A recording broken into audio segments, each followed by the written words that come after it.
All right, check 1 2.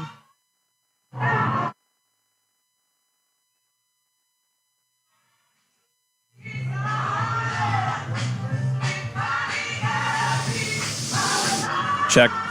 1 2 3.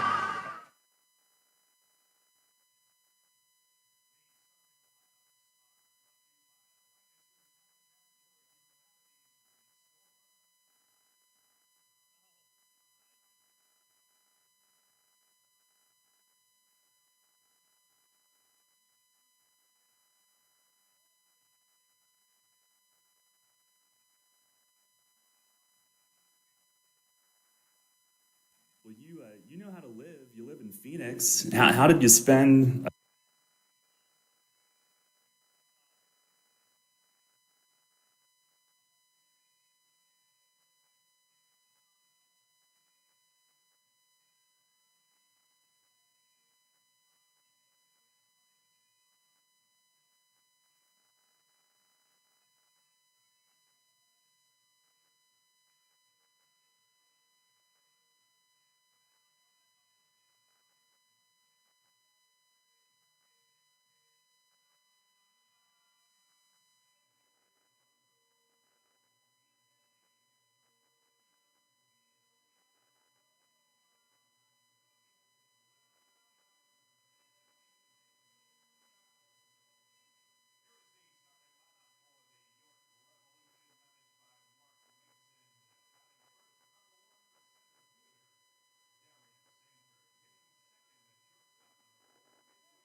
The York Revolution is on Sports Radio 98.9 FM and 1350 WOYK. Onto the track, it is gone! It's gone! Revs Baseball is brought to you by Wellspan Sports Medicine, People's Bank, Shipley Energy, Heritage Lawn and Landscape Care, Maple Donuts, Harvey's Rent-All, Flying Feet, Kochman Kunkel Insurance Group, Broadway Transmission, Dasher Investment Services, Smith Wealth Advisory Group, Royal Manchester Golf Links, Dutch Apple Dinner Theater, York County Bar Association, Lidl, CBD Supply MD York, Crunch Fitness, Columbia Gas, York County Solid Waste Authority, PSECU, and by the Pennsylvania Lottery. Deep left center, it is gone! Swing and a miss, he struck him out! Base hit! Revs win! Now, with the call of today's game, here's the voice of the York Revolution, Daryl Henry. Good afternoon, everyone, from Clipper Magazine Stadium. Boy, what a start. Welcome to game number 10 of York Revolution Baseball, as today the Revs go for their first series win of the season. It is the rubber match against the Lancaster Barnstormers. Hi again, everybody. Daryl Henry alongside Ray Jensen. Welcome to Revs Baseball here on a scorcher in Lancaster today. And the Revs looking to rebound from a heartbreaking loss last night, 11-10 in 10 innings. 3-6 is the record, rather than potentially pulling within a game of 500. Lancaster is 5-4. And Ray, it was a tough one last night, but the good news in this game, you get a chance to come back sometimes less than 24 hours later. And the Revs looking to bounce back today, and Austin Steinfurt looking to bounce back today as well. Yeah, really just a day of bounce backs potentially for the Revs as Austin Steinfurt takes the mound after a rough Memorial Day start. Only lasted 2 innings, and he walked 8 batters. So for him, it's just about throwing balls over the plate and just not being afraid to challenge hitters. And for the Revs, the one thing that's been going well for them is their offense. They have absolutely been firing on all cylinders during this road trip, Daryl. And with 3 home runs last night, 2 alone from Rashad Crawford. He's been fantastic. He was due for some balls to leave the park, and he collected a couple. Carlos Franco, also his second home run of the season, broke up a string of Oppo hits for him as he went to right field. All of his, I believe, his last 9 home runs at that point were Oppo shots, but nothing but home run power up and down this lineup. We thought so in spring training, and it's proving to be the point here in the regular season. Yeah, the Revs come in today leading the league in batting, runs, walks, on base, doubles. So even in the loss last night, certainly some highlights. And it was Rashad Crawford at the plate in the first inning, providing one of those. Crawford DHing, hitting at 300. The 0-1. He swings and he hits it deep to right field. Watch this one fly. It is gone.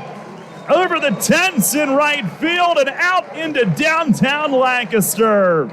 And Rashad Crawford with his first Revolution home run makes it a 4-0 lead here in the top of the first inning tonight. Yeah, feeling really good early. Lancaster got a couple of runs back, but then in the fourth, it was Carlos Franco leading off. 3-1, swung by Franco and lifted to right center field. Giving this a look is Alejandro Diaza. He will go towards the wall, and that one is out of here. The second home run for Carlos Franco. His last one, a grand slam in Gastonia. His second home run on the road on the season. He puts the Revs up by 3, 5-2 of his solo blast to right center. Now Lancaster would eventually wrestle their way in front with a 4-run 5th inning, but Crawford again, this time tying it in the 6th. Next pitch swung on by Crawford, tracking towards right field. And fair and gone. And just like that, the Revs have tied it up at 7. Rashad Crawford goes yard for the second time tonight, trying to outdo the other outfielder, left fielder for Lancaster, Ladarius Clark. Second home run for Crawford, a solo home run for a 7-7 tie. Yeah, a lot of hitters had big nights last night. Clark on the other side, but Crawford with the 2 home run game. And then in the 7th, the Revs going on top. Here's the stretch. 1-2 pitch, and a swing and a bouncing ball the other way, finds the hole, base hit right field. Rodriguez scores, and the Revs lead again, 8-7 here in the 7th. Goodson got a ground ball, but Dotel sat back, chopped it the other way, threw a wide open right side of the infield. Mercedes was toward the middle at double play depth. Dugan was holding Crawford. And Dotel, a 3-hit night, picks up his 3rd RBI of the year. He wasn't done yet. Lancaster tied it with an unearned run in the 9th, forcing extras. Revs with Dotel leading the way, taking the lead in the 10th. 3-2, and a swing and a ground ball. It's fair down the third base line into the Revs bullpen. Crawford around third will score. Dotel into second with his second go-ahead hit of the night, and the Revs lead 9-8 here in the top of the 10th. His 4th hit of the game gave him the lead in the 7th. He gives him the lead here in the 10th as he dances at second. Here comes. And he swings and he grounds it the other way. It is a diving knockdown, but no play. Run scores, Dotel across. 10-8 here in the top of the 10th inning, and Figuera with his second hit adds the insurance. But in the bottom of the 10th inning, Lancaster taking advantage of 3 walks. They scored a run on a wild pitch, and then a disheartening 2-run walk-off single from pinch hitter Anthony Peroni that just bled to the right side of the infield. Sanford moved to second out of necessity last night, couldn't get a handle on it, and Lancaster steals the 11-10 win in 10. So today the Revs will go for the series win and try to put that one behind them. It will be Austin Steinfurt making his second start, looking to put his first one behind him. Left-hander Tommy Shirley goes for Lancaster. He is 1-0 with an ERA of 1.08 early this season. Coming up on the pregame today, we've got part 2 of our chat with Darian Sanford, who makes a return to Lancaster this weekend. We'll get Mace's thoughts on what happened last night coming up shortly as well. First pitch today set for 1 o'clock sharp here in Lancaster on Sports Radio 98.9 FM and 1350 WOYK. There's a lot of talk out there about good health care. We all want a good plan. But step outside and take a good look at all those beautiful trees and shrubs in your yard. Do you have a plan to maintain their good health? Heritage Lawn and Landscape Care has a veteran staff of 12 fully licensed and trained tree health care professionals to rely on, including 10 certified arborists and 3 PA certified horticulturalists. So don't let your trees and shrubs fend for themselves against Mother Nature. Visit heritagelawnandlandscape.com and get world-class care right in your backyard. Money and business are essential to the strength of a community. So is cheering and celebration and music and fun. That's why York Revolution games, concerts, youth sports, special events, and more happen at a place called People's Bank Park. People's Bank has been serving the community for more than 155 years, always cheering, always celebrating, always committed to the things that make our communities great, and to you having a great time at People's Bank Park. People's Bank, member FDIC, equal housing lender.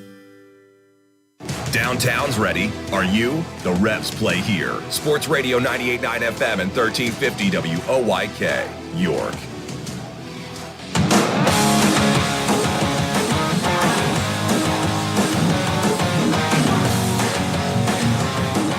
Revs and the Barnstormers on a hot Sunday here in Lancaster today. It's time for part 2 of our chat with Darian Sanford. We aired part 1 yesterday, talking about his speed and how he tries to use it. And get a little bit deeper off the field with Darian here in part 2 today. Well, you know how to live. You live in Phoenix. How did you spend a year without baseball? What the heck did you do to keep yourself occupied? Actually, I played flag football. Really? Made a lot of money playing tournaments and stuff. I play quarterback in the flag football league in Arizona. So basically, 3 or 4 days a week, I'm playing 2 or 3 games of football. So it keeps my body moving. It keeps my arm in shape. I wasn't hitting much because most of the cages were inside, indoors, so they were closed. So football really actually kept me in shape. And the speed you see today, the speed you see 2 years ago, is still there because I don't let my body slow down. Wow. Talking with Darian Sanford, were there any other pro athletes that were in that flag football league? There's a lot of NFL guys who live in Arizona who've played or are playing in that flag football league. So Trying to think of a couple names, but off the top of my head right now I really can't. But it's a lot of Division I guys because in Arizona, flag football is pretty big, so it's like a lot of traveling tournaments and cash tournaments that a lot of guys were playing in because that was the only thing that was allowed because it was outside. So with this pandemic and everything, guys just want to be outside. So that's one thing that we were able to do. Over under and how many touchdowns you had during that season? I maybe scored about 3 or 4 a game running. So so it got to the point where teams would they wouldn't even rush me, so they forced me to throw. Yeah, I know you were a football star in high school too, in St. Louis. What position did you play then? High school, I played running back, receiver, safety, cornerback, kick return, punt return. But originally, I did not want to play running back because our offensive line was so horrible, and I didn't like the contact. I liked the touchdowns, but I didn't like the contact of it. So one day, my coach was like, "You're gonna play running back," and I was like, "Fine." First touch, ran 50 yards, fumbled the ball, and my dad in the stands was yelling at me. So next touch, I actually scored a touchdown. I was like, "I can play running back." So running back became my thing. Did you have a favorite baseball player and or a favorite football player that you kind of modeled your game after, or even basketball? I know you played that also growing up. Actually, I like Deion Sanders because he played baseball and football, and I just liked this is the way he played the game. He just seemed so exciting to me. So as far as baseball and football, it's always Deion Sanders. But basketball, I got to go with Michael Jordan. And I am a LeBron fan, so sorry. You got some company out here. I know Nelly's a big LeBron guy, too. Oh, every day. Me, Nelly, and Rashad, we keep up with these playoffs. So we always talking about basketball. So since my Lakers are out, I am a Philadelphia Sixers fan. Yes. You had a boy. So I just hopefully Ben Simmons start shooting threes. So and Joe and B comes back, and we can make this push to get to the finals. I do not want the Nets to make it to the finals. No. Oh, man, we have so much in common. Team-wise, were you a fan of all the St. Louis teams? Yeah, I was actually a fan of the Cardinals until they didn't draft me, honestly. And ended up getting drafted by the Royals of Kansas City. So that became my favorite team. And for so long, I wore Cardinal red. My dad was Cardinals fans. We would always wear red because, St. Louis is a big baseball city. So every game, Cardinals Nation is sold out.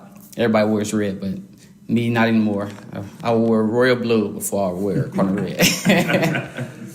Well, that's awesome. I guess we'll wrap up. It looks like Everett wants to get in the room. He's outside. So thanks, D. Appreciate it. Thanks a lot, guys. Yep. Darian Sanford joining us. We've got Mace on the pregame up next. Shadowfax is committed to helping people with intellectual disabilities live an everyday life in their home and community. Currently, Shadowfax is seeking applicants of a passion for making a difference, one person at a time. Open positions include Residential Direct Support Professional, LPN, Day Services Community Participation Support, Residential Scheduler, Training Manager, and more. Shadowfax offers comprehensive benefits packages and a $1,000 sign-on bonus for most positions if hired before August 1st. For a full list of open positions and pay rates, visit shadowfax.org. Shadowfax, building relationships, creating possibilities. Shadowfax is an equal opportunity employer. Catch the Revs all season on Sports Radio 98.9 FM and 1350 WOYK. First in York, first in sports.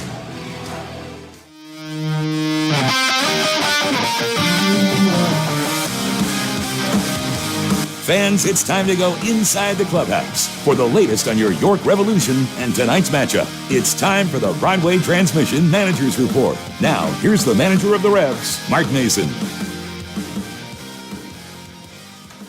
All right, Mace. Well, tough one over here last night. And let's start with the health of your team. You had to make a move early with Vasquez coming out. That kind of, I guess, set the wheels in motion. And at the end of the game, you've got Sanford there at second and kind of a tough spot for him.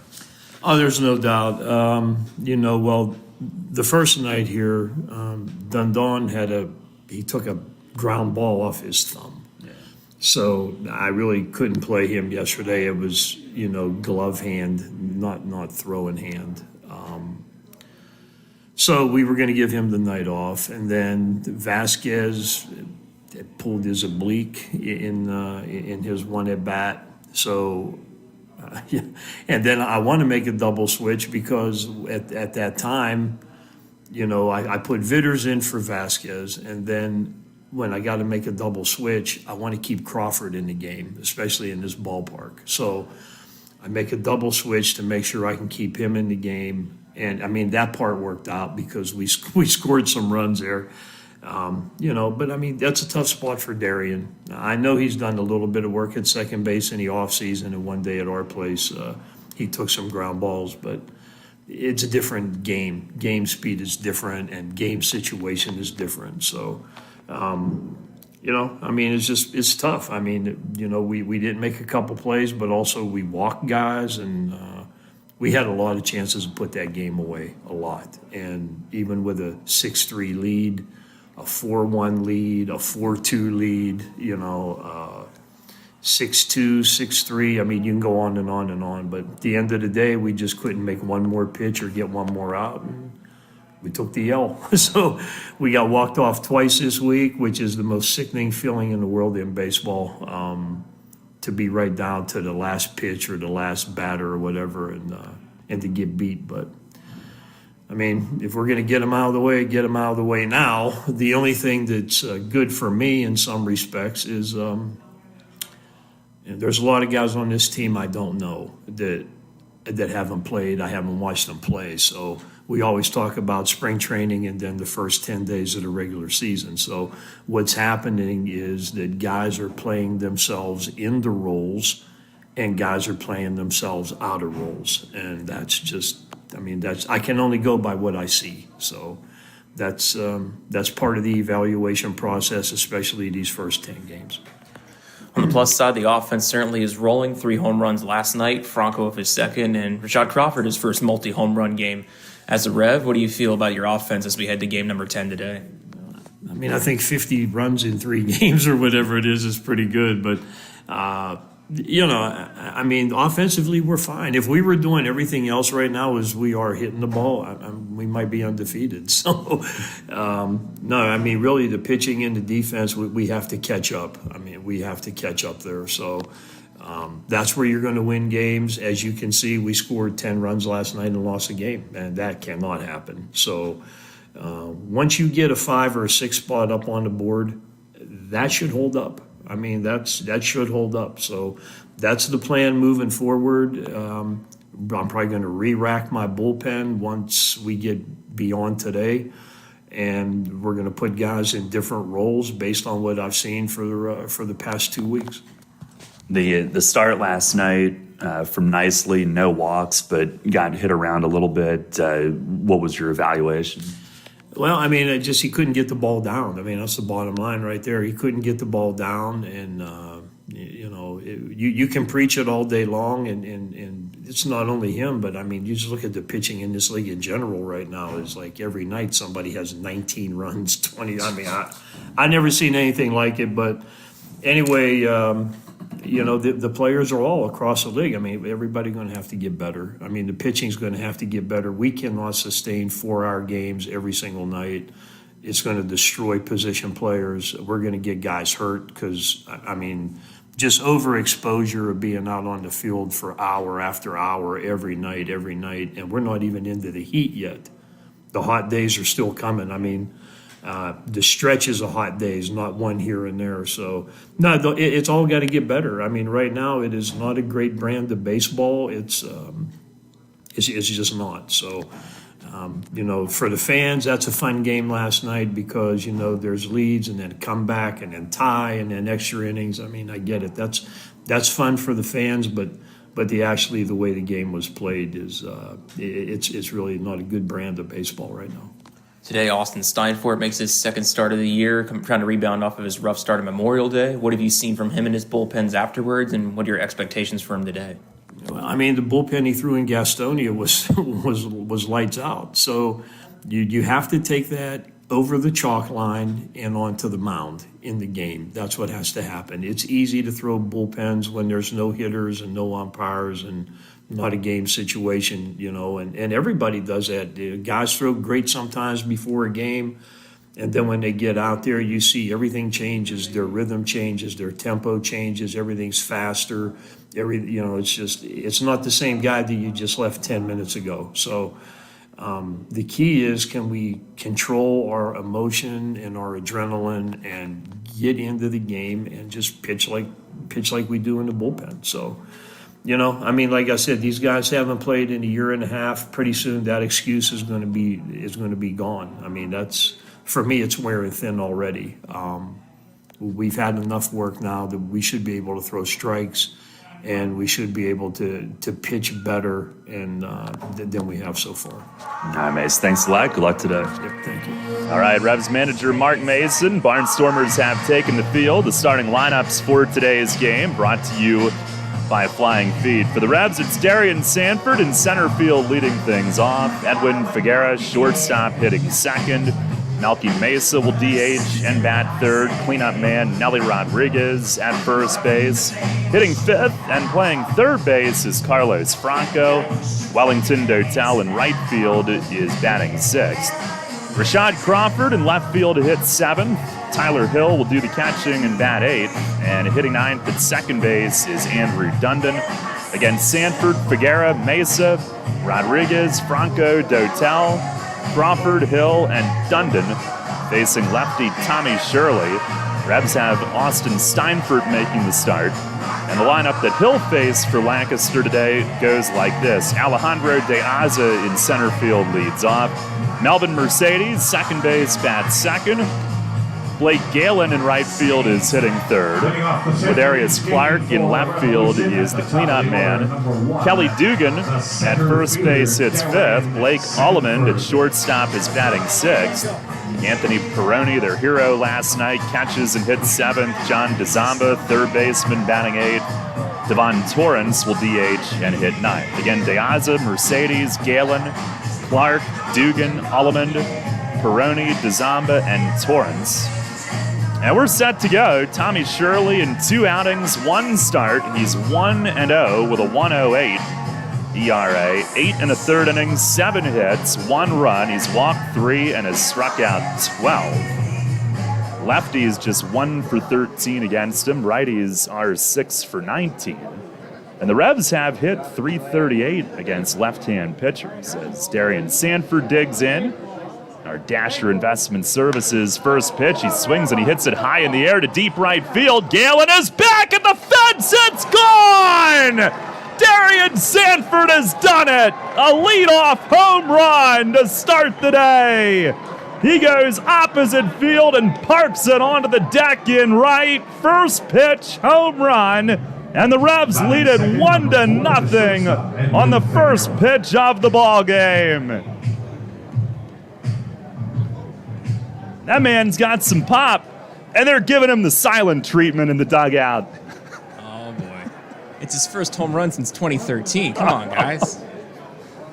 First in the Atlantic League, and he does it to his former team. Here's Edwin Figuera, who shoots a ground ball to second. Mercedes has it, sidearms to first. And there's one away. Wow, what a start. Yeah, that home run is first since being in the Frontier League in 2013 with the Washington Wild Things of all teams, a team formerly coached by Mark Mason. PA proud. He's our adopted son here in Pennsylvania. Here's Melky Mesa, who's DHing. Mesa hitting at .282, tied for 4th in the league with 9 driven in, and a swing and a miss at a fastball. Revs have swung at the first pitch, all 3 hitters. Shirley, who goes from the stretch. By the way, that was a bomb from Sanford, no doubt. Here's a swing and a miss on a fastball, 0-2. Makes us feel good after his rough game last night. I think we salvaged our interview privileges after that one. I hope. 1-0 the lead. Mesa, who's tied for the league lead with 5 doubles. Here's the 0-2, and it's up high. He lays off this time. Leadoff home run was the first home run allowed by Shirley, by the way.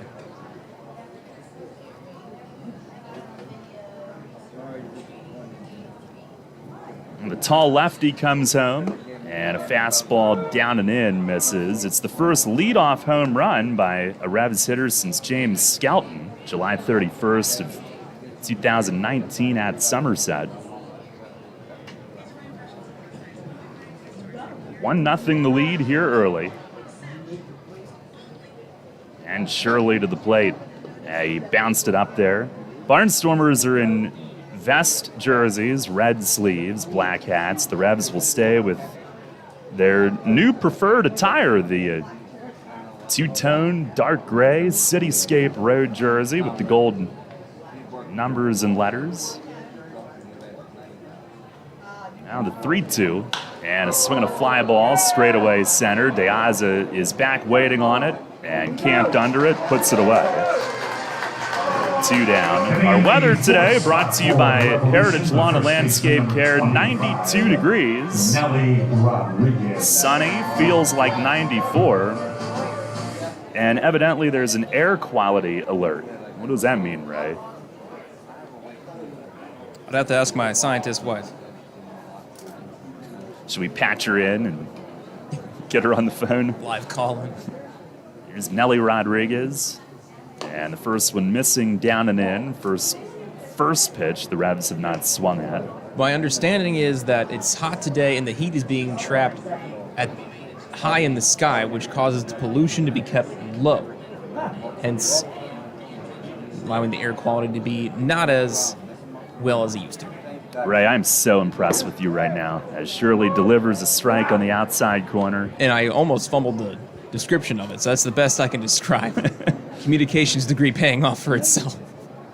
I mean, the allergies do seem to be on the rebound today, which is so nice. Here's the 1-1, swing and a miss, fastball. Nelly hitting at 387, 2 home runs, 8 driven in. He's hit safely in all 9 games, the only player in the league to do that. Giovanni Alfonso of High Point had 8 straight, ended last night. On the 1-2, and a fastball, it is just inside. Shirley started to walk off. Our plate ump is Nicholas Mull, Bill Worthington at first, John Ramsey at third today. Are we using the technology today? I think we are. Yeah, just about to ask that myself. Haven't heard otherwise. Last night I thought they called most of what TrackMan would have. The 2-2, swing and a foul tip squeezed on a fastball away. That'll end the inning. But the Revs have struck first. Darian Sanford's first Atlantic League home run leads off the game on the first pitch of the day, and at the end of a half inning, it's the Revs 1 and the Barnstormers coming up. Hey, it's the good-looking genius at Broadway Transmission again, and this time I have things on my mind, like warranty and service after the repair. You already know Broadway Transmission has been part of the community for 67 years at the same location. But did you know that in that time, York County has seen many transmission shops close its doors, like Amco, Atomic, Clutch and Go, Dr. Transmission, Cotman, York County Transmission, Winters, Goodlings, Lee Miles, A1. What grinds my gears about these closings are the customers are left with no warranty. Stop! Don't make that same mistake. Broadway Transmission has over 40,000 transmission jobs under our belt, and we are still here today standing behind our famous 3-year warranty. We kid around a lot on our ads, but nothing is funny about having no warranty when you need it. Avoid that risk with the only smart choice in all of York County and stop by Broadway Transmission today. Broadway Transmission will get your shift together and stand behind it too. Visit us on the web at BroadwayTrans.com or stop in and see how it's done. I felt like my well-being was tied to the morning stock numbers. I wanted to invest, but grew tired of the stress of potential losing it all. A friend of mine suggested I talk to Tom Dasher about a fixed index annuity that could be a stable option while still seeing potential growth. Tom has been helping folks here in York County for over 30 years. Give him a call at 717-487-2096 to see if he can assist you. Cannonball Charlie's ready. Are you? The Revs play here. Sports Radio 98.9 FM and 1350 WOYK, York.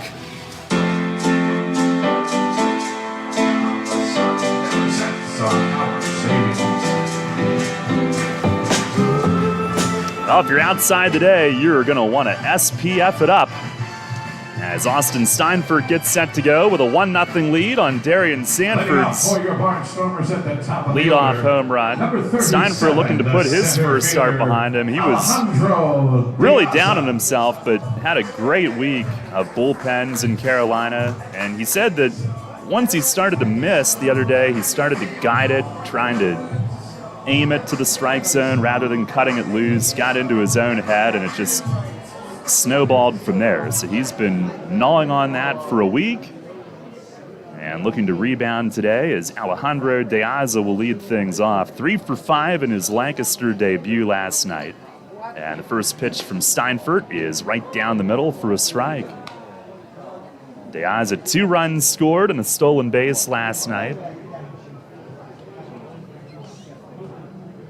Franco in on the grass at third, the 0-1. It is swung on and missed. 2 quick strikes, and that fastball at 91 from the 6'9" righty.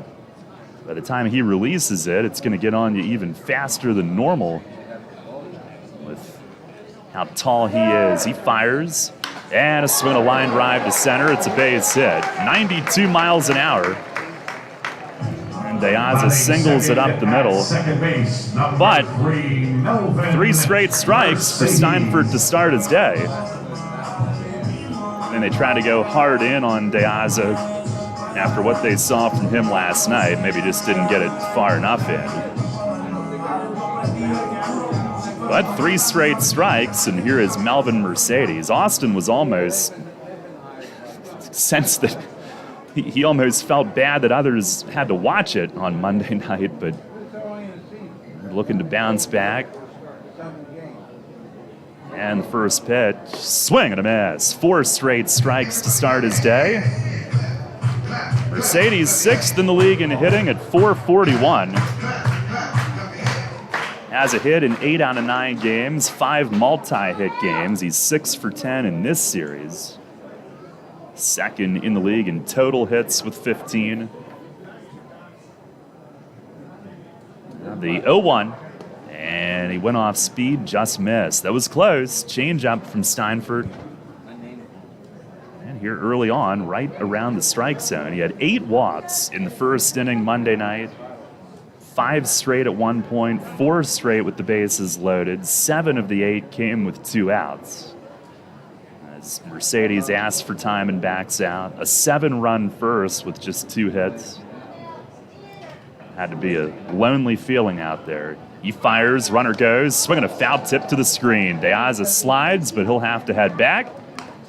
And Steinfurt working ahead of each of the first 2 hitters today, 1 and 2. He's looked very aggressive early on, and that's exactly what Mace wanted from him. Can't lead anything for these hitters. They have a good eye. Barnstormers has walked nearly as much as the Revs here in the early goings. The strikes early just have to be huge for his confidence. Here's the stretch.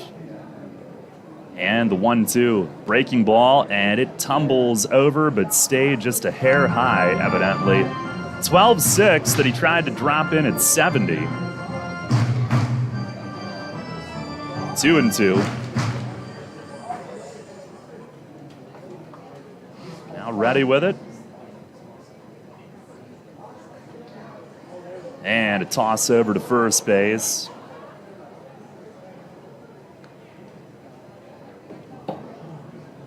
Last year, Steinfurt 3-1 with a 5.33 ERA. His first 4 starts, the ERA was 2.53. Now ready, the 2-2. And a swing and a line drive to center. That's a base hit for Mercedes. Got in on him, and he punches it up the middle anyway.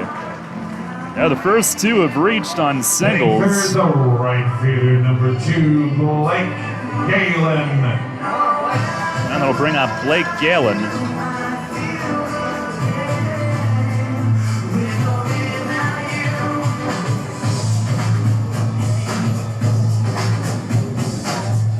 Still though, I don't care. Back-to-back singles. That's way better than back-to-back walks. Here's Galen, who's hitting .281, 8 RBIs, 5-game hitting streak for him. Steinford checks and delivers. First pitch is in there, a cutter for a strike at 87.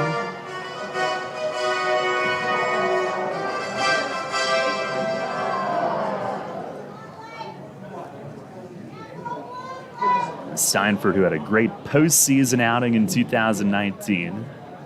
The 0-1, and a backdoor cutter, strike called. And he'll work from ahead on Galen. He's been ahead of every hitter. Now needs to put one away.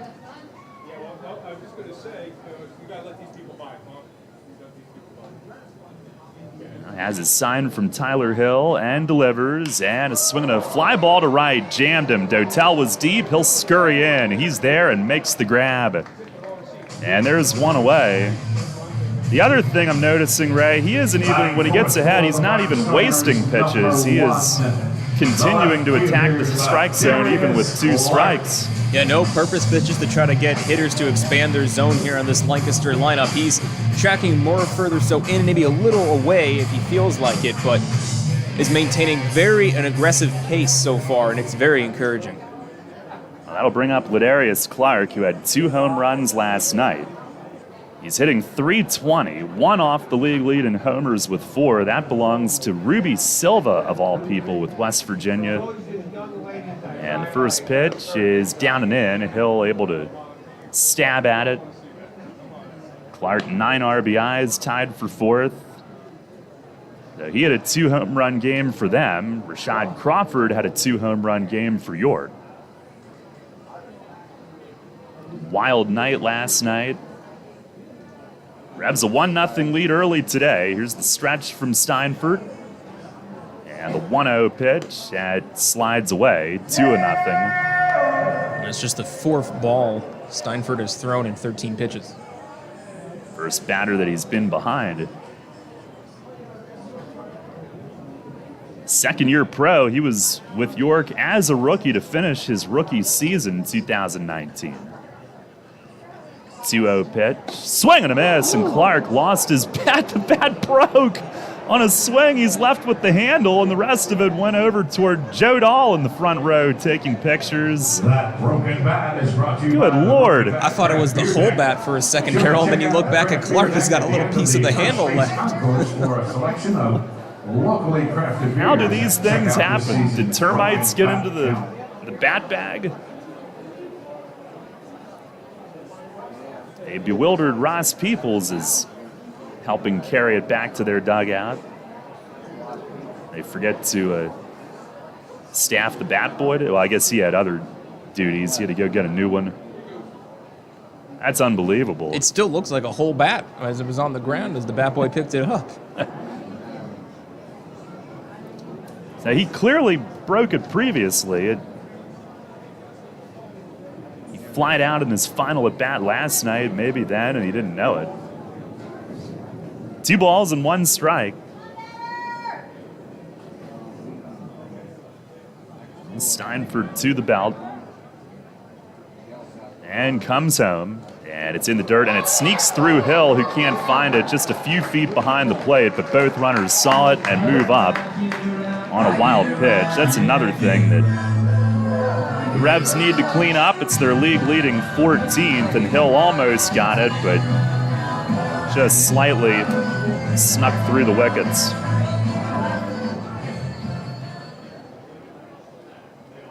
Second and third, Lancaster looking to answer right away. Revs with the early 1-0 lead on the Sanford first pitch home run.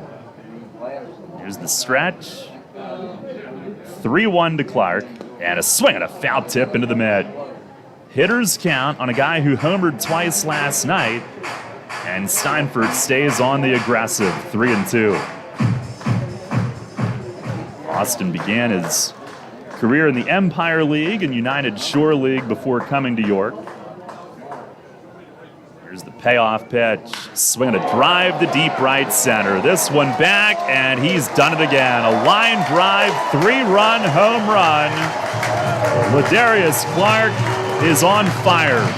It's his league lead tying 5th home run of the year and 3rd in the last 2 nights, and Lancaster leads it 3-1. By Ladarius Clark, and it's brought to you by Strasburg Railroad. Get the fun rolling with a train ride through Lancaster County's countryside aboard the historic Strasburg Railroad. Well, this will be a test for Steinford now. Stay aggressive. And here is Kelly Dugan. First pitch, swinging and a foul tip to the screen, and Austin does as he goes right at Dugan at 90 in on the hands. Dugan hitting .235. Here's the 0-1, and it misses upstairs.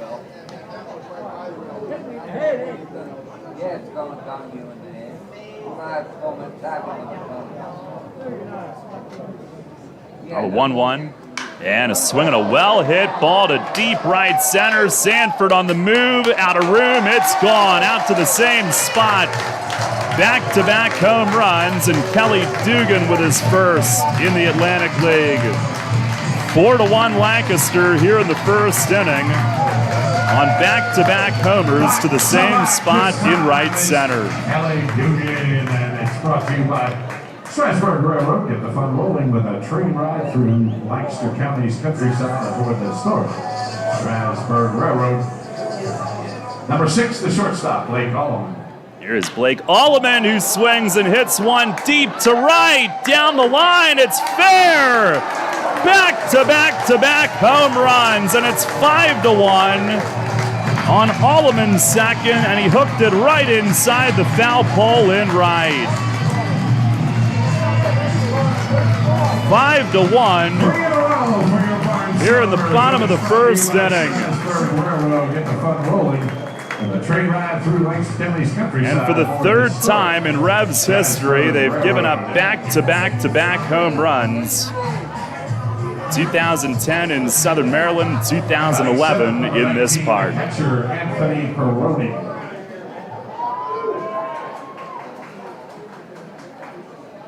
Now this is blown up quickly. Here is Anthony Perrone, who looks at a strike.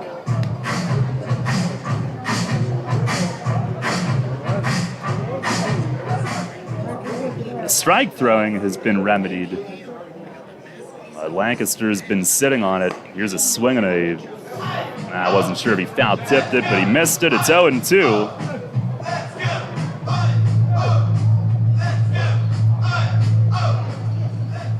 Perrone, the walk-off single last night, hitting 192. Pitch, breaking ball down and away. Hill has it ricochet over to the right.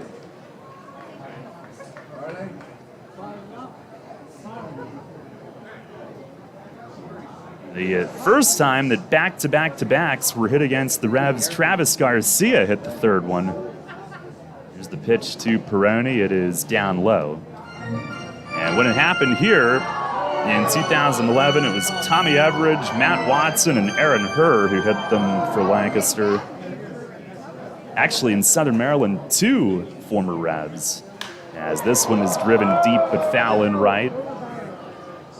It was Jamar Hill, who at that point was a former Rev, Casey Benjamin, and then future Rev Travis Garcia early in 2010. The Revs have never hit 3 in a row.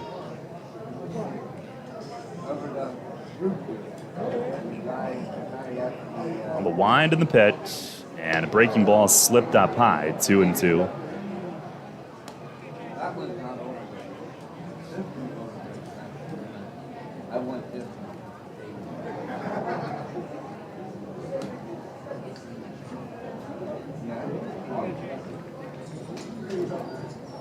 Now winds and fires, fastball high, and Perrone ends up working his way on the walk. That is a baseball ball presented by Jack Williams Tire and. Well, last night the Revs led 4-1 at the end of an inning, did not win. Tonight they're down 5-1 in the first inning, or today. Maybe it's their turn for a comeback. Here's John DeZamba. Starts at third base today. He's 1 for 4 with a double here in the early going this season.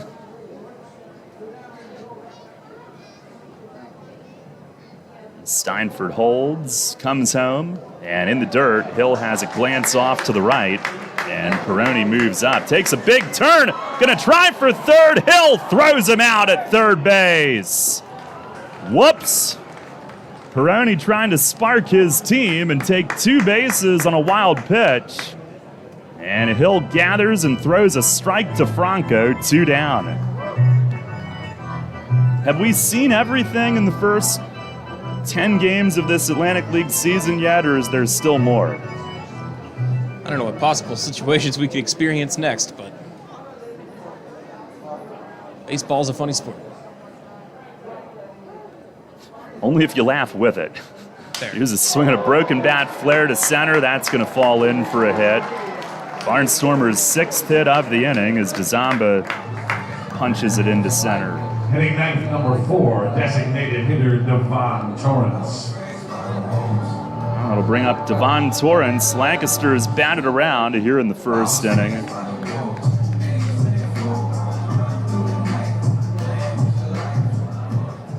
And Mace will make a first inning visit. Barnstormers have scored 5 times so far, and only need 2 more until we hit the Fuds at 7. If the Barnstormers score 7 runs, all fans. Steinfurt, he's a young guy. He's still in the developmental stages of his pro career, and I certainly don't think you could expect him to come out today and throw a perfect game after what happened on Monday, but you're looking for improvement. I just feel bad for him, right? Because he's pounding the strike zone. He's doing exactly what you wanted to see, but maybe a little too much of the strike zone on a few of those. Yeah, I'm not sure if he's just letting things hang in the zone a little too much for Clark, Dugan, and Allman. I mean, he'd have to, because otherwise, how else would they have smashed it out of this ballpark? And it's a friendly park, especially to right field, which is the majority of the home runs have gone, including Darian Sanford's leadoff home run. He's got to be maybe a little more wily against these hitters. Yeah, I think it's been almost all fastballs, and they've been timing it. Hasn't really mixed it up much since the first few hitters. Pitch to Torrance now. It's down low. Torrance, the DH. He's 10th in the league in hitting at .421, 8 for 19.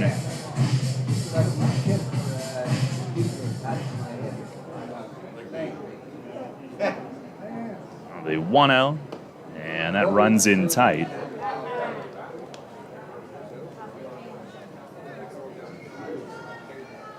Strike percentage still good, but up to 32 pitches this inning. Shirley threw only 13. Now the 2-0 swing, and he grounds it just foul past third. Steinfurt gets in on Torrance, who's checking his bat to see if he cracked it. And the plus side of the long inning is that Shirley's been sitting for a while. True. The Revs had moved in front of Lancaster in team ERA out of the basement before today. Now the 2-1 swing, and he fouls it back. Another pitch in on the hands, 2-2.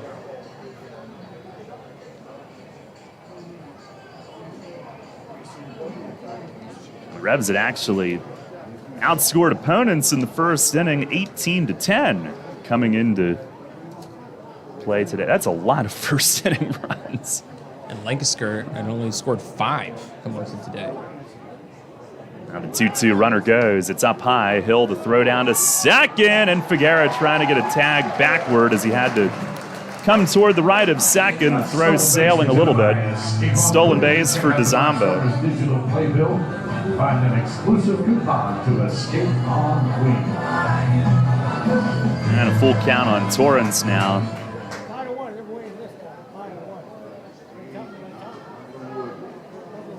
Steinfurt the stretch.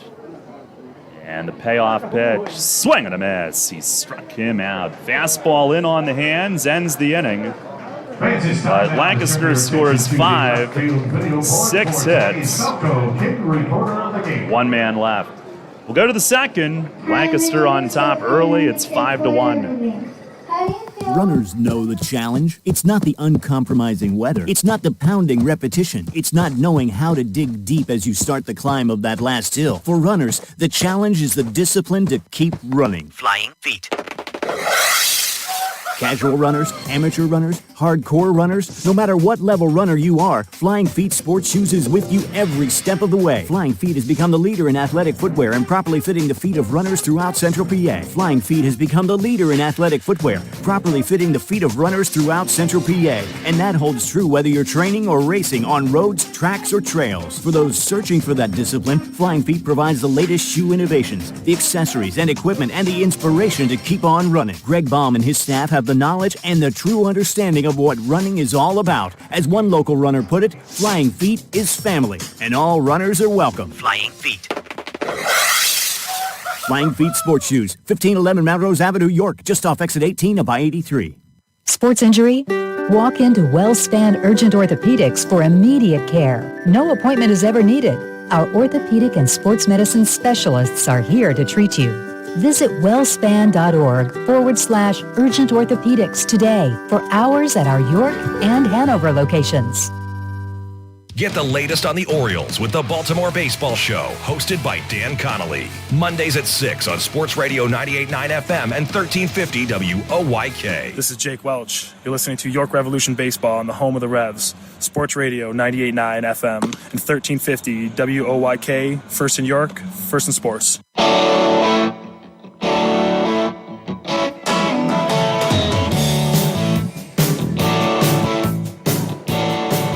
Head of the second, 5-1. Lancaster has surged in front. Carlos Franco will lead things off. First pitch from Shirley. It's a fastball in for a strike. They overshift him with 3 infielders to the right of second. Franco hitting .320, 2 home runs, 11 ribbies. And the pitch to him, it is down low. Grand slam Thursday, home run last night. Tied for second in the league in RBIs with teammate Carlos Castro, who has the day off. And Franco tied for third in walks as well with 9. Shirley, the 1-1, and it's down low. Franco 3 for 7 with a double off left-hand pitching so far. He had hit 9 straight opposite field home runs until parking one to right center last night. 2-1 pitch, and it is down low. The prevailing thought around here is that there is a long way to go in this one today, the way it's flying early. By the way, Lancaster, their first back-to-back-to-backs since 2015. 3-1 to Franco, and it is a called strike. He was backing up. Shirley gets the call. 3 balls, 2 strikes.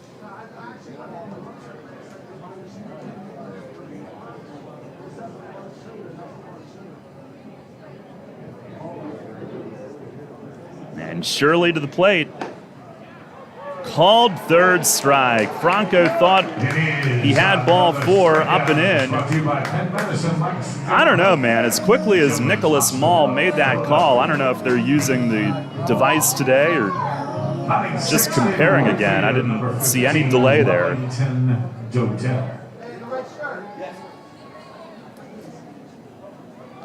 One down. Here is Wellington Dotel, who's hitting .407 after a 4 for 5 night last night. First pitch swinging and a ground ball down to third. Zamba charges up, takes his time, slings it across. And that's out number 2. Number 20, Rashad Crawford. Dotel quickly set down, and Rashad Crawford coming up. The Revs are really attacking Shirley early in at-bats today. A lot of first pitch swings. I think at least 4 of the first 6 hitters. Here's Rashad Crawford. First pitch fastball is a little high or outside. And Crawford with 2 home runs last night, the first of his career, Ray. Yep, first multi-home run game of his pro career. Hard to believe with the power he's shown early on.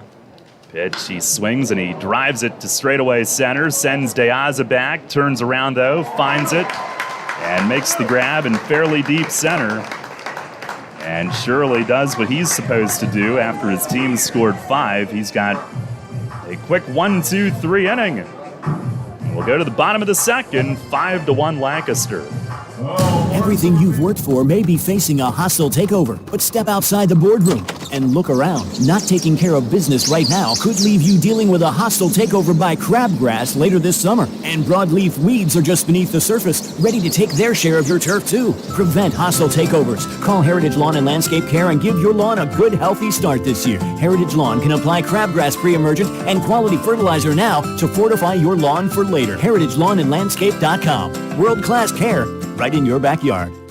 Ray Jensen here, and I'm joined by a diehard Rebs fan who's agreed to donate their time to talk the upcoming York Revolution season. Sir, what do you think of people who say Rebs fans are not the best fans in the world?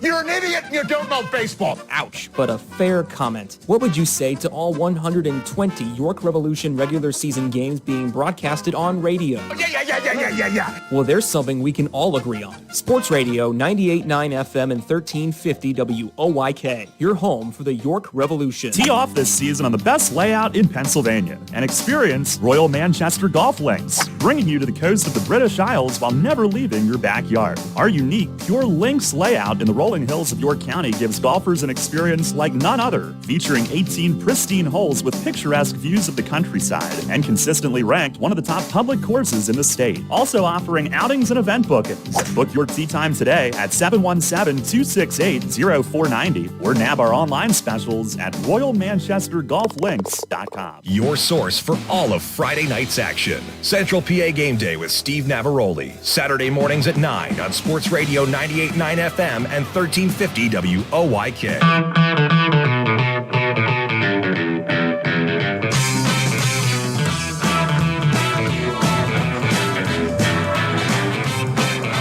Head to the bottom of the second inning, 5-1 Lancaster leads. And after a bat around first, De Aza leads off the second. He singled and scored the first time up. And Steinfurt's first pitch this inning, curveball, and he drops it in for a strike. And I think that's an indication of what went wrong in the first. I think he got so laser focused on fastball strikes, he just didn't mix it up. And they started to sit on it. Here's the 0-1. And he threw it again, and De Aza pops it up. By second base, Dundon drifting out from sec. Oh, he drops it in shallow center. And on a day where Steinfurt needs outs, second baseman Melvin Mercedes had a potential quick one, and it falls. And it is the league-leading 21st error from the Revs defense. Mace told us Dundon battling a problem with his glove hand. I wonder if he was a little tentative on his first chance. Here's Mercedes, and Steinfurt misses high, a fastball. Mercedes singled his first time.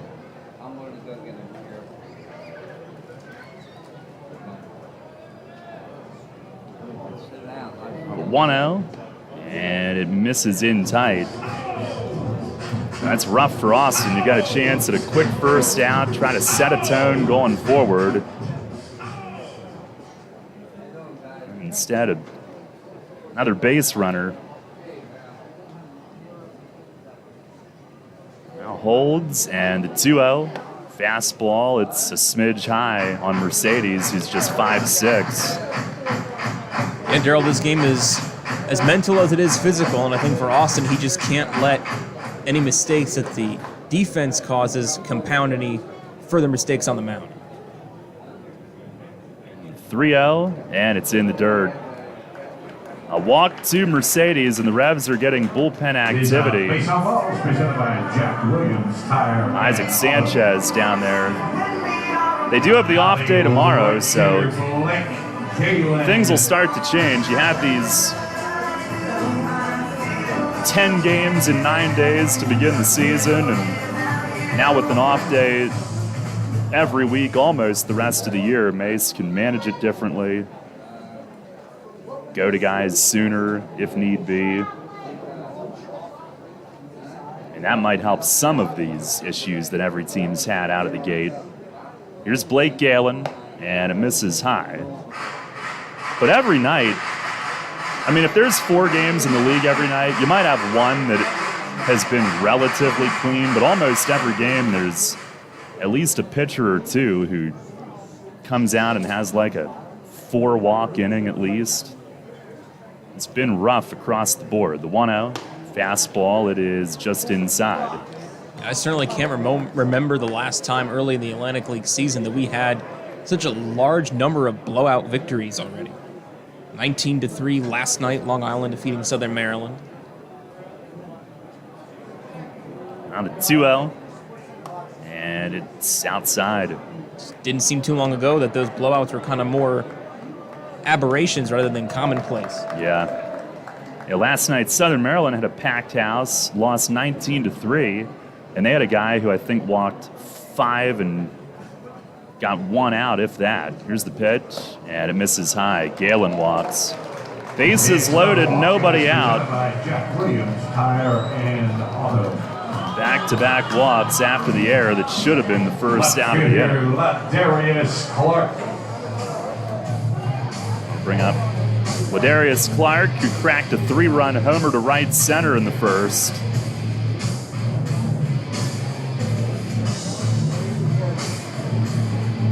Clark, who would have been a Barnstormer last year, and he has emerged as one of the top threats in the league early this season. 27-year-old, had 5 years in the Rangers system, a career .238 hitter, but some power, speed. And Steinfurt to the plate. Curveball almost hit him. Clark squats, and it somehow avoided him. And they said when they signed him that the scouting report on him is that he's got tools, hasn't put it together consistently. 1-0. And a swing and a miss on a fastball. Well, now, compared to many years in this league where you've got former big league guys all over the field, now Clark is one of the more experienced guys here. And if he has been inconsistent in the past, this has been his time to shine early this season. Certainly so for 1,400 plus OPS. Pitch. Swing and a miss. Got him to reach down and away. And 12 home runs for Class A Hickory in 2016. 13 for High A Down East in 2017. 2019 got to Double A Frisco, but hit just 200. Mississippi native. Pitch from Steinfurt. It is down and in. 2 balls and 2 strikes. I remember talking to Dave Collins in the spring about Clark, and he says probably has the best arm out of anybody in the outfield to begin the year, but he's just got to put it together at the plate. Well, I think those concerns have been assuaged. Playing in left today. Here's the 2-2. Curveball, and did that hit him or the bat? It hit him. It glanced off his elbow. A curveball hits him and forces in a run. It is 6-1. And here comes Mace to the mound. And he's going to go to the bullpen. So not what Steinfurt was looking for today. Yeah, we'll have a pitching change after 1+ inning here in the second inning, as Isaac Sanchez will make his way in. 6-1, Lancaster leads it. Bases loaded, still no outs. Sanchez will try to settle things down when we come back. Spring is in the air, and and Harvey's Rental can get you prepared for what's ahead. With the biggest selection of steel products on the market, Harvey's Rental will get you set for your next home project. From lawn and garden equipment, pressure washers, post hole diggers, and more, Harvey's Rental has it all. Have a special get-together or graduation coming up? Harvey's Rental has what you need to make your party memorable. Visit them in person at 1409 South George Street in York or online at harveysrental.com. At Donegal, we understand there are many costs associated with running a business. That's why Donegal works with you to provide quality insurance products based on your business needs, and why we deliver that insurance at a price to fit your budget. Call your local independent Donegal agent today and discover why, when it comes to insurance for your business, Donegal is a better value. Contact Kochman Kunkel Insurance at 717-854-0300 or stop in at 3217 East Market Street, York. Locally owned and operated by Pam and Rudy Kochman. Kochman Kunkel Insurance. Remember rushing to the newspaper in the morning to read all about that Revs game from the night before? Was it? Yeah, that was a long time ago. We barely remember that too. Sports Radio 1350 is your home for local sports, and we're taking care of that news void in your life. Get your York Revolution game articles delivered right to your inbox every morning, courtesy of WOYK. Simply log on to YorkRevolution.com and click to sign up to receive daily game recaps right to your inbox. Keep up to date every day as the York Revolution go for another Atlantic League title. We're your source for local sports. Sports Radio 1350 WOYK. First in York, first in sports. Listen live, on demand, and on the go. Download the new WOYK app on the Apple and Google Play stores today.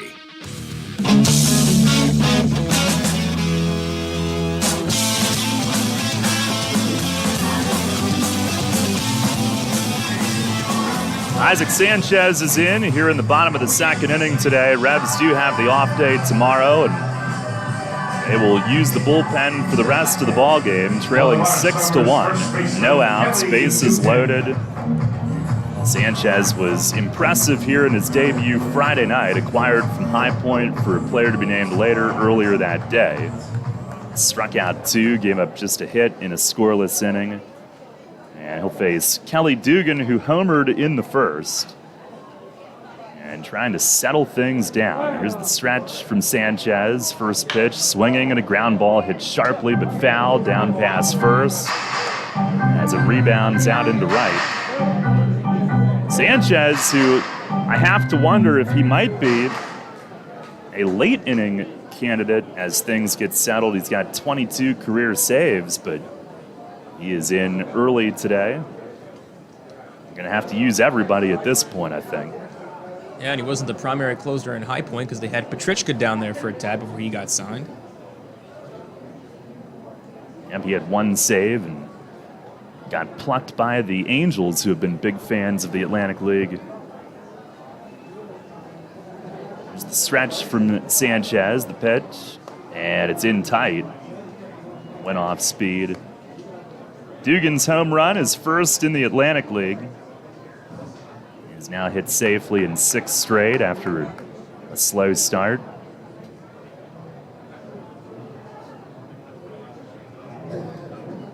Infield plays him to Poole. Figuera up the middle from short as Sanchez steps off.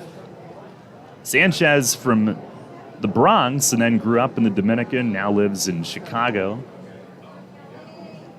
And the 1-1.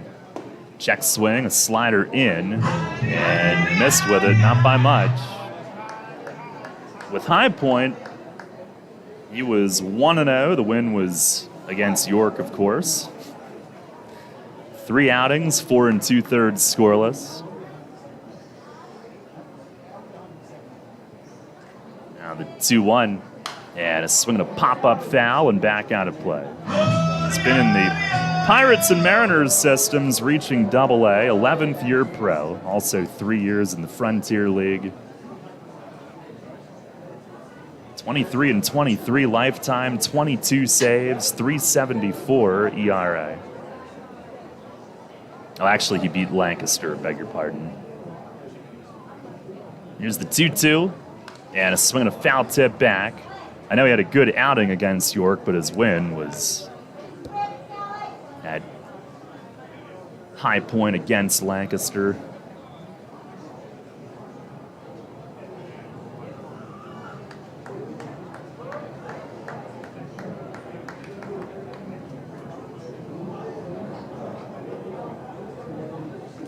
now has his sign. 2-2. Swinging a ground ball off the thumbs and foul, and Dugan, that one hurt. He is walking away from home plate, favoring his hand, lifts his helmet up, trying to walk that one off, and I believe it's definitely the hand. I don't think he fouled it down off his foot. That ball was so far in, it either hit him on the swing or it just resonated through the bat so hard that it did a number to his hand. Go to Fan Services to learn more. Once again, that's seasonal and party positions available at Clipper Magazine Stadium. Check out Fan Services to learn more. If it hit him, he swung, so it's not a hit by pitch. It either hit him or really reverberated nastily through the bat, but he'll stand back in. 2-2 it stays. He is battling Sanchez.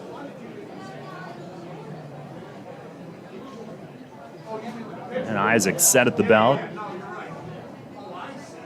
Fires home. Breaking ball, swung on and fouled back. And we'll do it again. 8th pitch of the at-bat coming up.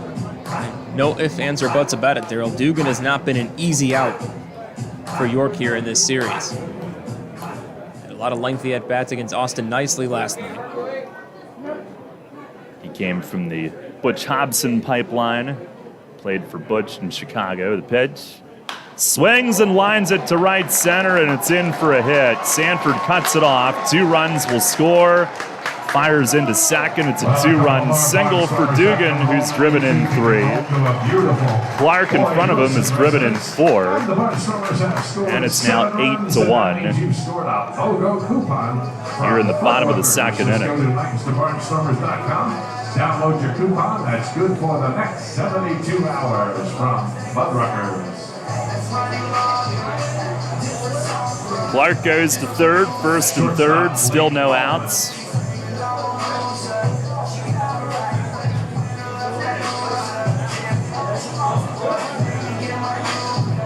And another ugly one here so far.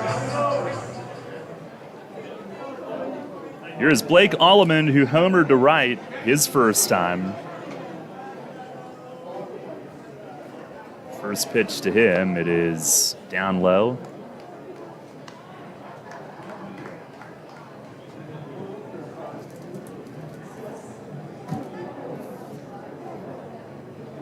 Sanchez, who's 28, fires, and a swing and a pop fly to left. Crawford out there today, camped under it. Drifts in, catch is made, throwing home, Clark tagging, and he'll beat the throw. Sac fly on Alleman's fly ball to left. He drives in his second, and that makes it 9-1. Dugan stays at first. Catcher Anthony Peroni.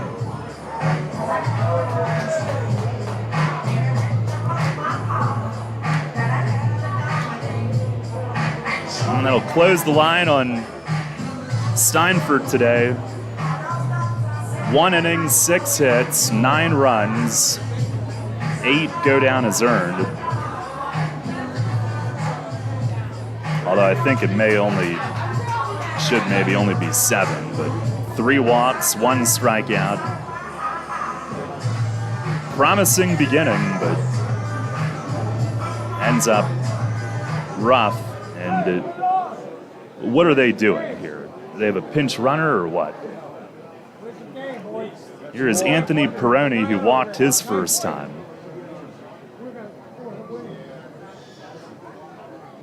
Did they just remove Dugan? First pitch is down low, a slider. Certainly looks like it.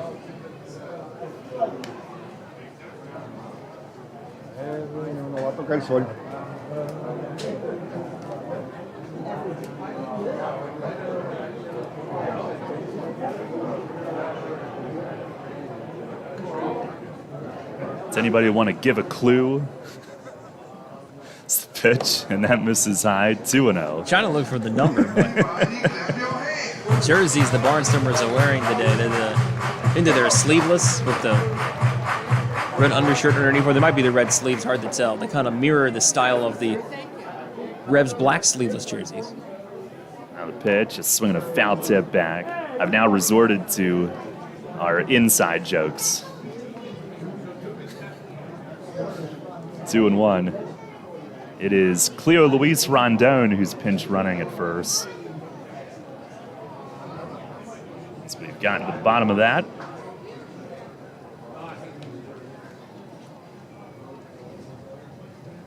Now the 2-1 and a fastball low. Barnstormers have scored 5 in the first, 4 here in the second.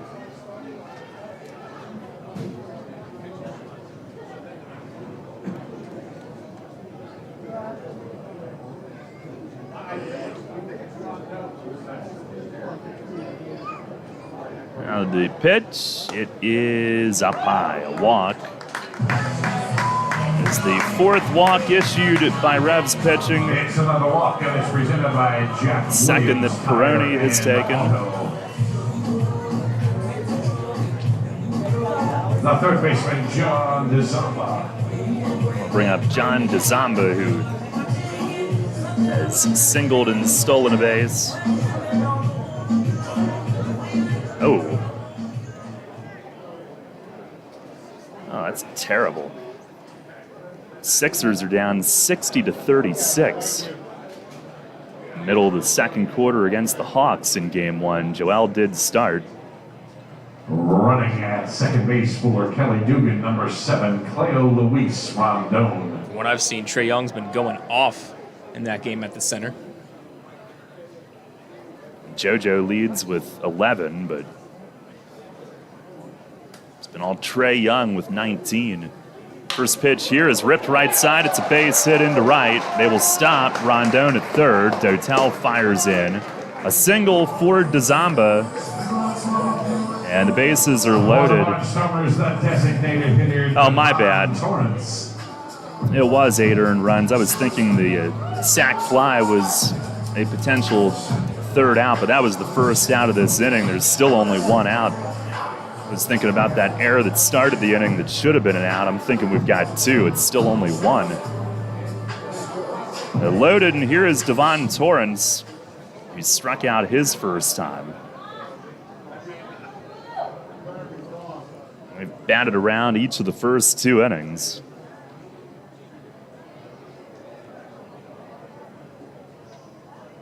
Here's the first pitch. That's in the dirt. Hill, a run-saving block. Another thing that Mace pointed out pregame today that's very true is it's going to have to get cleaned up at some point across the board for the entire league, or the position players are going to be dead on their feet. It's 92 today, but we are just getting to the heat. And they've been out there for 4 hours a game. Just can't sustain that.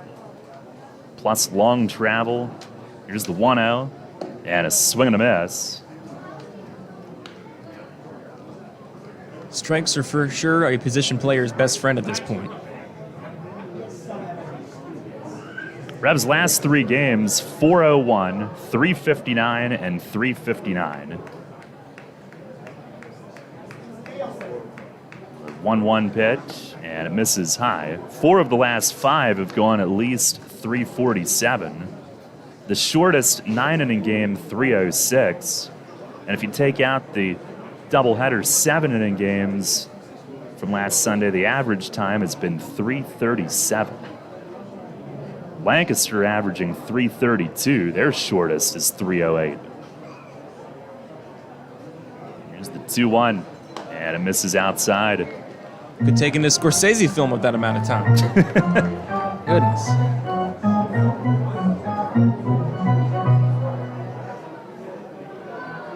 Sanchez now at 20 pitches. Half of them have been strikes. He looked sharp the other night, but single, sac fly, walk, single so far today. What is likely a multiple inning effort. 3-1. And a swing on a high fly ball to right center, hit fairly deep. Sanford drifting over, though, has a beat on it, makes the play deep right center. Tagging from third is Rondon. He'll come home. Peroni goes to third. That makes it 10-1. Sac fly for Devon Torrance. And Lancaster has put up 5 in each of the first 2 innings.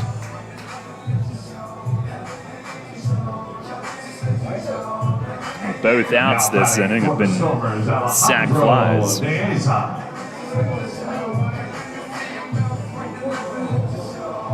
Go to the top of the order, and Alejandro De Aza, who singled to start the first and scored, and then popped up on what should have been a first out here in the second, but it was dropped, and the wheels have just come off. First pitch this time is very high.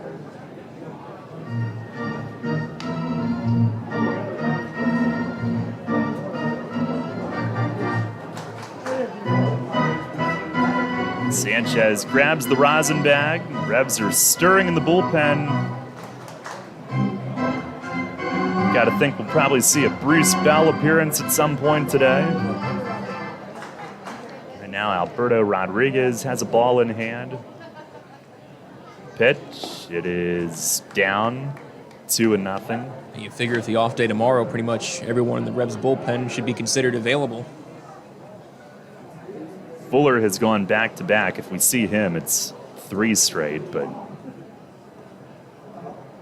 Yep.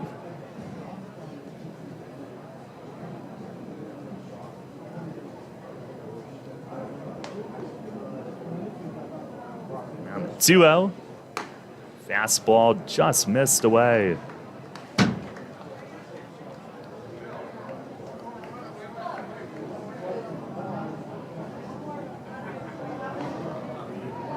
De Aza, who with New Britain in 2019 batted .346, then at AAA hit over .350.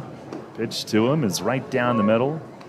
The Twins took him. He went to AAA Rochester and hit even better there in the International League. The longtime major leaguer.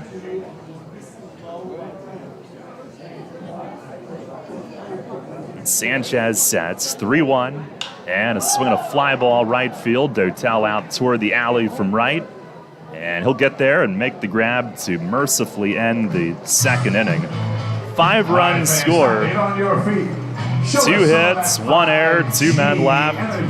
Go to the third. Lancaster up 10-1. T-shirt toss. People's Bank is happy to sponsor the home of the York Revolution, People's Bank Park.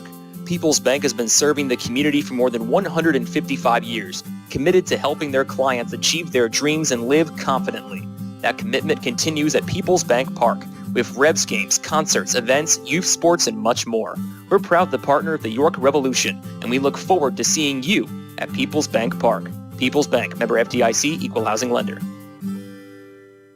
Shipley Energy is more than just an energy company. We're your friends, family, and neighbors, and have been serving the community for over 90 years. Whether you need energy for your home or for your business, we've got you covered. We can help keep you comfortable with all your heating needs, from heating oil to propane, electricity to natural gas. And if something breaks, like your air conditioning or furnace, we have a team of HVAC experts ready to fix it so you can stay comfortable all year long. To learn more, visit ShipleyEnergy.com or call 855-5-SHIPLEY. Need an excavating contractor for your upcoming project? Get it done locally and get it done right with Barnes & Barnes Incorporated Excavating. Locally owned and in business since 2005, Barnes & Barnes Incorporated Excavating is a small excavating and landscaping business offering demolition, excavating, landscaping, foundations, concrete, sewer and water hookups, lot clearing, welding, fabrication, and more. Located in Windsor at 30 North Blacksmith Avenue, Barnes & Barnes will get the job done right. Call Scott to schedule your project at 717-515-3495. That's 515-3495. Or email him at barnesbarnesscottinc@gmail.com. That's barnesbarnesscottinc@gmail.com. Downtown's ready. Are you? The Revs play here. Sports Radio 98.9 FM and 1350 WOYK, York.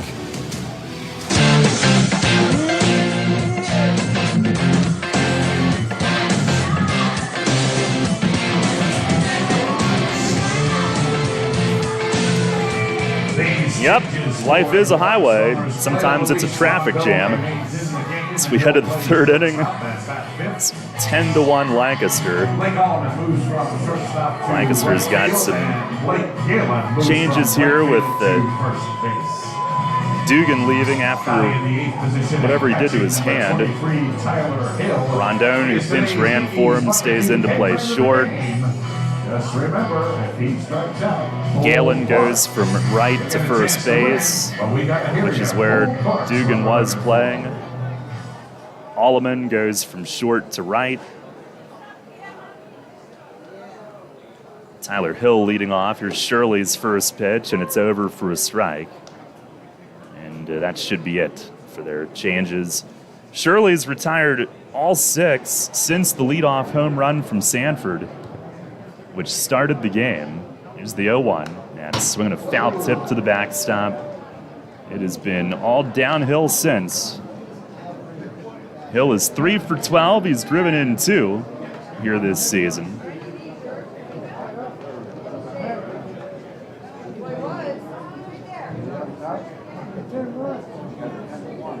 Shirley deals, and a swing and a jam shot, base hit the other way. Tried to go in on Hill, who stays inside it, and inside outs it to right. Has his 4th hit of the year.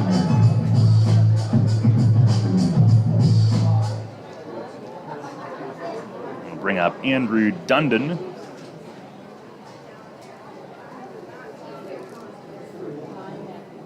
Dundon 2 for 15 with 8 RBIs.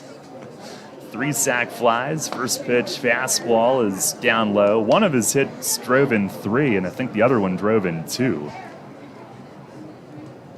He has made the absolute most of those.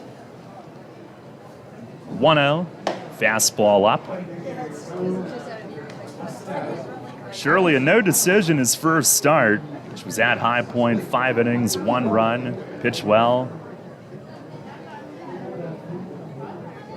Left with a lead, took a no decision. Now comes home, and it is below the knees for ball 3. His season debut in relief, he got the win at Gastonia, 3 1/3 scoreless, and struck out 7 in that one. Fires, and it's up and in, and he walks Dundon. And the Revs have their first 2 on. Hey, there's still time to tee off today, and you can too at Royal Manchester Golf Links. Play the best layout in PA on the area's only Pure Links course. Book online at royalmanchestergolflinks.com.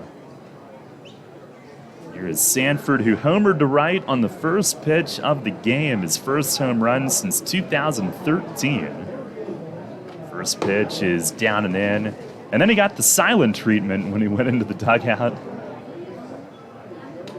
He commented on our radio program that one of the reasons he wanted to come to York, it looks like they had a ton of fun over here. And they had fun at his expense as he grounds this one toward the middle at short. Rondon scoops, flips to second. The turn is late. He beats it. It's a fielder's choice. Slow ground ball. Rondon feeding Mercedes, but Sanford too fast for them to turn it. It'll be 1st and 3rd with 1 out.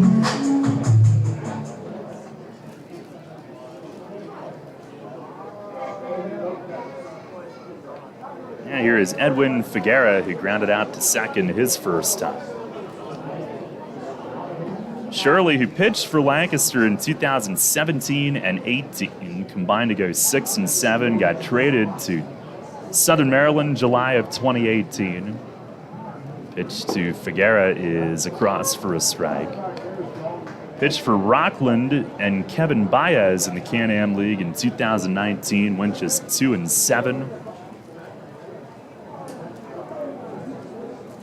The 0-1, and a fastball called strike on the inner half. And he's from Western PA. He was slated to pitch in the Frontier League with Washington this year, but Lancaster acquired him during spring training. He's become really important for them as he gets a ground ball comebacker here, throws low, and Rondon does stab it with his foot on the bag to get Sanford on the force. A horrific throw to second, which cost them a potential double play. Figuera gets an RBI on it. Fielder's choice. Hill scores, and it's 10-2.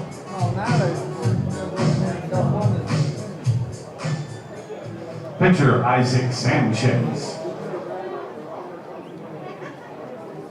Good play from Rondon to make sure they got anybody. And here is Isaac Sanchez, who lays off down and in. Oh, yeah, that's right. Mesa was DHing, so he gets one at bat today, and he's done. 1-0. Swing and a miss on a fastball.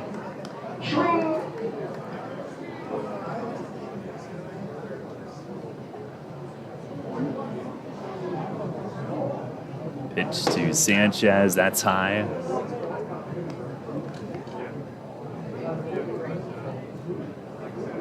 Lancaster's starters heading into the year dropped like flies, so Shirley is now really important. He deals, and it's a called strike. Struggled in a lower league a couple of years ago, was supposed to be in a lower league this year, but he is a vet. Now tosses home and misses low, 3-2. That'll give Figuera the head start from first.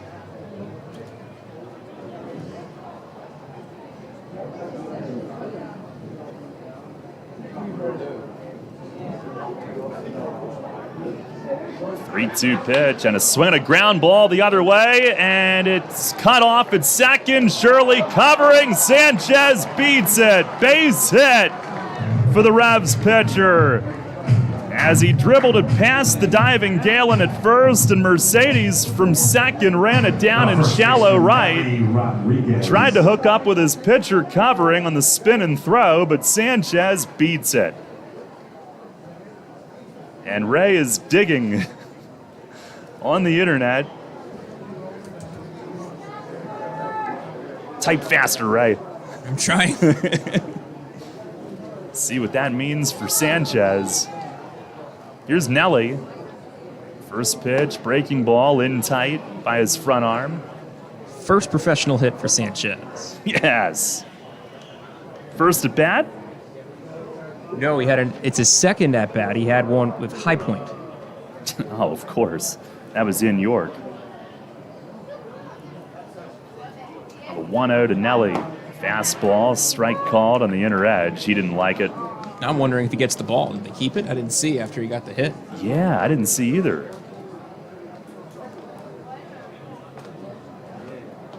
I think if this thing gets fouled into the stands, we should go run after it.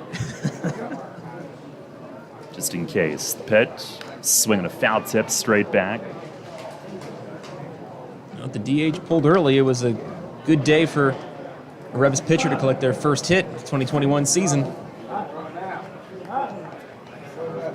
Batting 1,000.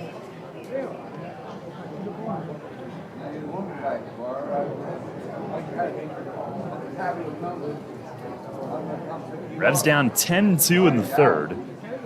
Pitch to Nelly, swing, and he fouls it straight back. Had a good rip as that ends up upstairs. Struck out his first time. Shirley, a 6'5" lefty from Oakland, Pennsylvania, now lives in North Huntingdon, PA. He is 32 years old, so definitely beyond the age of your typical Frontier League pitcher. Now delivers, and a swing of a line drive to right field. Alleman heading over, can't get to it. One hops the wall. Career RBI number 500 for Nelly Rodriguez. Figuera around to score, 10-3. Sanchez goes to third. It's an RBI single the other way. One hopping the wall. Career Ribby number 500. And Nelly opens the season with a 10-game hitting streak. Nelly Rodriguez, Darryl, has been as advertised and then some. He has been one of the top players for not just York, but definitely the Atlantic League. You don't want to go to the concession stand or the restroom when he's coming up to bat. You want to see what he does. Here's Carlos Franco. First and third, the inning continues. First pitch, crowds him in tight. Struck out his first time.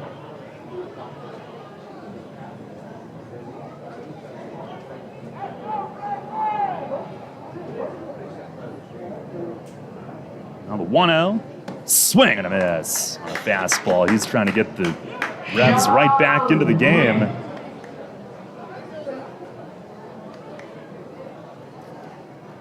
There is a slight wind blowing out to right center.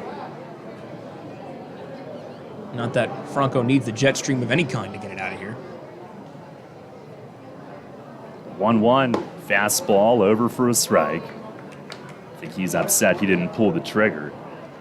Isaac Sanchez, not the first Revs pitcher named Sanchez to get a hit. Jesus in 2010 had a pinch hit infield single. 1-2, and it misses down low. Well, you got all day, that's for sure. 10-3, Revs have gotten a couple back here this inning. Put a little doubt in Lancaster. They've struggled mightily on the mound. Don't let it be a walk in the park for them. Here's the 2-2. And a fastball called third strike. Up and away, and Franco again not in agreement. Revs do score 2 in the inning, 3 hits, 2 men left. We'll go to the bottom of the third, 10-3 Lancaster.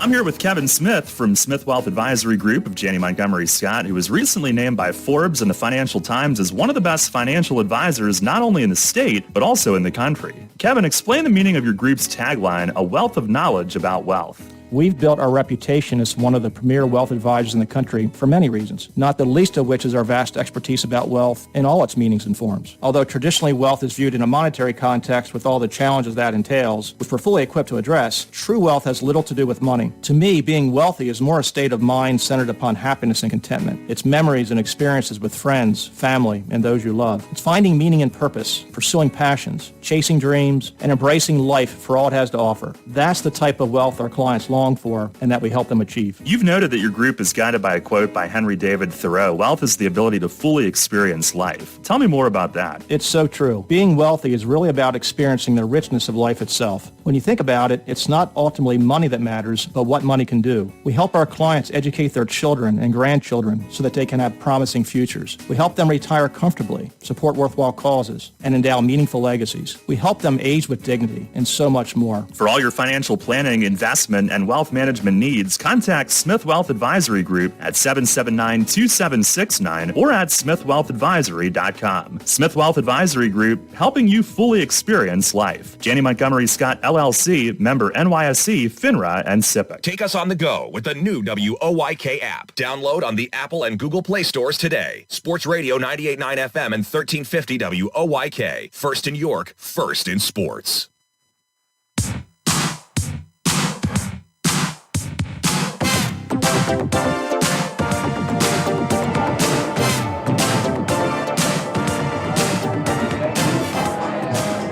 Ten to 3, Lancaster up. Alberto Rodriguez takes over. So a one-inning effort from Sanchez, who ends up getting a base hit before he leaves. Revs have been in the bullpen since the second inning. 27, Alberto Rodriguez. And I can't remember if I mentioned it, so again, it's a pitching change brought to you by Maple Donuts. Had I mentioned it, Ray? Well, if you're not, Maple Donuts got it twice. Yeah. Getting their money's worth on this sponsorship. Again, somebody should have been the sponsor of walks. Didn't we get the Proclaimers to sponsor it? Oh, that's right. Melvin Mercedes will lead things off. Single walk, 2 runs scored. First pitch from Rodriguez, that is inside. Alberto's been used a lot.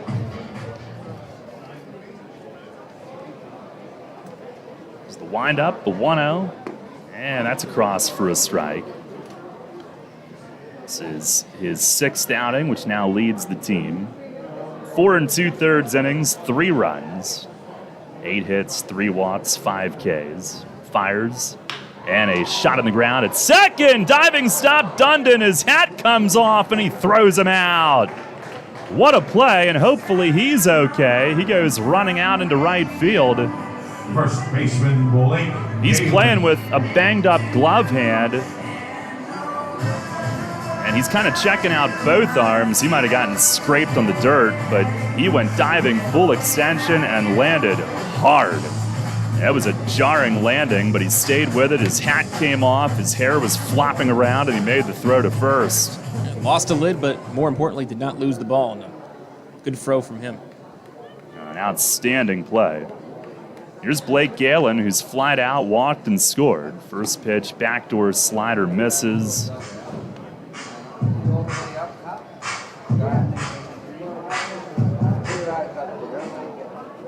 Rodriguez, a scoreless inning here Friday night. Winds and delivers. And a swing and a high pop. At second, it's Dundon. As he steadies underneath it, makes the 2-hand grab. Barely had to move. That one was Now batting the left a little, fielder, the left, Darius Clark. a little more routine. 2 down. Now before the unfortunate ending last night, the Revs bullpen had worked, I believe it was 9 straight scoreless innings going back to Thursday at Gastonia. They will be getting some work today. Here is Ladarius Clark.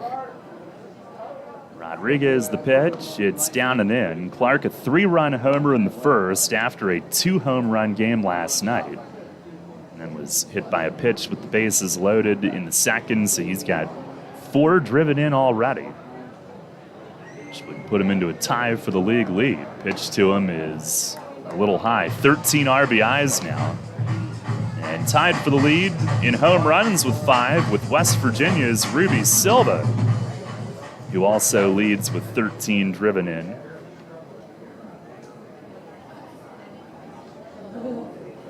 The wind and the 2-0, and that misses inside.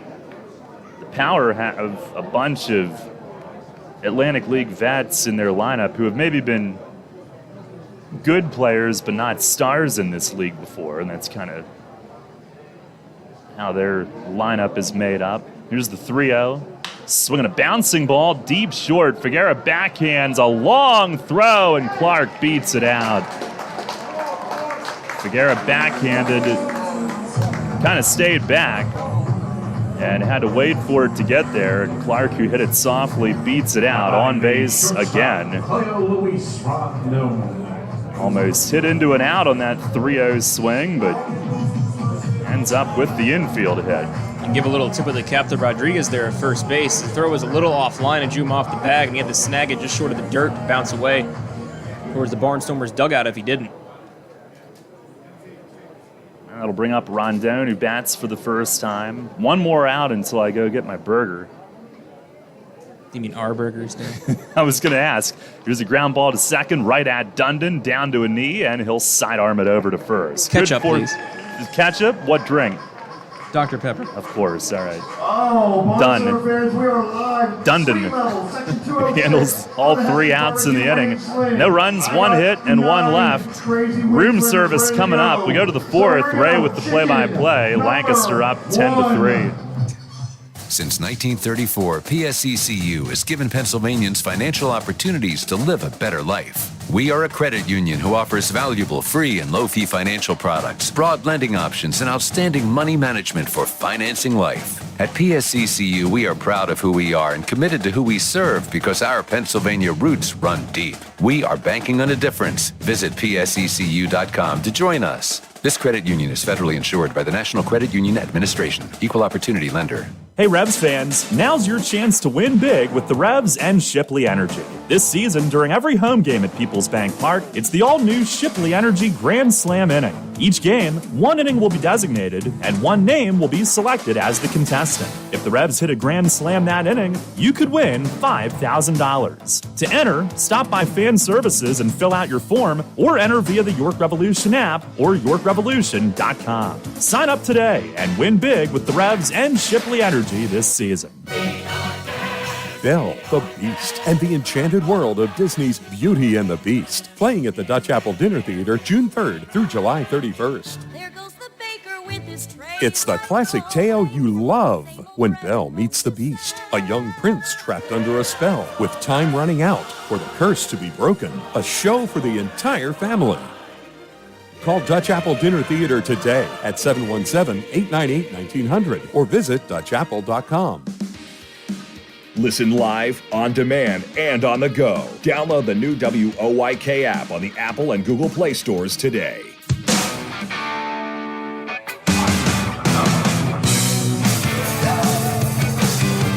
off for the Revs, right fielder Wellington Dotel. On the fourth at Clipper Magazine Stadium, Ray Jensen with you for the play-by-play for the next 3 innings. Is due up for the Revs here in their fourth. Wellington Dotel, Rashad Crawford, and Tyler Hill faced Tommy Shirley, whose first pitch to Dotel in there for a strike, 1-0 the count. Shirley entered today 5th in the league in strikeouts at 12. He has since gotten 3, 1 each in the first 3 innings. The 0-1, swung on and missed by Dotel for strike 2, now down 0-2 in the count. Revs trail by 7, 10-3. Lancaster leads on 10 runs on 9 hits, no errors for them. For York, 3 runs on 4 hits. 1 error in the field. Lancaster kip off the board for the first time this afternoon in the third of a scoreless third from Alberto Rodriguez. As the 0-2 poked at by Dotel hit foul towards the Lancaster bullpen. Remain 0-2 for Dotel, playing in right field today. With the DH spot going to Mesa, but poor Melky only got 1 at-bat as Austin Steinfurt struggled in his second start of the year. We got a base hit from a Revs pitcher in the third inning, Isaac Sanchez. Got his first professional hit. Went as far as third following Nelly's RBI single. It's now the 0-2, swung on by Dotel, foul out of play first base side, and we'll do it once more at an 0-2 count. Dotel grounded out to third base in his first at-bat of the afternoon. Already with the open stance on the right side is Shirley lefty, ball and glove in front. The 0-2, swung on by Dotel and a bouncer towards the glove, and Mercedes at second, spinning near the grass. He has the throw in time to beat Dotel by just a step. Still had some speed after the first bounce in the infield grass by Dotel, and Mercedes had to go a long way to his left, and arching throw to first of Galen in time. Now brings up Rashad Crawford for his second trip to the plate. Crawford, his first multi-home run game in his pro career last night. He scored 4 runs in that game. The last time he scored 4 runs or more was in July of 2016. The first pitch from Shirley misses away for a ball, 1-0 the count. He was of High A Myrtle Beach at the time, scored 5 runs in the game on July 16th, 2016. And he was 3 for 3 at the plate as well in last night's contest. A 1-0. Catch the inside edge on the lefty Crawford for a strike, 1-1 the count. And the 91-mile-an-hour fastball. 3-for-3 performance for Crawford at the plate. His last perfect game at the plate, 4 for 4 in 2018 of High A Tampa. 1-1. Catches, actually missed inside, 2 balls, 1 strike now for Crawford.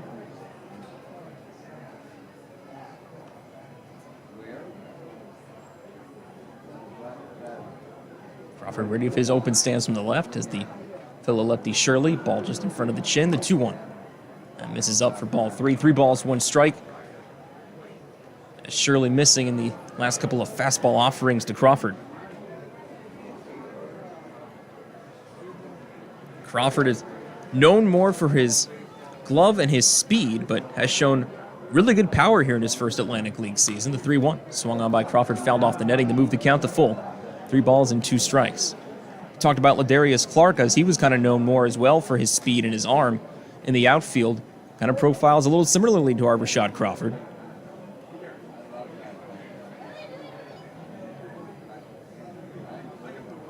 Payoff pitch upcoming. Here it comes. Swung on by Crawford, fouled up towards the upper deck and back down towards the seating bowl. We'll do it once again at a full count. Not a lot of people in the lower part of the seating bowl near the first couple of rows. It is a hot one today, easily in the 90s. There's a lot of fans here in attendance at Clipper Magazine Stadium favoring the shade. Shirley ready in the payoff pinch once more. Crawford fights it off again, fouling it off over the stadium. Oh, now actually hit the top of the roof and then smacked back down to the seating bowl. Almost hit Silo. Look out, Silo.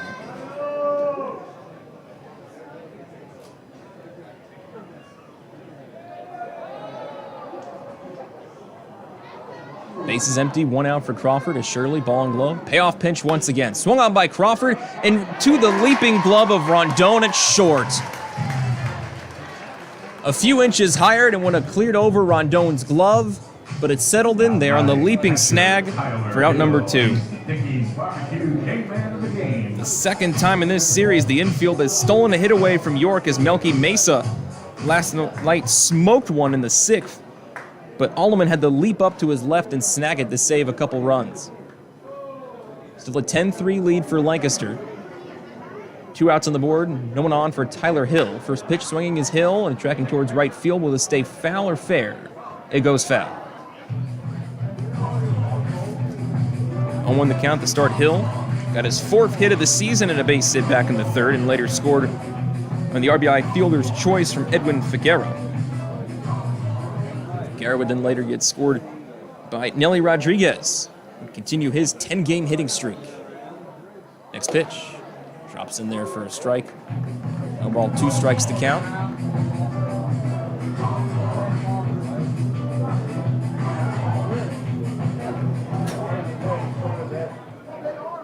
Hill now 2 for 5 in this series, 2 for 6 in the trip. The 0-2. Swung on and missed, and the fastball at 92. Went a little up, Hill chased it, and he's down on strikes to retire the side. 4th strikeout for Tommy Shirley in his 4 innings of work. We head to the bottom of the 4th here at Clipper Magazine Stadium, still a 10-3 Lancaster lead. Pennsylvanians are creating their own soundtrack. Thanks to PA Lottery Scratch-Offs, excitement's back. Pennies, nickels, dimes, or quarters, no matter your choice, scratching's always in order. With big top prizes and second chance drawings, thrills await. They're out there calling if it's excitement you seek and you're looking for action, play the PA Lottery. And keep on scratching. Must be 18 or older. Please play responsibly. Benefits older Pennsylvanians every day. The York County Solid Waste Authority turns up the heat every day. On your garbage, that is. Advanced waste-to-energy technology is used to burn garbage at 1,800 degrees Fahrenheit in environmentally controlled combustion units. This reduces air emissions and produces electricity, enough to power 20,000 homes every minute of every day. Visit www.ycswa.com to learn more. In York County, garbage is power.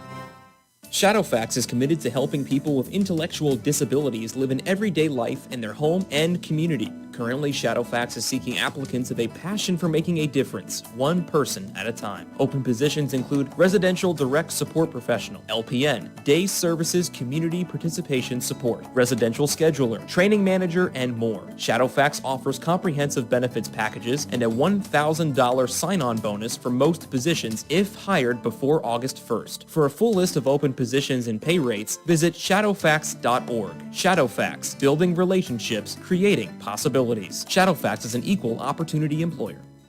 New FM signal, new website. Get features, live broadcasts, and on-demand game broadcasts and shows online at 989WOYK.com. This is Alex Sanabia. You're listening to York Revolution Baseball on the home of the Revs. Sports Radio 98.9 FM and 1350 WOYK. First in York, first in sport.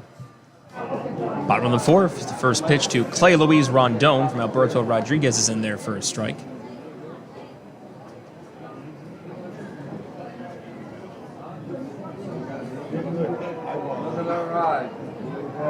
Next offer, swung on the Alleman pardon. And foul first base side out of play, 0-2 the count. Alleman taking Dugan's spot in the batting order. Next pitch, swung on by Alleman, tracking towards right field, and it hits foul.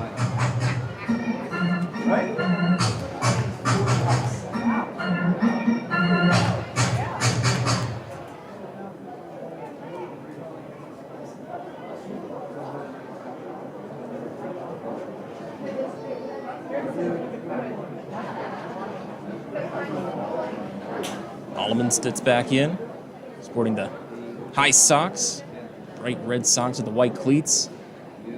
As Alberto Rodriguez turns and deals the 0-2. Swung on by Alleman and dribbled right in front of the plate, but it's fouled. It got a piece of Alleman after that swing.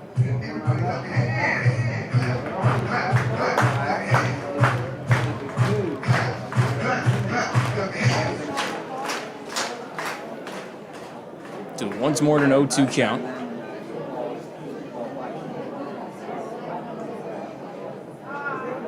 Rodriguez, ready in front.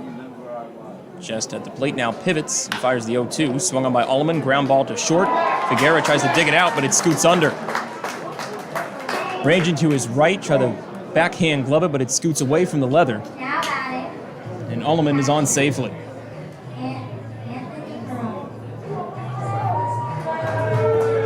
Be an infield hit for Blake Alleman to lead things off here in the fourth inning for Lancaster's offense. Now Anthony Peroni, the catcher, up for a third time. He's walked twice. Last night's hero for Lancaster as he collected the game-winning hit. Now behind the backstop today, as we saw De La Rosa the last two games behind the dish.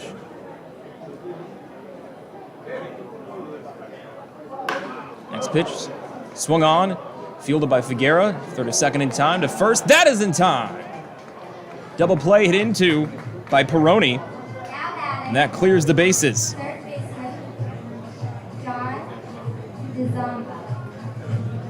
Figueroa able to dig that one up, get it to Dundon at second base in time, and then Nelly didn't really have to put on much of a stretch to retire Peroni. So 2 outs on 1 swing from Peroni, and that brings up John DeZamba as the last hope for Lancaster here in their fourth. 2 for 2, though, 2 base hits, first and second. The lefty bat ready to face the righty Rodriguez. First pitch is slightly up and away for a ball, 1-0 the count. First time this season, Rodriguez has been asked to work multiple innings out of the bullpen for York. He was formerly a starter in the Atlantic League of both Sugarland and the Road Warriors. 1-0. Missed slightly upstairs for a ball, 2 balls, no strikes.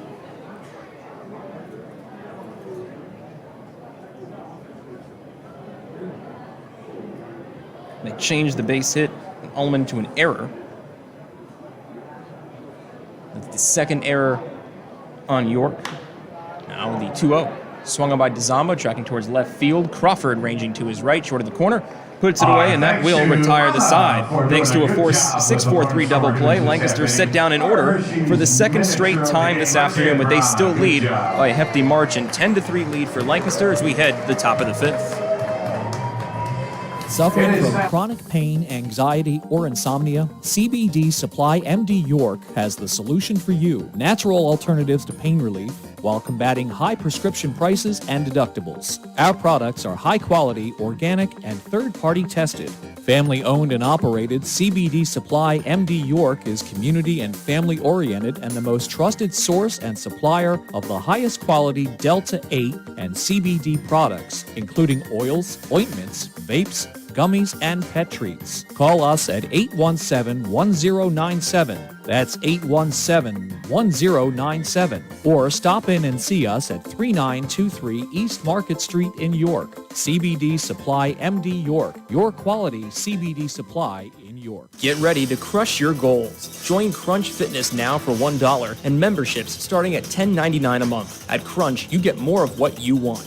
You can run, you can lift, you can train, you can jump, squat, lunge, dance, and hit it with us. And at Crunch, an obsession with so fresh and so clean means you can feel confident getting a safe workout. Join Crunch today and get 1 month free. Use code RADIO to claim your free month at crunch.com. That's the code RADIO at checkout to get 1 free month at crunch.com. Come see why Jack GM Volvo has been York County's trusted new and used car dealer for over 50 years. In need of service for your vehicle? Get a free PA state inspection when you mention promo code REVS Baseball. 9 brands and 4 convenient locations. For more information and details, visit gmvolvo.com.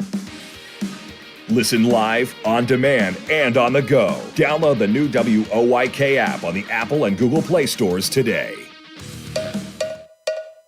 Leading off for the Revolution, the second baseman, Andrew.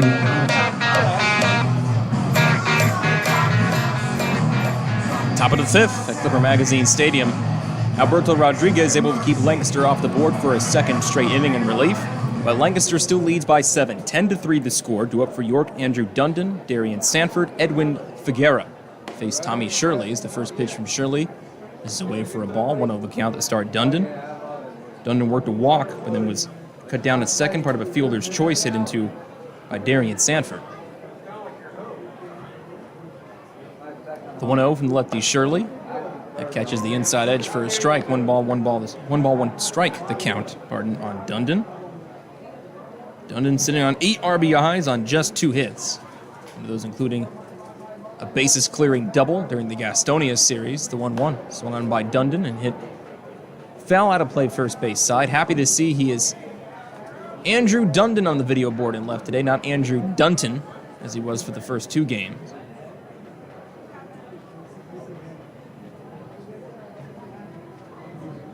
One ball, 2 strikes to count for Dundon, ready for the offering. Open stance from the right side. Shirley obliges. The 1-2 check swing to the go. They appeal, and at first base, says he went around. Bill Worthington at first base today says he went. And Dundon down on strikes for the first out here in the 5th. That's now the 5th strikeout for Shirley. His season high is 7, and that came in a relief outing against the Gastonia Honey Hunters. He struck out 5 in his last start. That was against High Point, a 4-3 loss. Did not factor into the decision, just allowed 1 run on 4 hits as the bullpen gave it up for Lancaster in that game. And Dundon down on strikes for out number 1. Now back to the top of the order with Darian Sanford. First pitch is inside for a ball, 1-0 the count. Darian Sanford started off this game with a solo home run to right field, his first home run in the Atlantic League, and his first home run since 2013. The 1-0. Swung on by Sanford and missed for strike 1. And it was funny, Dave Collins came into the booth in between innings and he said, "I'm mad at Darian. I've been waiting 3 years for that to happen," as he was a Barnstormer for many a season. But too bad, so sad. He hit his first Atlantic League home run with York. I'm okay with it. 1-1 the count, 1 out, no one on for next pitch. That catches the outside edge for a strike. 1 ball, 2 strikes to count. Peroni had to go to his right to snag it, but not far enough for a ball.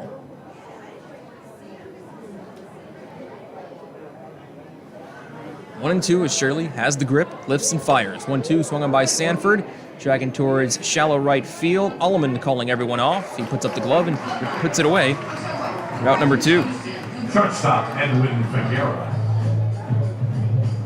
2 up, 2 down for York in the 5th. It leads things to Edwin Figuera to try to keep the frame alive. Collecting an RBI with a couple outs on the board in the 3rd, and later scored on a base hit from Nelly Rodriguez. Rounded out his first time this afternoon. Shirley lifts in the first pitch, swung on by Figuera, fouled off to the netting. 91 mile an hour fastball, just getting a piece is Figuera, 0-1 the count.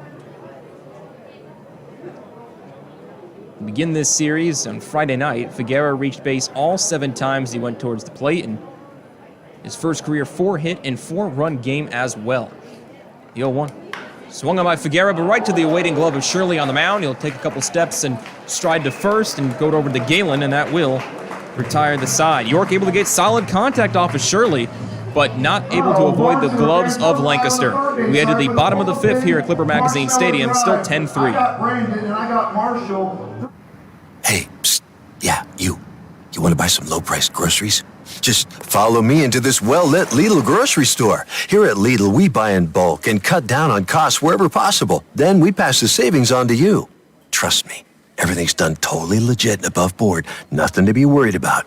Yep, Lidl's pretty great. It's just your run-of-the-mill grocery store, except with way lower prices. Lidl. Suspiciously low-priced groceries.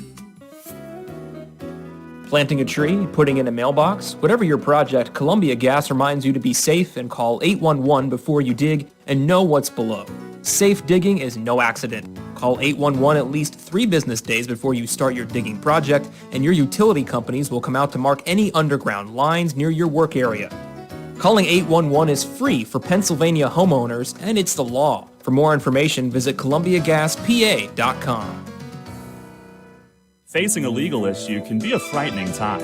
What's my course of action? How do I know who to call? Fortunately, the York County Bar Association makes it easy. Now, you only need to make one call to find the right lawyer for you. Call the York County Bar Association and let us help you find the right lawyer with our Attorney Connection Lawyer Referral Service. Just call 854-8755 or visit yorkbar.com. Don't hesitate in getting the help you need.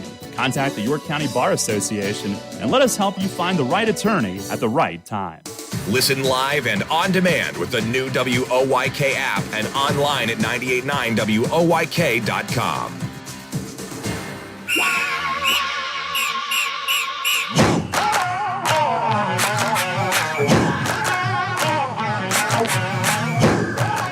Bottom of the fifth at Clipper Magazine Stadium, still a 10-3 lead for Lancaster as Alberto Rodriguez will be asked to go a third inning this afternoon.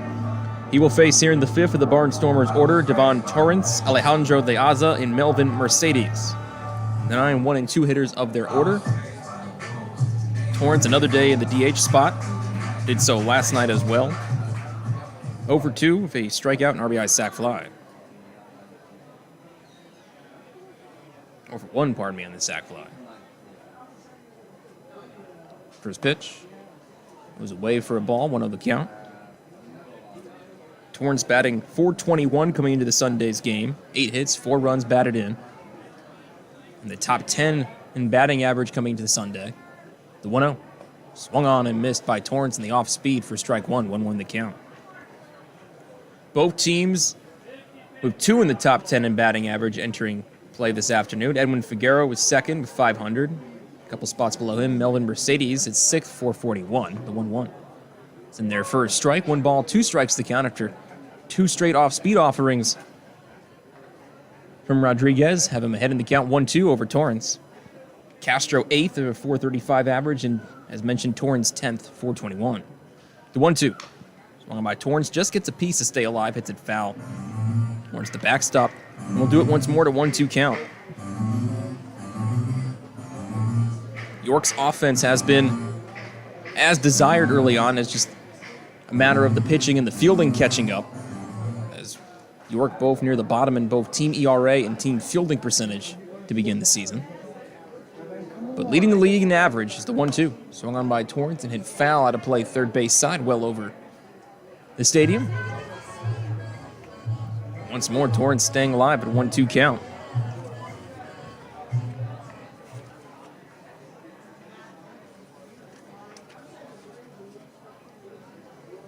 Torrance started out hot, had 3 hits in each of his first 2 starts of the season for Lancasters. The 1-2 from Rodriguez, swung on by Torrance and tracking towards right field. It will fall in front of Dotel for a base hit. And Torrance breaks for what was an 0 for 6 skid. It's his first hit of the series, was previously 0 for 5. Leads off the 5th of a base hit. First hit for Lancaster since the 2nd inning. Collected 2 hits and scored 5 on that time.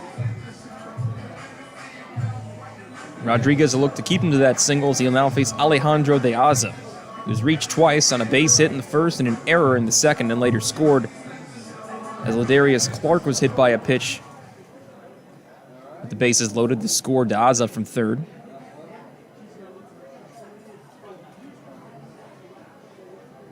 First pitch to De Aza in this appearance. Misses away for a ball. 1 on the count in the lefty De Aza.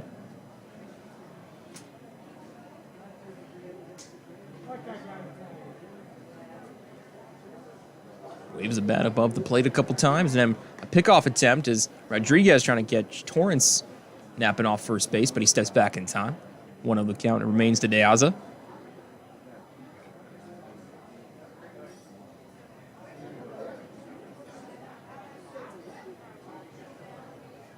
De Aza ready with the black bat, contrasting against the bright red helmet as the 1-0. That'll miss upstairs for a ball. 2 balls to strike. Count now for De Aza. Went 3 for 5 with 3 base hits and 2 runs scored in his Barnstormers debut last night. Well, the Barnstormers already had outfield talent before De Aza's arrival. They certainly will take his presence as the 2-0. That's in there for a strike. 2-1 the count now for the former New Britain B, who was selected in the dispersal draft. The very first pick in the draft was Lancaster's after a torrid 2019 season.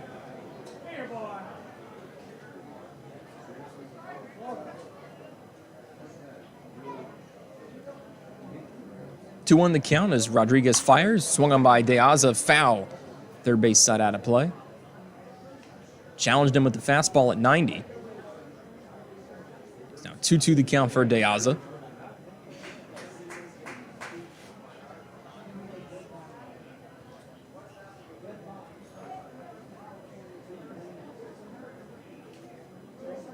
Already back into the open stance on the left side as Rodriguez leans in.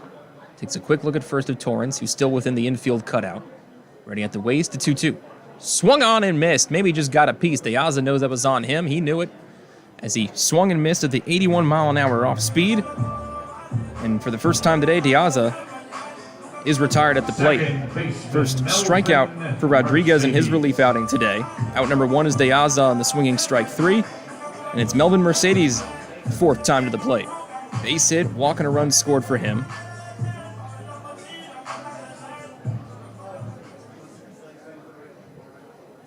Mercedes open, another lefty to face Rodriguez. Has the sign from Hill. First pitch.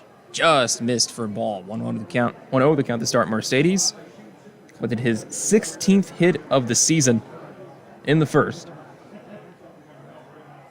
Now, tied with Silva. Depending what he does at West Virginia today with 16 each. The 1-0. Almost same location, just a tad lower, but also still outside for a ball. 2 balls, no strikes. Now from Mercedes.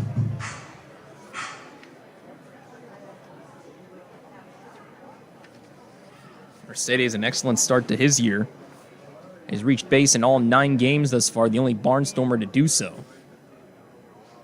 2-0. Swung on by Mercedes, and he's popped up, but it's a high fly ball at that, though. Going back towards the wall is Sanford. It just falls in front as it tracks towards the wall. Carried a long way off the bat of Mercedes. Now rounding third and heading towards home is Torrance. And struggling for the ball is Sanford. And now they're going to send as well Mercedes around third base. No throw towards the plate. And 2 runs come in for Lancaster to increase their lead. Wow, 2 more Barnstormers have just come home, and you 2 come home. So beautiful. It was inside the park home run for Melvin Mercedes. In Sanford, it was going to be a hit regardless as it just trickled away from his glove short of the right center field wall, but it looked like he had some trouble with it. Torrance was definitely going to score with how far that ball was hit, but struggles in the outfield allowed Mercedes to come home on an inside-the-park homer. It's now 12-3 Lancaster. Now the first pitch to Blake Galen in there for a strike.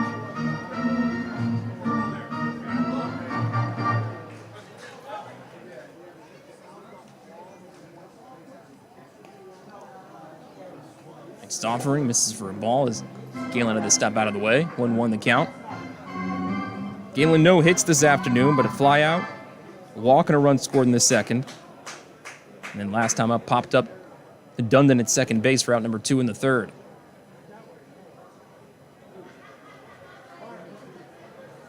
Rodriguez has the signs and the 1-1. Upstairs for ball 2, 2 balls, 1 strike. Pitch at 90.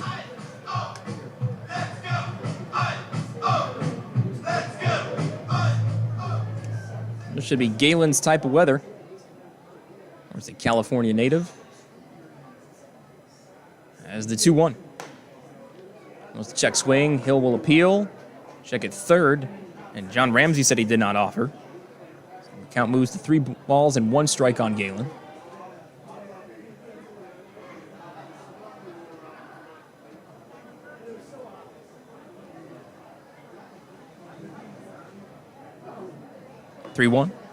That catches the outside edge on the left to Galen for strike 2. 3 balls, 2 strikes the count. So the official scoring decision on that Mercedes play, it scored a triple. It scored Torrance, and then Melvin Mercedes would score on a fielding error by Sanford in center. So not an inside the park homer. Ended up that way, but officially scored a triple in the book. Payoff pitch. Away, ball 4, and it's a 1-out walk worked by Galen, his second walk worked of the afternoon.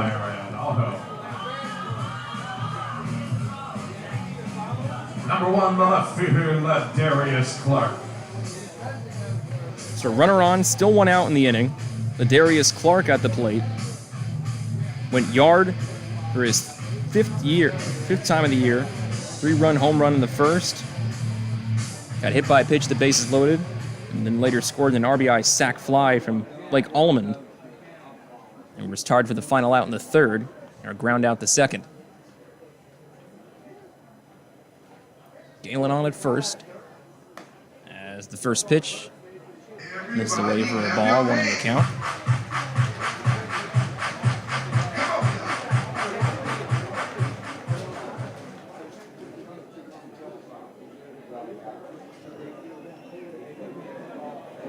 Rodriguez lifts and deals the 1-0. Swung on and missed by Clark for strike 1 ball and 1 strike the count. And Clark went down forward on top of the plate for a tad. I don't know if maybe he swung through and pulled something. Now he's going to take some time away out of the batter's box. And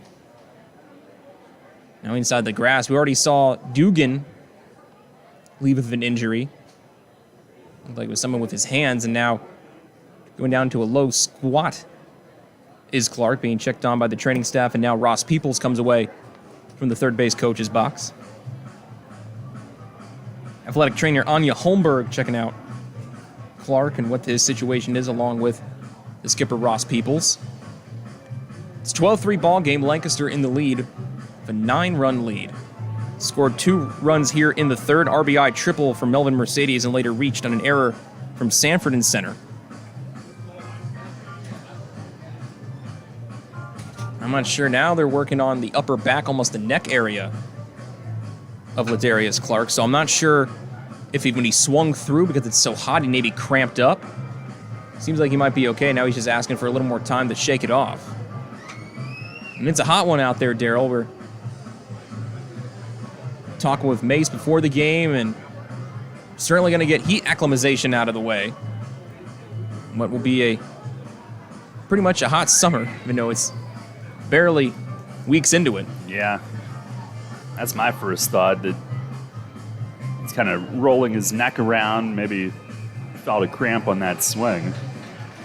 He steps back into the batter's box now with nice applause from the crowd here at Clipper Magazine Stadium. Here it's a 1-1 count, 1 out, runner on at first, and Galen in for walk. 12-3 Lancaster lead. Rodriguez now set, the 1-1. Swung on and missed by Clark, as maybe got a piece of it at that, as the ball dipped low in the zone, and Clark went to a knee to try to get a piece of it. 1 ball, 2 strikes, the count, and moves up to the Barnstormers left fielder.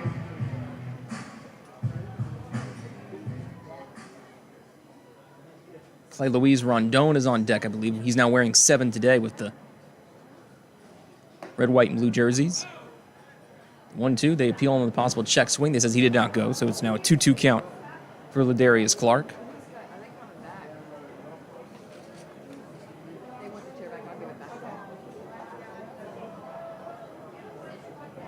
Clark now, so with his first inning home run, tied of Silva for the most home runs in the Atlantic League at 5 apiece.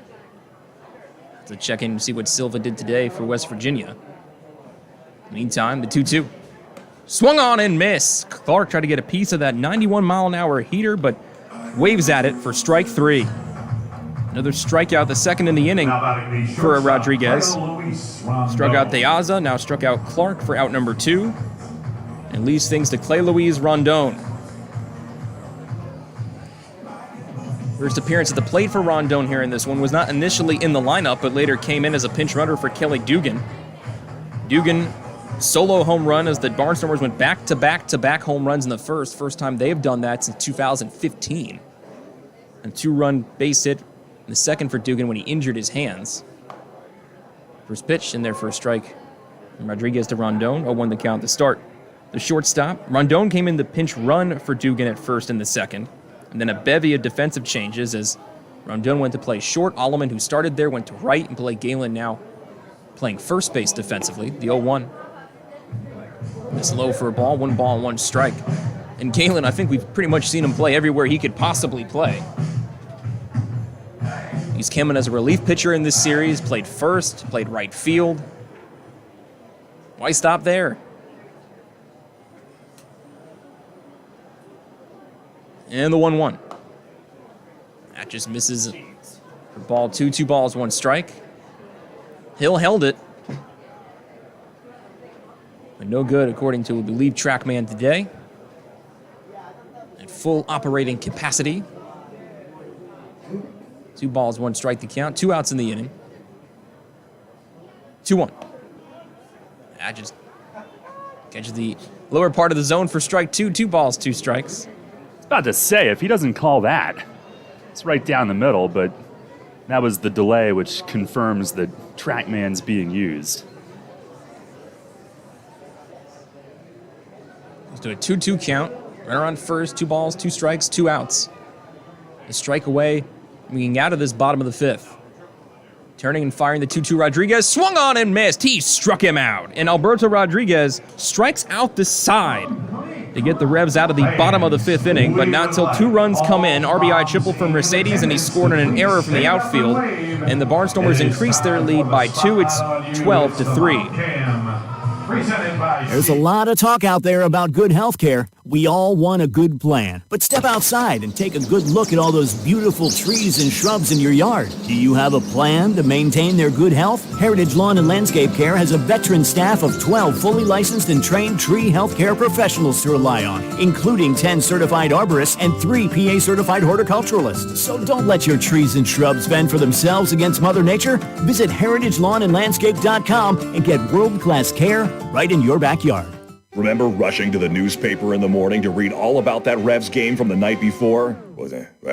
Yeah, that was a long time ago. We barely remember that too. Sports Radio 1350 is your home for local sports, and we're taking care of that news void in your life. Get your York Revolution game articles delivered right to your inbox every morning, courtesy of WOYK. Simply log on to YorkRevolution.com and click to sign up to receive daily game recaps right to your inbox. Keep up to date every day as the York Revolution go for another Atlantic League title. We're your source for local sports. Sports Radio 1350 WOYK. First in York, first in sports.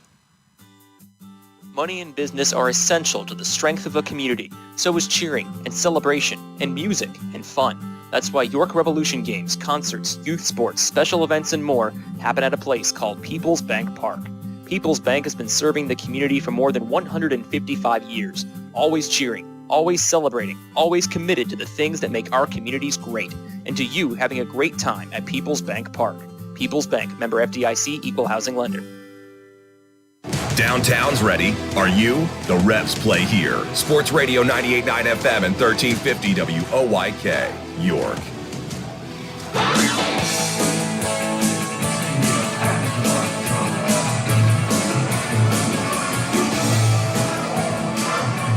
Music makes me think we're doing Central PA game days. That's one of our re-entry music tones, but no, it's a York Revolution baseball game being played here. Clipper Magazine Stadium, the scene which the score was better though, as the Revs trail Lancaster Barnstormers. Lancaster leads at 12-3. The total so far, Lancaster has scored 12 times on 11 hits, no errors for them. For York, you have 3 runs, 4 hits, 3 errors in the field. Last inning, RBI triple and an error scored 2 for Lancaster, but Alberto Rodriguez working around them, striking out the side at the end of the inning. Tommy Shirley will have to go the deepest he's ever gone in a start. He's through 5 innings thus far for Lancaster. Leading off for the Revolution, the pitcher, Alberto Rodriguez. And Alberto Rodriguez will lead things off. These changes for the Barnstormers. Blake Galen moves back to right field. Blake Alleman is now playing left field. And Anderson De La Rosa is playing first base. Another bevy of defensive changes as Alleman moves over to left field. As looks like Clark will be done. Galen now back in right. And Anderson De La Rosa, catcher, will be playing first base. Peroni still behind the dish, though, as the first pitch to Rodriguez from Shirley misses for a ball.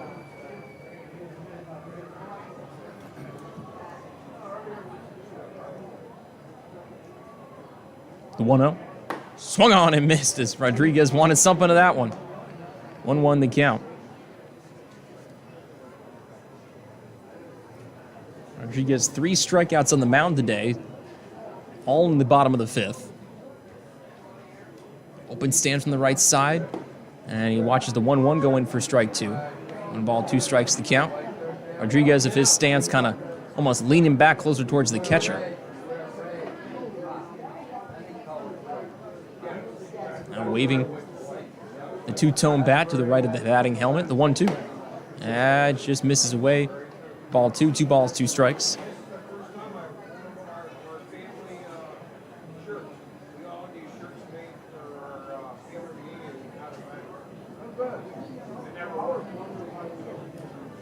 Lefty Shirley fiddles for the grip. Has it, the 2-2. Swung on and missed by Rodriguez. He's down on strikes for out number 1. Took a couple of hefty hacks, but couldn't get anything of Shirley's offerings, and Rodriguez down on strikes for out number 1 here in the 6th. That'll bring up Nelly Rodriguez for his 3rd time. Nelly continued his hitting streak to 10 to open the season. RBI base hit to score Figuera back in the 3rd. Flew out the center his first time out today. Got career RBI 500 back in the 3rd, so congrats to Nelly. Face Shirley for a 3rd time. First pitch swung on and missed by Rodriguez for a strike 0-1 the count. Take a quick look around the Atlantic League, brought to you by Heritage Lawn and Landscape Care. Just one other game ongoing in the Atlantic League. Southern Maryland the scene as the Blue Crabs hosting Long Island. Bottom of the 3rd, scoreless. 0-1, swung on by Rodriguez and hit foul out of play. Count moves to no balls and 2 strikes. Other games set to get going later this afternoon, both at 5:05 p.m. first pitches. Lexington hosts West Virginia, and High Point continuing their Carolina rivalry with Gastonia. 0-2 the count, 1 out, no one on for Nelly Rodriguez. Shirley ball and glove. Overhand delivery. Misses away for a ball. 1 ball, 2 strikes the count. For the Revs, next up, it's an off day. First off day in 10 straight games tomorrow. They'll conclude the final 3rd of this road trip, going to Regency Furniture Stadium for the first time this season to face the Blue Crabs. Then back home for 12 straight. Shirley the 1-2. That misses up for ball 2. 2 balls, 2 strikes now for Nelly. 12 straight games will see Long Island, Lancaster, Lexington, and Southern Maryland. So we'll conclude our first time seeing the North Division this year. Then after that, after Lexington seeing them, the only team we will have not seen in West Virginia. 2-2 the count for Rodriguez. The pitch swung on by Rodriguez and through the hole between 3rd and short in the shallow left for a hit. Rodriguez, 2 base hits on his afternoon. Zamba and Rondon both giving it a look, but all they can do is watch it go towards Alleman and left. And Rodriguez, with his 14th hit of the year, now definitely up there as he gets closer and closer to the top of the Atlantic League leaderboards. Now past Blackstone, who had 13, and for this afternoon had 3rd in the league. So, barring anything crazy, Rodriguez should have the number 2 spot in terms of hits the Atlantic League thus far. Now first pitch to Carlos Franco, upstairs for a ball. Franco's had a tough job figuring out the strike zone today. 2 strikeouts thus far. 1-0 the count to start him on that first pitch that missed. For the series thus far, he's 3 for 9 of a home run, 4 RBIs, 4 runs scored, 3 walks worth, the 1-0. Swung on by Franco and a high pop-up and foul, now drifting third base side out of play.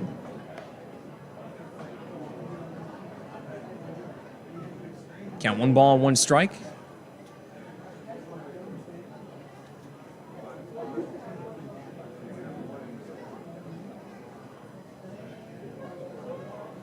Franco trying to keep a 4-game hitting streak alive and push it to 5. 7 for 17 in this stretch. It's a 1-1. That catches the outside edge on the lefty for strike 2. 1 ball, 2 strikes to count.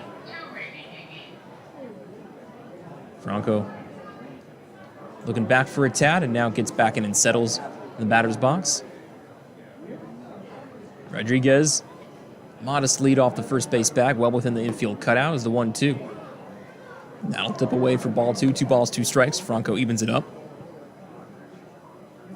Franco's been, of course, more known for his bat in his time with York, but he's been showing the defensive leather the past couple of games here in Lancaster. Has had to shack some balls in foul territory, make some tough plays. He's been playing a good third base in this series. It's the 2-2. Swung on by Franco and a fly ball to left field, but playable for Ulliman. He'll track to his right and put it away for out number 2. So Franco able to get a piece of an offering from Shirley, but just not enough of it. Got a little under it, and Ulliman retires him for out number 2. Ray, should I eat this apple if it's brown? I am no way an expert on that. Can you ask your wife? I don't know if she's listening. I'm going to eat it anyway. Yeah, I was going to say, was it? I feel like you've already gotten to that point. Why stop? It's been in the bag for a few days. Almost down to the core. Wellington Dotel steps in for a third time. He's 0 for 2, 2 ground outs. First pitch from Shirley. This is slightly up and away for ball 1. 1-0 the count on Dotel. Dotel for this series, 5 for 6. Double and 2 runs batted in. Also has a run and a stolen base. Done a little bit of everything. Accustomed to what we've seen for Dotel in the Atlantic League and with the Reds. The 1-0 swung on and missed for strike 1. 1-1 the count.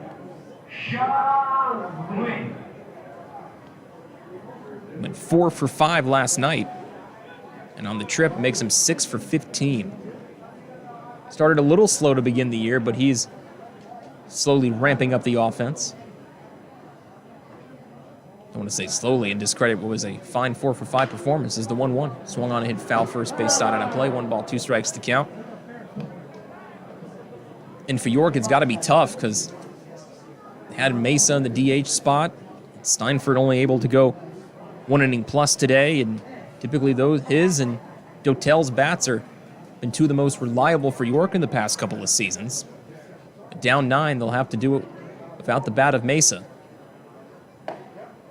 The 1-2, called third strike on the inner half. 2 more strikeouts for Tommy Shirley. He now has 7, his season high on the year. We head to the bottom of the 6th inning, still a 12-3 Lancaster lead.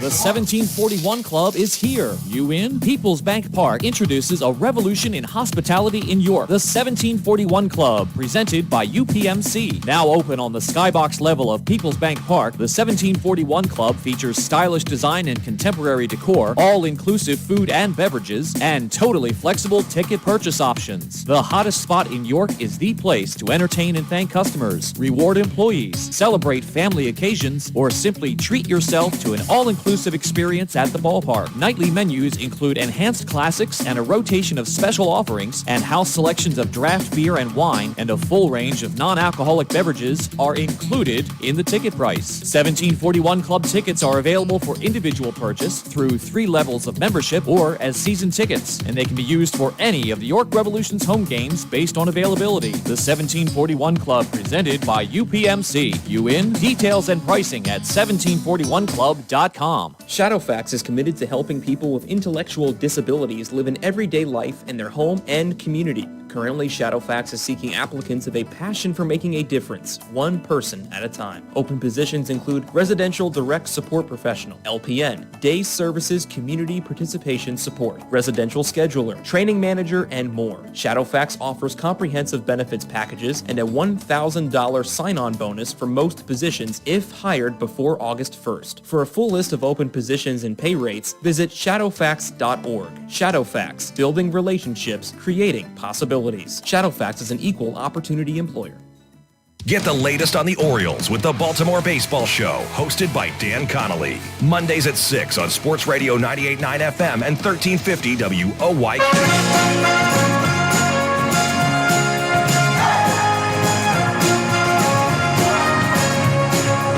Hey, it's the bottom of the sixth.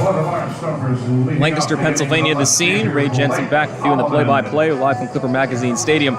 Wish the score was better. It's a 12-3 lead for the Barnstormers. They're up here in the bottom of the sixth inning. We Blake Alleman, Anthony Perroni, John Bazama to face the new Revs pitcher, brought to you by Maple Donuts pitching change, Edward Paredes. Making his fourth appearance for York in 2021. We last saw him on Friday here in Lancaster, pitched a scoreless frame, 1 walk, 2 strikeouts against the Barnstormers.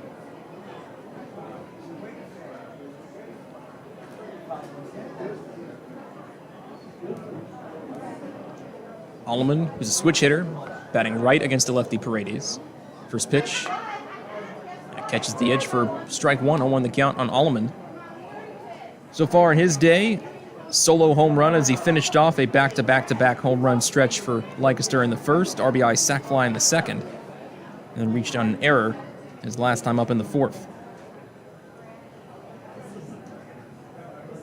Started in center, then went to right field, now playing left field. There's 2 injuries to Lancaster's infield, or position players, pardon, has been caused a bevy of changes as the 0-1 missed in for ball 1, 1-1 the count. Dugan got hurt earlier in the game on a pitch that went near the hands and maybe either got a piece of him following a swing. But the reaching first and a single, he had to leave. It's the 1-1 swung on by Alleman, tracking towards right field, going back towards the wall is Dotel, just in front of the Capital Blue Cross sign in right. He puts it away for out number 1. Catcher Anthony Perroni. Dotel able to track it to his right as that ball had a little giddy up to it. But Dotel able to get there, retire Alleman for out number 1. Guess that's why guys pitch toward left field in this place, because that thing might have been off the plate, and he reached out and kind of served it, and it ends up right in front of the fence. He tried to go oppo with it, but just couldn't get there. Couldn't get all of Paredes' offering, who may not have the velocity he's had in years past here at York, but the command is much better than when he first arrived in 2013 as the first pitch. Misses it out inside for a ball, 1 on the count. I remember in 2013 when he first arrived later in the year, he had a ton of velocity, but there were pitches at times that clocked the gun in the 90s but sailed over the batter's head. But Paredes able to rein it in and reach the majors, the 1-0. Swung on by Perroni, hit foul third base side, moves the count to 1 ball and 1 strike. And it's wise of Paredes that now he knows he doesn't have the velocity he once had in his career, so he's got to rely on the command that he's developed. Yeah, he can still be effective.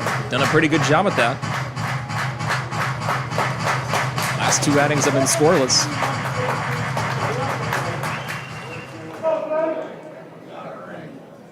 One as Paredes fires. Pitch outside for ball 2. 2 balls, 1 strike. So back to the injuries that Lancaster has suffered. So Dugan left in the second inning with an injury. Then Clay Luis Rondona, the pinch run for him for at first. And then Ladarius Clark in the 5th struck out. But prior to that, cramped up on a swing through against Alberto Rodriguez, the 2-1. And this is low for ball 3. 3 balls, 1 strike. Had to be quick little massage work from Anya Holmberg of the athletic training staff here in Lancaster, and checked on as well by Ross Peoples. Stayed in the at-bat, struck out swinging, and then left the game. So now Alleman had to move short, right, and then left. Galen came into play first. Now he was back and right. It's the 3-1. Swung on by Perroni, foul, third base side. Rolls towards the Revs dugout, moves the count to full, 3 balls and 2 strikes. And, York can relate to Lancaster's injury problems today, as we saw Chris Vasquez exit the game last night.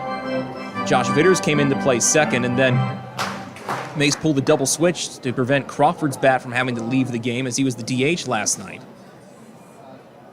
That caused Sanford to come in from center field to play second. Payoff pitch. Swung on by Peroni, ground ball to Franco, fielded on one bounce, throw across the diamond to first. Nelly in time to retire Peroni for out number 2. Yeah, and if not for all that last night, I mean, you expect the Revs would win that game, but had to move guys out of position, and every team's dealing with those types of things to some degree right now. You just hope that it doesn't rear its ugly head in the game situation, but it has been. May said it best. You can't score 10 runs in a game and not win it when it's all said and done. That is just brutal to have happen to you, but it's what happened to the Revs last night. John DeZamba now steps in for a 4th time. 2 base hits on his day. First pitch swinging from Paredes, and it's a ground ball to second. Dundon scoops it up to his right. Quick throw across the first, and that is in time to retire the side. So Paredes keeps Lancaster off the board in a scoreless 6th inning. We're through 6 here at Clipper Magazine Stadium, but it's still a 12-3 Lancaster lead. Darrell Henry takes you the rest of the way on the Revs Radio Network. I have Jared. You get in your car, and you start your car. You put the car in gear, and you go nowhere. What the? Because your transmission has failed, or you try and put it in gear and it makes an awful grinding noise, or you put it in gear and take off, but when it's time for the transmission to shift, the RPMs just go higher, but you aren't gaining any speed. Dang it! Now you've heard of the good-looking genius and the crew at Broadway Transmission, right here on the radio. But now all you have to do is go to www.broadwaytrans.com to arrange a tow right from the website, and in a flash, your vehicle is on its way to the recovery, and with the best tracked warranty in the industry. Easy financing, free towing with repairs, AAA authorized, and the most recommended family-owned transmission shop around since 1951. Broadway Transmission will get your shift together and stand behind it too. Visit us on the web at broadwaytrans.com or stop in and see how it's done. I felt like my well-being was tied to the morning stock numbers.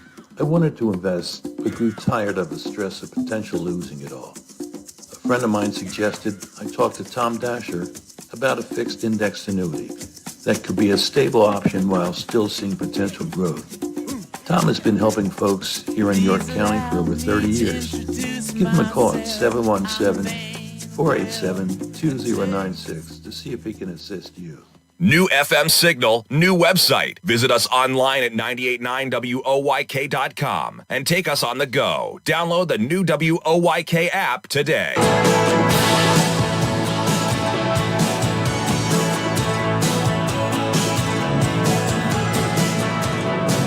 Head of the 7th, Revs trail 12-3. New pitcher for Lancaster is Jamarcus Lang, right-hander. So Tommy Shirley goes 6, which I don't think anybody. No, Daryl Thompson did go 8 the one night, but 6 is as far as we've seen anyone go yet. 6 innings, 5 hits, 3 runs. He walked 1, struck out 7.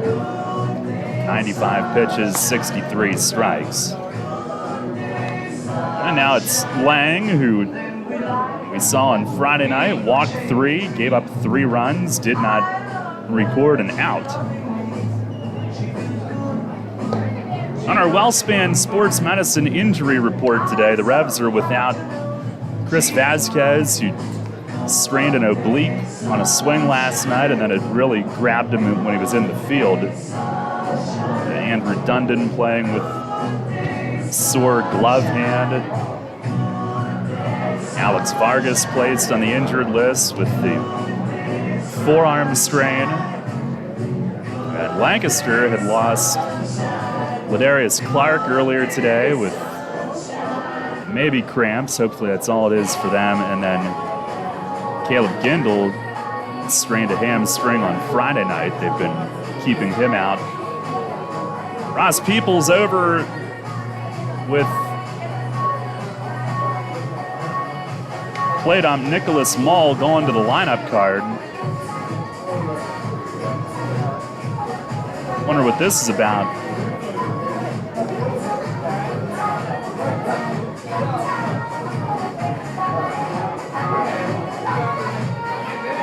I think Trackman might be done for the day if I'm reading their hand signals correctly.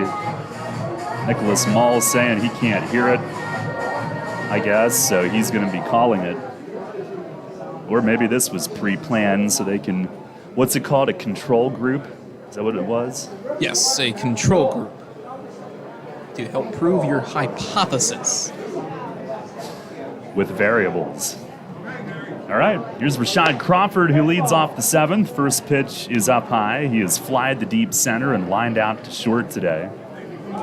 He's hit it hard both times.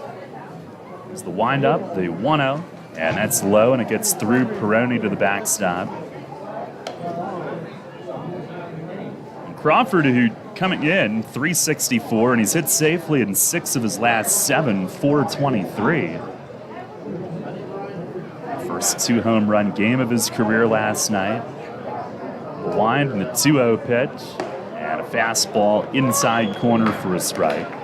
In fact, he scored 4 times last night. He was on base 5, and third straight game a Revs batter has scored 4. Here's a swing and a towering pop. Right side, it's De La Rosa playing first, circling into foul ground. What is Lang doing? De La Rosa makes the catch, and Lang left the pitcher's spot and came close to interfering with his first baseman over there. He did not have to go all the way over, but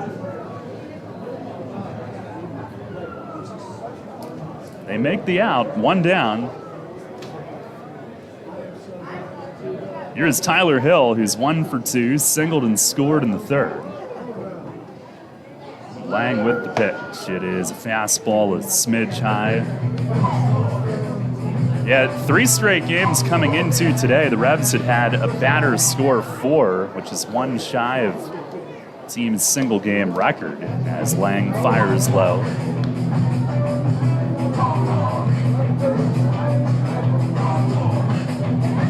Revs entering the day had the top 4 in the league in runs scored and the top 5 with Sanford tied for 5th. As Lang misses low. Crawford came in first with 12, Nelly with 11, Melky with 10, Franco with 9, and then Sanford tied for 5th with 8. But they have been quieted a little bit today. It's 3-0 to Hill. And it is a little bit high. And Hill head to first with a 1-out walk. Revs, who scored early today on a Sanford first pitch leadoff home run, but Lancaster scored 5 in the first, 5 in the second. And they have controlled play throughout. Here is Dundon, who's walked and struck out. And the first pitch is high and tight as he bends back.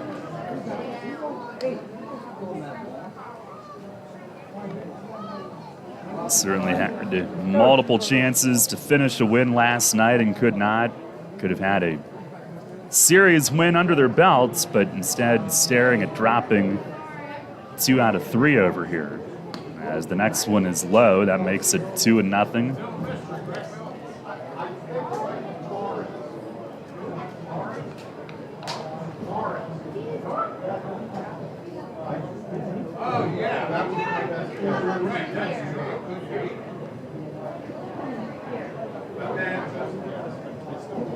Now Lang set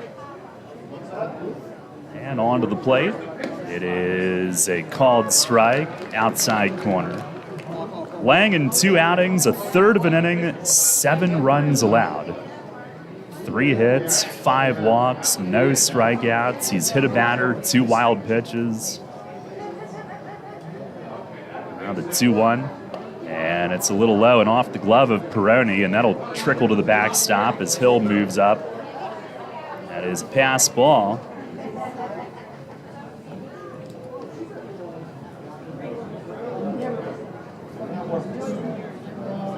Typically early in the season, you might see like a couple guys in the league with just miserable stat lines like that, but here early this season, every team's got a couple of them, at least. The 3-1, and that's up and away. And again, Peroni can't squeeze it. It'll be ball 4 and another pass ball as Hill moves to third base on it. Well, it's time for this date in York baseball history, brought to you by the York County History Center, with more than 90,000 artifacts highlighting nearly 300 years of York's impressive history. Your history starts here. For tickets and guided tours, visit online at yorkhistorycenter.org. It was on this date, 2015, that Big Pen took over the Revs' all-time appearance record with his 182nd. Stephen Penny going on to a club record 220 appearances with York. Here's Darian Sanford as Lang misses up and in. And he got the first out, but a pair of walks have followed.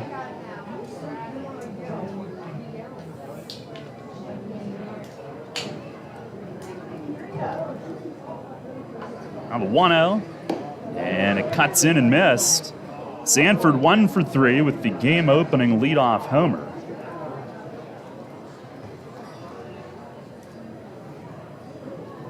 Lang with 2 walks now, has walked 7 in 2/3 of an inning this season. And he misses down and in, and it ricochets behind Peroni, and Hill will scamper home and score. Dundon waltzes ahead to second, and it's the 3rd pass ball of the inning on Peroni. The ball was low, but not in the dirt. It'll be a 3-0 count to Sanford and a run home to make it a 12-4 game. And Tyler Hill walked and makes his way around the bases on 3 pass balls.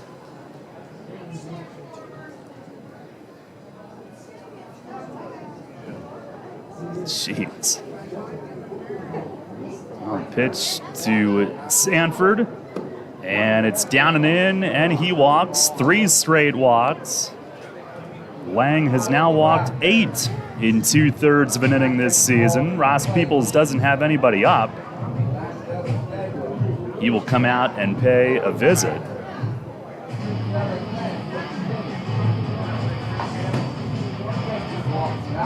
The Revs off tomorrow. Will be at Southern Maryland Tuesday night, Tuesday, Wednesday, and Thursday on at 6:15, 6:35 first pitches.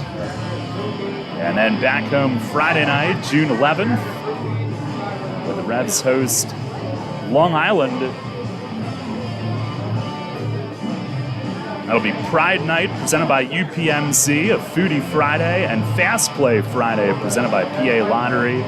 Saturday is Go Green Night with reusable metal straw giveaway presented by York County Solid Waste Authority. And an appearance by the Teenage Mutant Ninja Turtles. And then next Sunday at 2, Crab Feast catered by Captain Bob's Crabs. And it's a Wise Market Sunday Family Fun Day. And Lancaster comes in on the next leg of that homestand. Tickets on sale, YorkRevolution.com. Here is Edwin Figuera with 2 on and 1 out after a lengthy visit from Ross Peoples, telling the 22-year-old probably to throw strikes. 12-4. And the first pitch, it's down and away. Lang from Hattiesburg, Mississippi. He was a Texas Rangers draft pick, 38th round in 2019. Out of junior college, Enterprise Ozark Community College in Alabama. By the way, when does Ozark return? Here's a ball in the dirt, 2-0. Do you watch that show, Ray?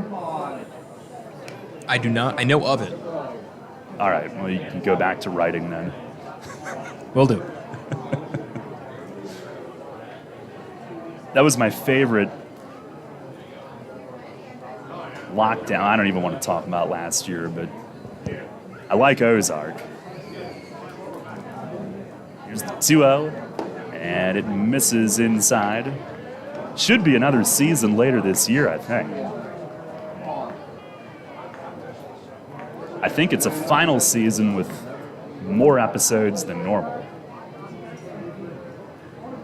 Very exciting. The 3-0, and that's across. Figuera 0 for 3, did drive in a run with a fielder's choice back in the third, scored as well.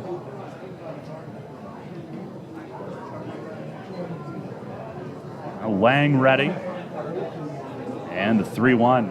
It is inside. He has walked 4 in a row. Fans, we have a vehicle that is parked illegally in the players' parking lot, and you need to move it immediately. It is a white Volkswagen Atlas with Pennsylvania plates JFP 6325. Once again, that white VW Atlas, you need to move. Thank you. Well, what if that illegally parked vehicle belongs to someone that's on the field? Then what? Here is Edward Paredes batting, and he will stand there, and he takes low for ball 1. Paredes grounded out in an at-bat in 2014 with York. Here's the 1-0, and it's down and in. Let's see if the Revs can make their way back into this game somehow.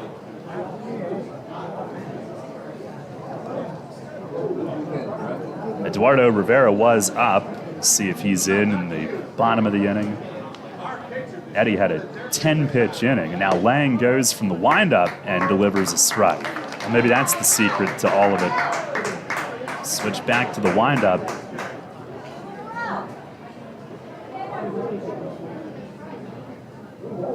Now the 2-1, and it's up high. He was in 10 games with the Arizona League Rangers, rookie level, Texas Rangers 2019. Now winds and delivers, and that's down low. He walks in a run, a 5th consecutive walk, and Edward Paredes picks up the RBI. 12-5, and here comes Ross Peoples.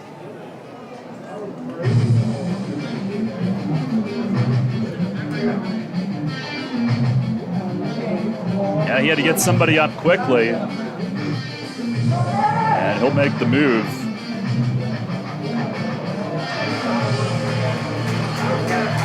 Paredes with his first career RBI. A pitching change brought to you by Maple Donuts here in the 7th inning. It's a 12-5 game. Nelly Rodriguez is going to bat with the bases loaded, still only 1 out when we come back. Many ancient cultures believed our feet to be the source of well-being. In fact, from the moment humankind first stood upright, our feet have been our most fundamental connection with the earth. At Flying Feet, we strive to strengthen that connection with a selection of summer footwear that are fashionably appealing, orthopedically correct, and most importantly, comfortable. Flying Feet.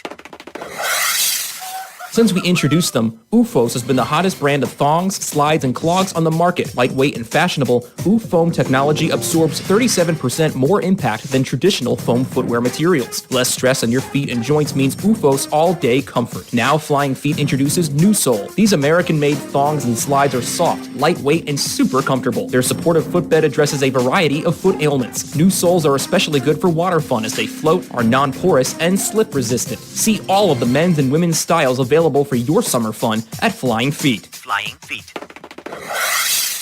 Flying Feet Sports Shoes, the sportswear specialty store without specialty prices. 1511 Mount Rose Avenue behind Domino's Pizza, just off exit 18 of I-83. Sports injury? Walk into WellSpan Urgent Orthopedics for immediate care. No appointment is ever needed. Our orthopedic and sports medicine specialists are here to treat you.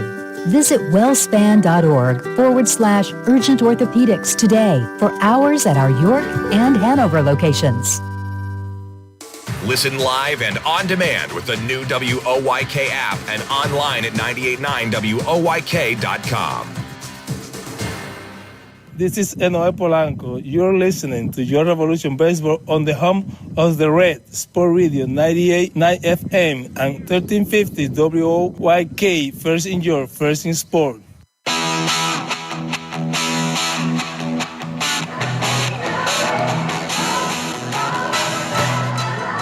Well, pitching change here in the 7th inning. It looks like they're trying to get TrackMan fixed. While Garrett Granitz gets ready to pitch, the submarine right-hander who had a miserable night Friday, came in the 4th inning, gave up a single, then walked 3 straight.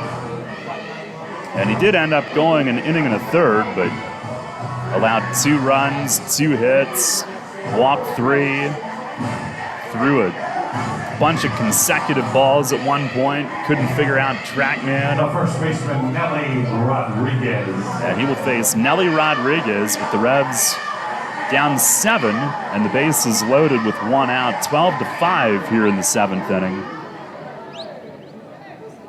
Nelly today, 2 for 3, RBI single in the 3rd. Lang, who walked 5 in a row after getting the first out, is lifted. And Granite set in the first pitch to Nelly. It is in there for a strike. And he's rolling his eyes.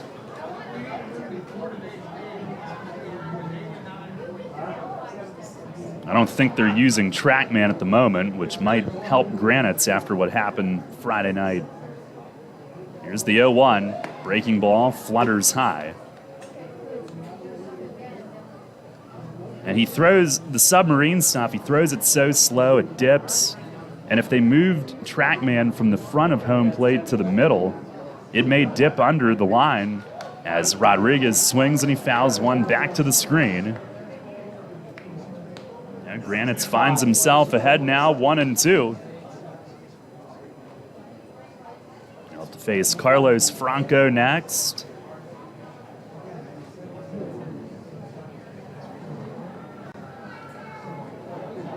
On the 1-2 pitch, and it bends away.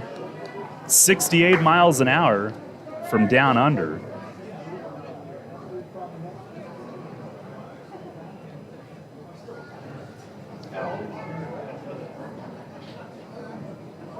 Now the 2-2. And it's up and in.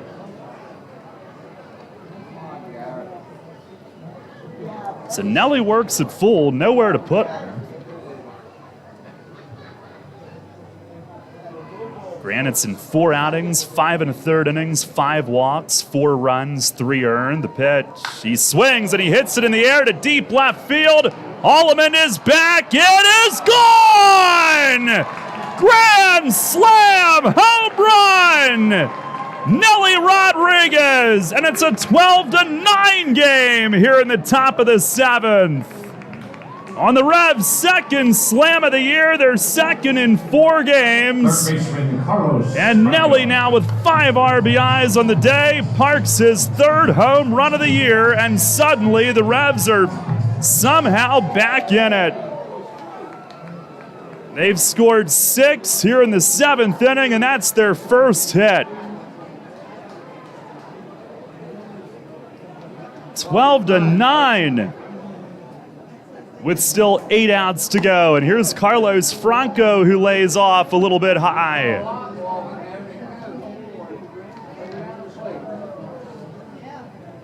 Baseball is weird. Here's the 1-0. And it is up and in on Franco, who today is 0 for 3. He had the slam on Thursday night.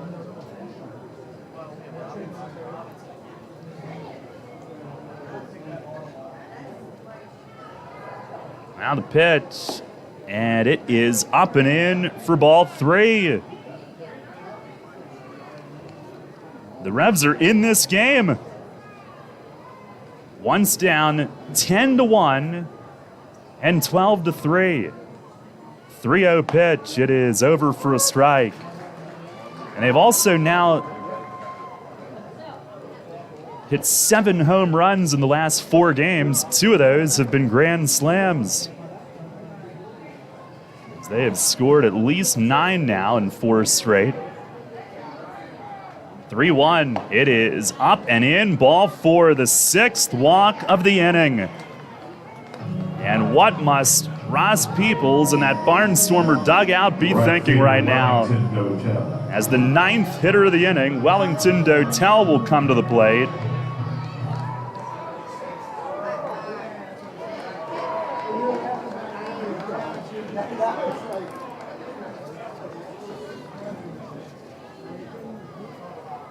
And the first pitch to him, he stands there and takes a strike. If he gets on, Rashad Crawford on deck would represent the tying run.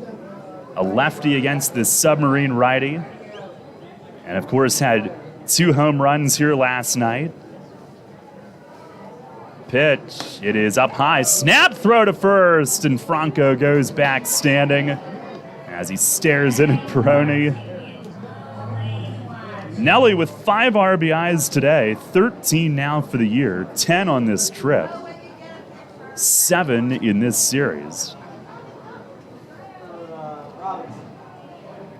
1-1, and a swing and a foul back upstairs.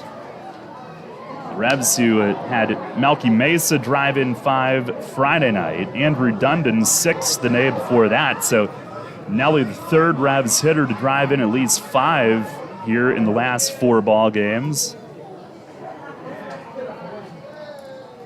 Granite's ahead of Dotel, and the 1-2 swing and a ground ball, base hit the other way. He singles to right. Franco up to second, and Rashad Crawford coming up is the tying run. Here in a 12-9 game in the top of the 7th. Left fielder Rashad Crawford. Absolutely bewildering that we've even gotten this far, and now the Revs could tie it on 1 swing.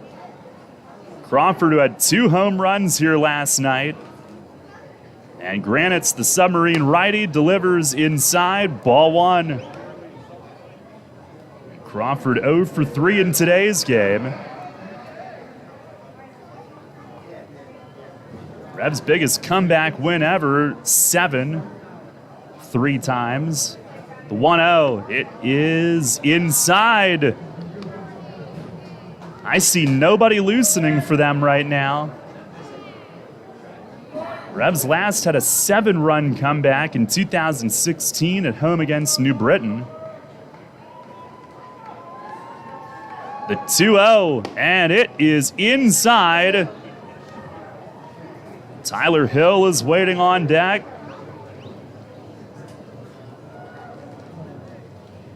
With that short porch and right. Maybe a decision for Mace. Do you turn him loose here? Here's the 3-0, and it's inside. Doesn't matter. Ball 4. The 7th walk of the inning goes to Crawford, who popped up to start the inning. And the bases are loaded for Tyler Hill with still only 1 out. 9 straight have reached. Revs were dead in the water when this inning started, trailing 12-3. It's now 12-9. And here's Hill, who's 1 for 2, single walk and 2 runs. The first pitch, it is off the plate away. And Lancaster is now getting a right-hander throwing. All they have in their bullpen is righties, and these guys have been used a ton. The 1-0, that's outside.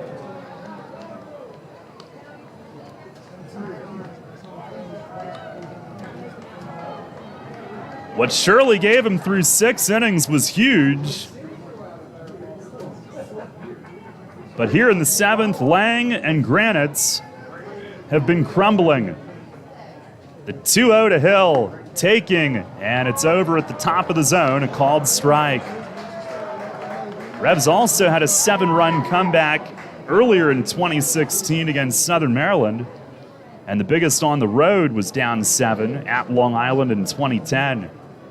The 2-1, it is a called strike, outside corner.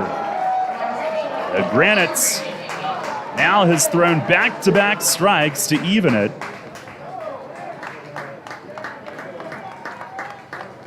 Now 23 pitches, 9 strikes, 14 balls. They're loaded with 1 out. And the 2-2 to Hill, it's way outside. The tying run is on at first. We still have the 8th and 9th innings in front of us. Eduardo Rivera loosening for York.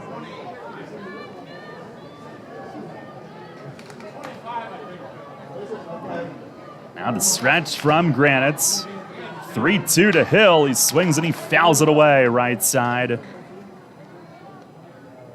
Granites, who's been an all-star in this league, a sub-3 ERA in 2018. It's his third year with Lancaster.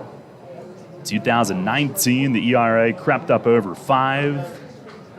Last year, he was in 8 games in Chicago in the American Association. Never been with a big league club in his 11 years. He deals, and a swing and a liner foul the other way into the picnic area in right. As it rattles around, we'll do it again. They've been in the Frontier League, the United League, the Pecos, the Pacific Association, the Can-Am, some time in Australia. Wisconsin native, now 34 years old. Submarine righty sets. Here's another 3-2 and a swing and a miss or a foul tip? He missed it. It bounced off Peroni's glove, and Hill is automatically out with first base occupied. And that's out number 2. Granites fell behind him and comes back to get him. Hill made him find the strike zone, fouling off a couple 2-strike pitches. And this time Granites does. So the base is loaded with 2 outs, and here's Andrew Dundon, who's 0 for 1 with 2 walks. And the first pitch, that's way high and away. And Ross Peoples will call time, and I think he's going to make a move mid-at-bat. He's going to call their athletic trainer, Anya Holmberg, out to join him, suggesting that perhaps Granites isn't right. He was walking slowly after the Hill strikeout. Makes you wonder if he's cramping up. And he'll walk off with their athletic trainer. And somebody else is coming in. He'll inherit a 1-0 count to Dundon with the bases loaded, 2 outs. A pitching change brought to you by Maple Donuts.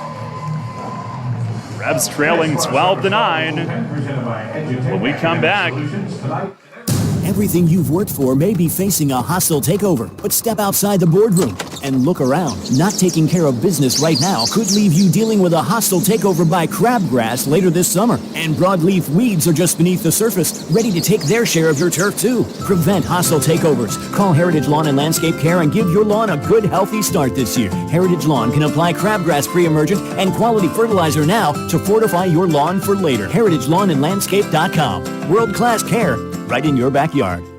Tee off this season on the best layout in Pennsylvania and experience Royal Manchester Golf Links, bringing you to the coast of the British Isles while never leaving your backyard. Our unique Pure Links layout in the rolling hills of York County gives golfers an experience like none other, featuring 18 pristine holes with picturesque views of the countryside and consistently ranked one of the top public courses in the state. Also offering outings and event bookings. Book your tee time today at 717-268-0490 or nab our online specials at RoyalManchesterGolfLinks.com. Can't get enough of the birds? Sports Radio 98.9 and 1350 WOYK has you covered. Join us all season on Mondays at 6 for the Baltimore Baseball Show, hosted by award-winning Orioles and national baseball writer Dan Connolly from The Athletic Baltimore. Exclusive in-depth interviews, plus the latest insight and analysis on the Orioles every week. Talking baseball and the birds every Monday at 6. The Baltimore Baseball Show on Sports Radio 98.9 FM and 1350 WOYK.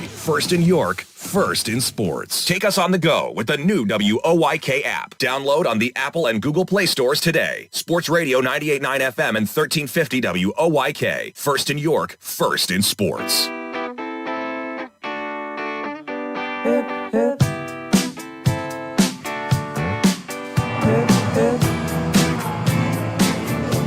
We've got ourselves quite a situation here. 1 ball, no strikes. Junior Rincon comes in to face Dundon. Bases loaded, 2 outs. Rincon in 5 outings has 3 holds and a 2.25 ERA. 8 innings, 3 runs, 2 earned, and they've used him a ton here in the past few days. Dundon in there, 1-0 the count. And Rincon the pitch, and it misses high. Overhand righty, he'll be at least high 80s. Compared to Granite's, who's a knuckle dragger. Submarine flipping it up there. Here's the 2-0, and he got that one across. A strike to Dundon. Tying run is Crawford at first with plenty of speed. Here's the stretch. And the 2-1 swing and a high pop. At first base, it's De La Rosa into foul ground. He's under it, and he's got it. Inning over. Revs leave him loaded, but they do get right back in this game with 6 runs on 2 hits. Nelly Rodriguez, the grand slam. And it is stretch time, believe it or not, here at Clipper Magazine Stadium. It's Lancaster 12, York 9. Spring is in the air, and Harvey's Rental can get you prepared for what's ahead. With the biggest selection of steel products on the market, Harvey's Rental will get you set for your next home project. From lawn and garden equipment, pressure washers, post hole diggers, and more, Harvey's Rental has it all. Have a special get-together or graduation coming up? Harvey's Rental has what you need to make your party memorable. Visit them in person at 1409 South George Street in York or online at harveysrental.com. When you work with an independent insurance agent, you put the power of choice to work for you. Independent agents know several companies and their coverages, which means more options. And because companies like Donegal Insurance Group use the independent agent system, you not only get quality insurance, you also save money. The independent insurance agent system. Discover the power of choice. Contact Coatman Kunkel Insurance at 717-854-0300 or stop in at 3217 East Market Street, York. Locally owned and operated by Pam and Rudy Kochman. Kochman Kunkel Insurance. We here at Sports Radio 98.9 FM and 1350 WOYK are thinking about expanding our programming. So let me bounce some ideas off of you. How about we air some Southern Maryland Blue Crabs games? It's the worst thing I've ever heard. How about the Long Island Ducks? It could be anything, really, but that is horrible. How about the Barnstormers? To replace it with anything would be horrible, but this stuff is even worse than horrible. Okay, we get it. Sports Radio 98.9 FM and 1350 WOYK, your home for the York Revolution. You're on York's home for Sixers basketball. Sports Radio 98.9 FM and 1350 WOYK. First in York, first in sports. This is Darian Sanford. You're listening to York Revolution Baseball on the home of the Reds. Sports Radio 98.9 FM and 1350 WOYK. First in York, first in sports.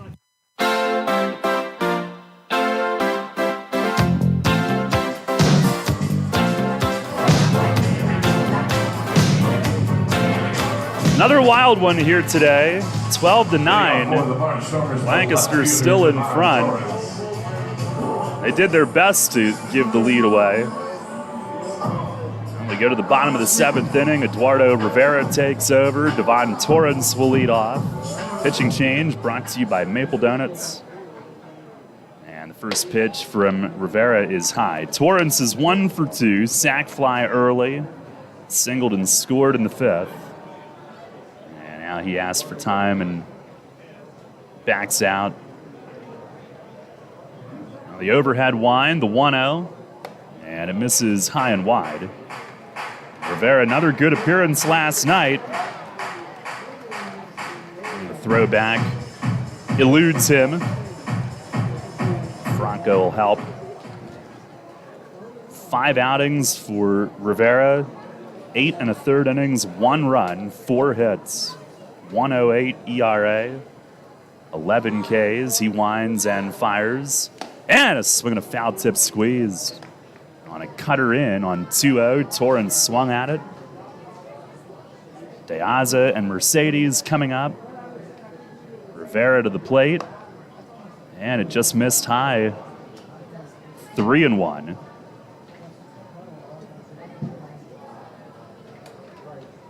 Now fires. And a swing and a foul tip back behind the plate. He had a 3-inning outing, a 3-inning save at Gastonia Thursday night. Alberto Rodriguez earlier becoming the second Revs reliever to go 3 innings this season. The wind and the pitch. And a breaking ball. It just missed a little high. Lead-off walk. Rivera going 3-2 curve. He's got a lot of trust in his command of that pitch, and it was close, but missed with it. And we've seen him throw 3-2 hooks multiple times already. And now the top of the order, and De Aza, who's 1 for 4 with 2 runs. Torrance a threat to run. First pitch, curveball, and that's a called strike on De Aza.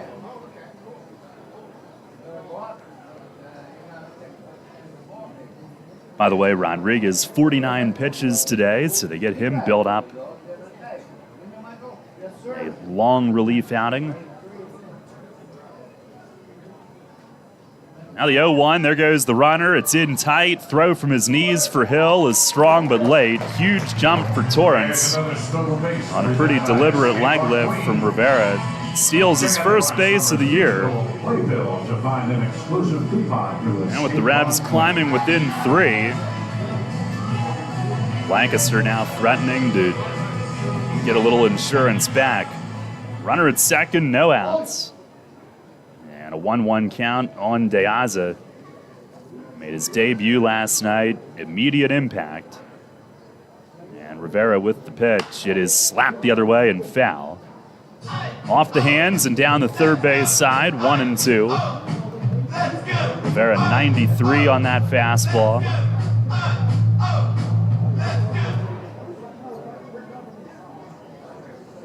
Again, he is set to become a father any day.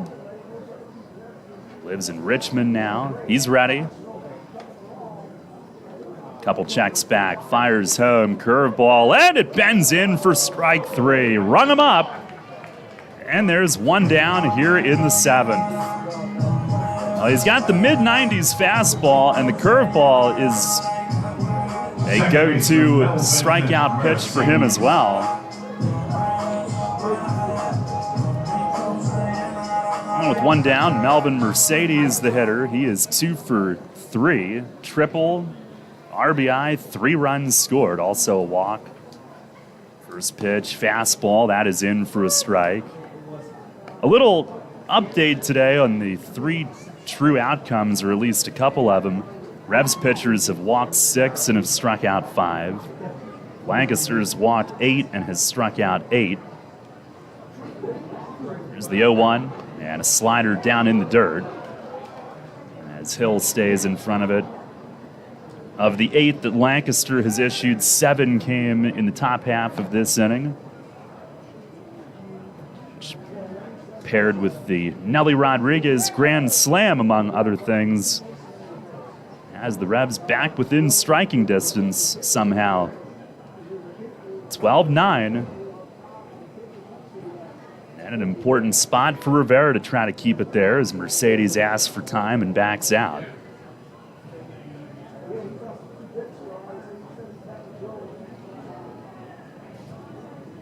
Mercedes, a Bronx native.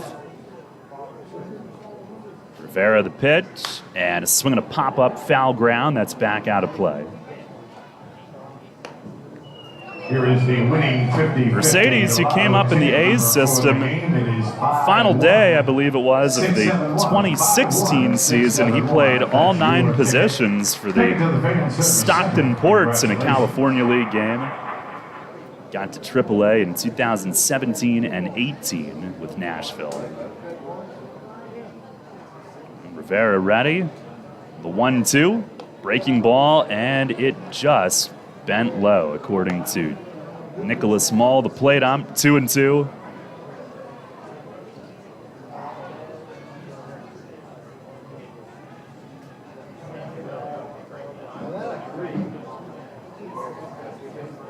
Rivera ready, and it's short. Figueroa cuts in. Rivera just steps off. Trying to keep Torrance honest.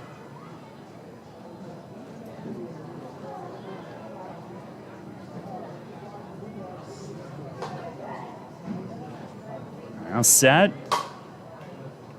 And the 2-2.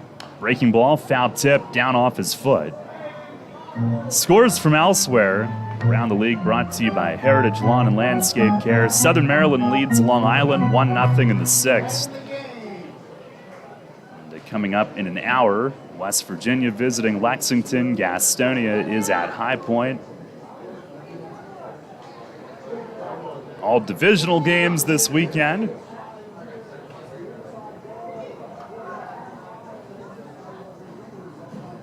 Rivera will try it again. Fires, and a swing and a miss. Breaking ball down and in. Hill smothers it.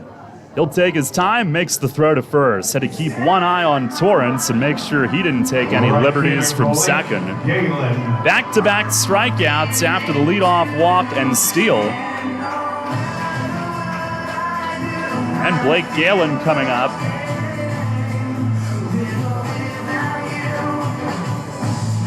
Now be smart here. You've got first base open. Right hand hitting Anderson De La Rosa is on deck.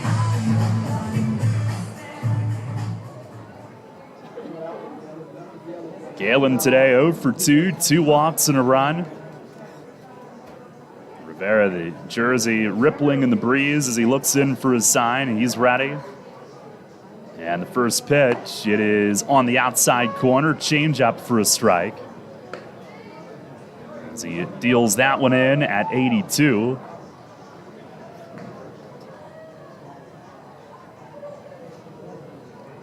Galen, former Atlantic League Player of the Year. The 0-1, and it misses high. In fact, he was the Independent League Player of the Year when they wrote that one up, Baseball America, back in 2012, his first year in this league.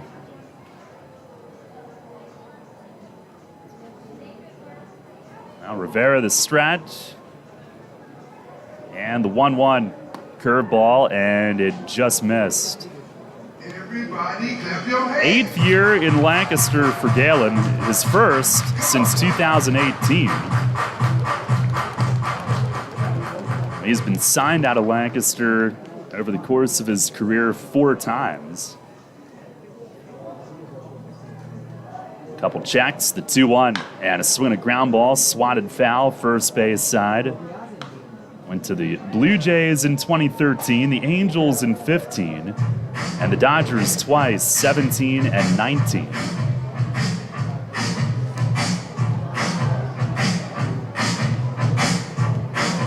batted .338 his first year back in 2012, league batting title.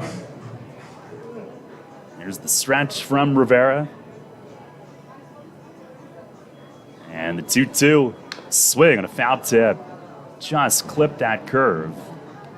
Rivera, steady dose of hooks here this inning. Galen in 2014, when they won the championship, he hit .350 with 18 home runs in only 66 games. He also spent time in Mexico that year. 2018, led the league with 28 home runs. Pitch. Breaking ball, swing and a miss. Rivera strikes out the side. After the leadoff walk and steal, had a runner at second with nobody out. And Eduardo Rivera works out of it. 3 straight strikeouts against the top of the order as he gets Galen fanning on the breaking ball. We go to the 8th. Revs within 3. It's a 12-9 game. People's Bank is happy to sponsor the home of the York Revolution, People's Bank Park. People's Bank has been serving the community for more than 155 years, committed to helping their clients achieve their dreams and live confidently. That commitment continues at People's Bank Park, with Revs games, concerts, events, youth sports, and much more. We're proud to partner with the York Revolution, and we look forward to seeing you at People's Bank Park. People's Bank, member FDIC, equal housing lender.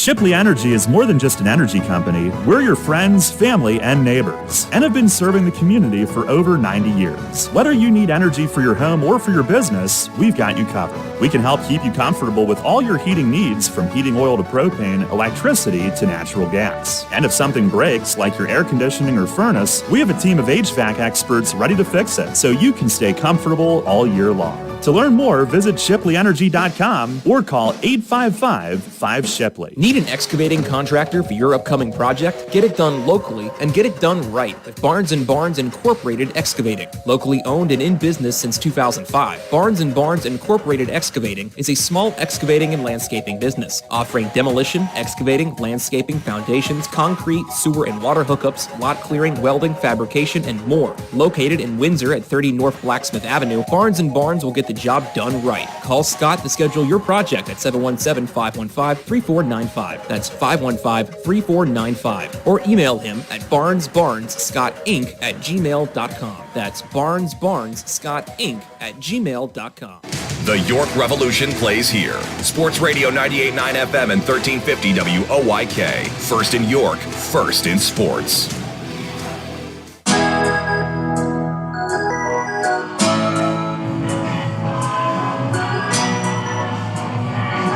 Head of the 8th, it's the top of the order for the Revs, who are down 12-9 after a 6-run 7th. Got them back in it. They were buried for most of the day.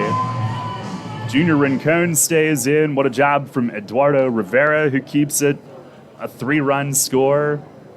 And Darian Sanford will lead off. Here's Rincon's first pitch. Darian shows bunt, and it's low. Revs have Brandon Fry loosening.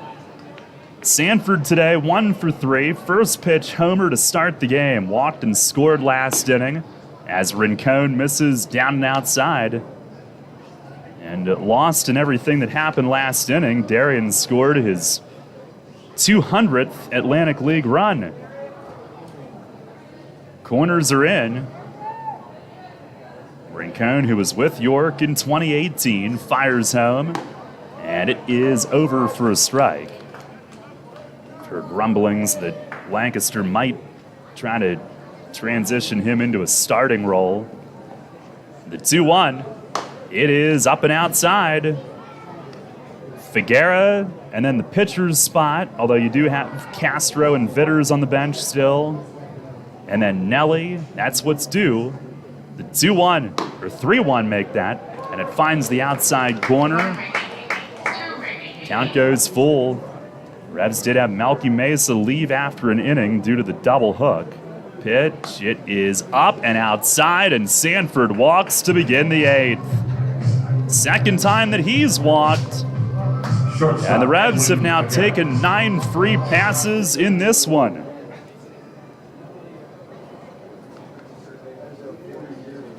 Here is Edwin Figuera. He's 0 for 3, RBI, 2 runs. He has walked.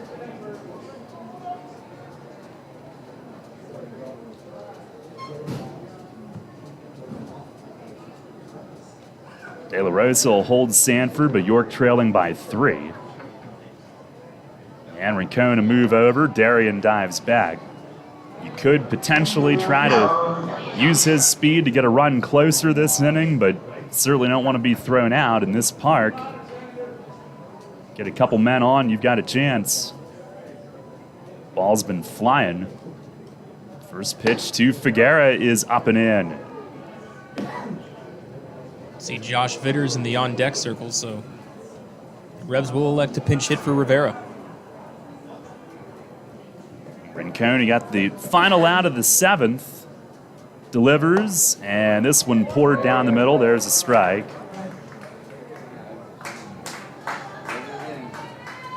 He's been used a lot lately, as we said.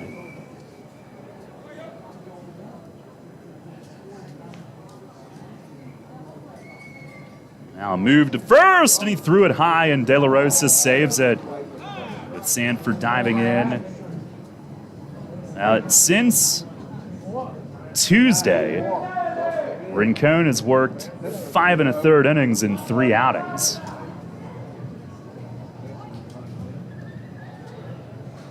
That's before today. 1-1. It's up high.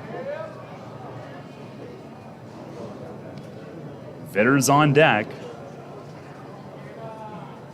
Revs are obviously making the Barnstormers sweat. Just keep making them throw pitches. You're likely to get into good counts, as the next one is in the dirt. And it's 3-1. And looking at what they have left in their bullpen, Espinal has been used at least each of the last 2 nights. Goodson as well, and then Schumann, the closer, 2 innings last night. Those are the only other 3. And a move to first as again Sanford dives in.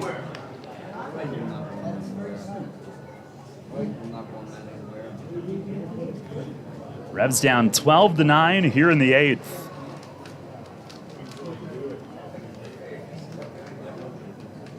Here's the stretch. 3-1 to Figuera, and it's over for a strike. Good job by the young man, though, to take it and get into a full count. These guys want to hit, but the way it's going, taking there the smart play.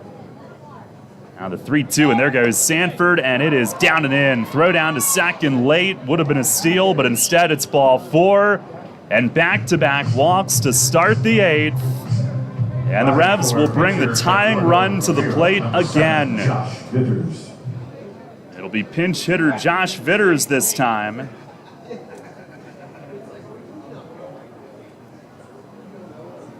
Don't have to have it all on this swing, just keep it moving. Guess who's on deck?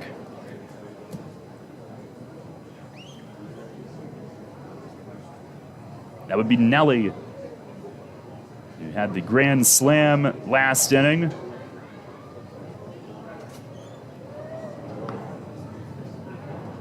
And Rincon with a long set. First pitch to Vitters. There goes Sanford for third. It's a called strike, and Peroni drops it. No throw. It's a double steal.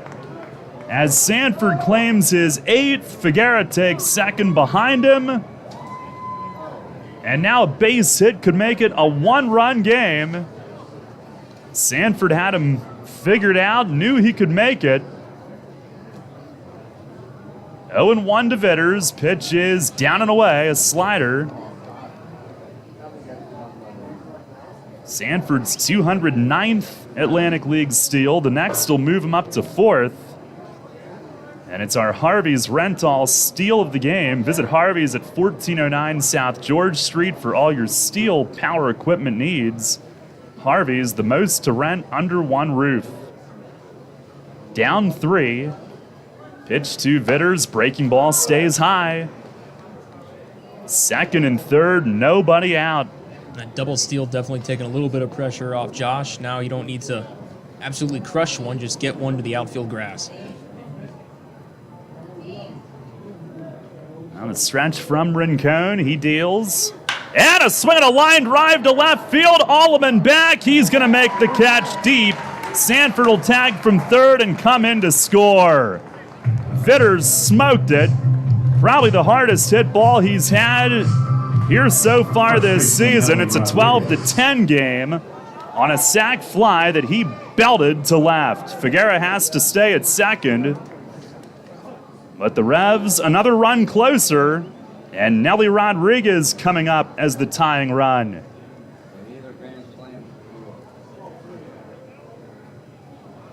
Oh, he slammed that ball right at the left fielder, but it gets a run home. And here's Nelly, who's had an enormous day.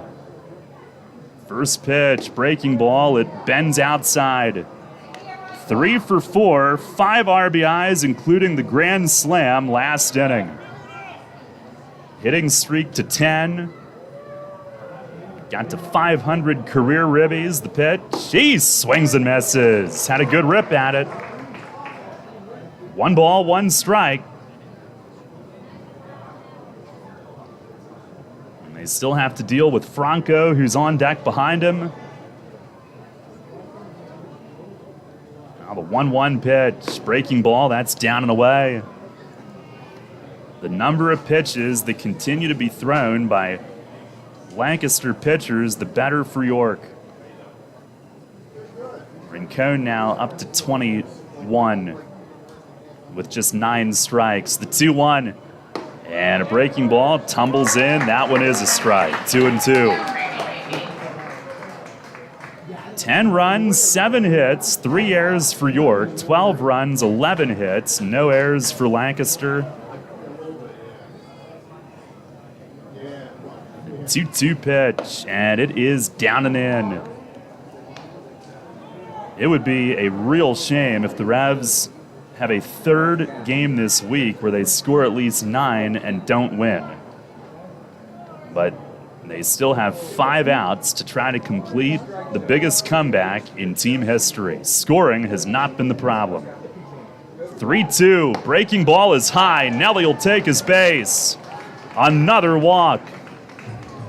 And it's first and second for Carlos Franco here with still only 1 out in the 8th. And of course, he could put the Revs on top with 1 swing.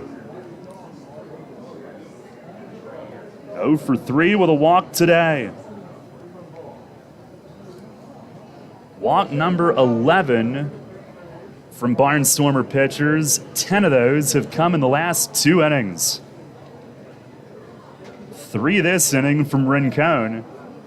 And the pitch to Franco, it is down and in. Homered last night. He's had a massive road trip. 6 for 14, 2 homers, double, 8 driven in, 8 scored. The 1-0, swing and a miss on a sinker, and it sneaks through Peroni and trickles back, and both runners move up. It'll be a pass ball, the 4th in the last 2 innings. And now a single potentially could tie it up. 1-1 on Franco, and now they've got a bag open. Dotel is on deck behind him.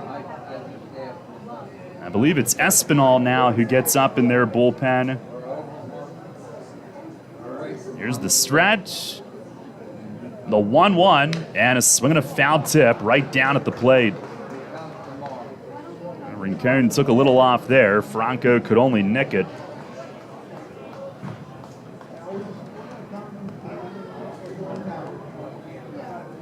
You just never know what you're going to see when you come to the stadium each day. Here's the 1-2, and a swing and a dribbler foul. First base side, a slider. Franco stays alive.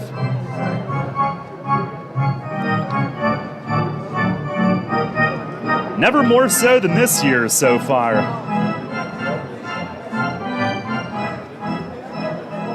The stretch. Another 1-2, and it's way outside as Rincon has now gone over 30 pitches. He probably never bargained for this much work here this early in the season. Barnstormers have had some desperate times. 2-2, and the pitch, breaking ball, it hovers high. Count goes full. Wellington Dotel would be next. And again, there's still only 1 out. Second and third. Figuera at third. Nelly the tying run at second. And Rincon is set. 3-2 pitch. It is up high, ball 4. Franco walks, bases loaded. 12th walk for the Revs today, the 4th this inning, the 11th in the last 2 innings, and Wellington Dotel is coming to the plate with the bases loaded.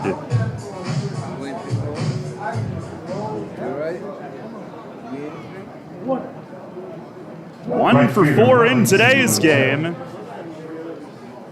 And here comes Ross Peoples.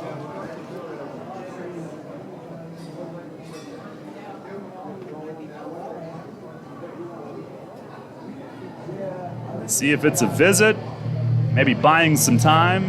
Haven't seen him make the point just yet. as their entire infield will gather. This is unbelievable. The Revs' first 7-run comeback at Long Island, July 15th, 2010, down 7-0 early. They won 14-13. May 25th, 2016, at home against Southern Maryland, down 7-0 early, 1-9-7. August 8th, 2016, against New Britain, down 8-1, 1-10-8. Today, trying to come back from down 9 twice. It was 10-1 and 12-3. 7 unanswered to this point. And after the visit, here's Dotel. First pitch, a fastball, it's low.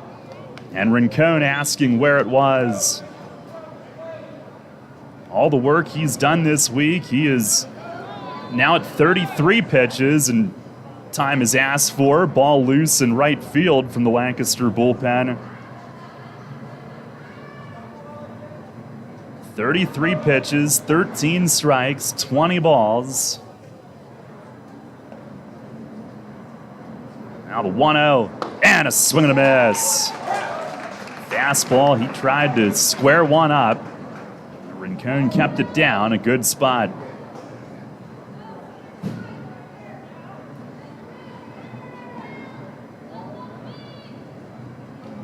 It is stunning that the Revs have even gotten from where they were in this game to here.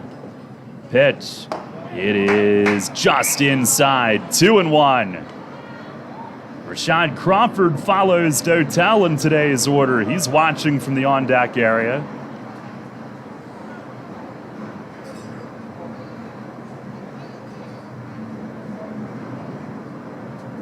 Now the 2-1. And a swing and a line drive center field. It sends De Aza back, and he runs it down. Figueroa tags from third. He'll come in to score. It's 12-11. And Dotel with a line drive sac fly to straightaway center that De Aza had to go back on to run down. The 2 outs this inning have both been drilled to the outfield and caught. But they've both produced runs, and it's a 1-run game. And here is Rashad Crawford with first and second and 2 outs. Had to be right at him, didn't it? First pitch to Crawford, it's down low. Both Vitters and Dotel this inning. Hard hit and right at an outfielder. Here's the 1-0. That's down low. Rincon approaching 40 pitches. What does he have left? Revs down 12-11 in the 8th. The 2-0. And a swing and a fly ball left field. Alleman backs up a step. He's there waiting. Puts it away. And the inning is over as the Revs pull within a run and strand 2. 2 runs in the inning without a hit. No errors. And 2 men left. It's a 1-run game as we go to the bottom of the 8th inning. 12-11 our score. I'm here with Kevin Smith from Smith Wealth Advisory Group of Janney Montgomery Scott, who was recently named by Forbes and the Financial Times as one of the best financial advisors not only in the state, but also in the country. Kevin, explain the meaning of your group's tagline, a wealth of knowledge about wealth. We've built our reputation as one of the premier wealth advisors in the country for many reasons, not the least of which is our vast expertise about wealth in all its meanings and forms. Although traditionally wealth is viewed in a monetary context with all the challenges that entails, which we're fully equipped to address, true wealth has little to do with money. To me, being wealthy is more a state of mind centered upon happiness and contentment. It's memories and experiences with friends, family, and those you love. It's finding meaning and purpose, pursuing passions, chasing dreams, and embracing life for all it has to offer. That's the type of wealth our clients long long for and that we help them achieve. You've noted that your group is guided by a quote by Henry David Thoreau, wealth is the ability to fully experience life. Tell me more about that. It's so true. Being wealthy is really about experiencing the richness of life itself. When you think about it, it's not ultimately money that matters, but what money can do. We help our clients educate their children and grandchildren so that they can have promising futures. We help them retire comfortably, support worthwhile causes, and endow meaningful legacies. We help them age with dignity and so much more. For all your financial planning, investment, and wealth management needs, contact Smith Wealth Advisory Group at 779-2769 or at smithwealthadvisory.com. Smith Wealth Advisory Group, helping you fully experience life. Janney Montgomery Scott LLC, member NYSE, FINRA, and SIPC. Get the latest on the Orioles with the Baltimore Baseball Show, hosted by Dan Connolly. Mondays at 6 on Sports Radio 98.9 FM and 1350 WOYK.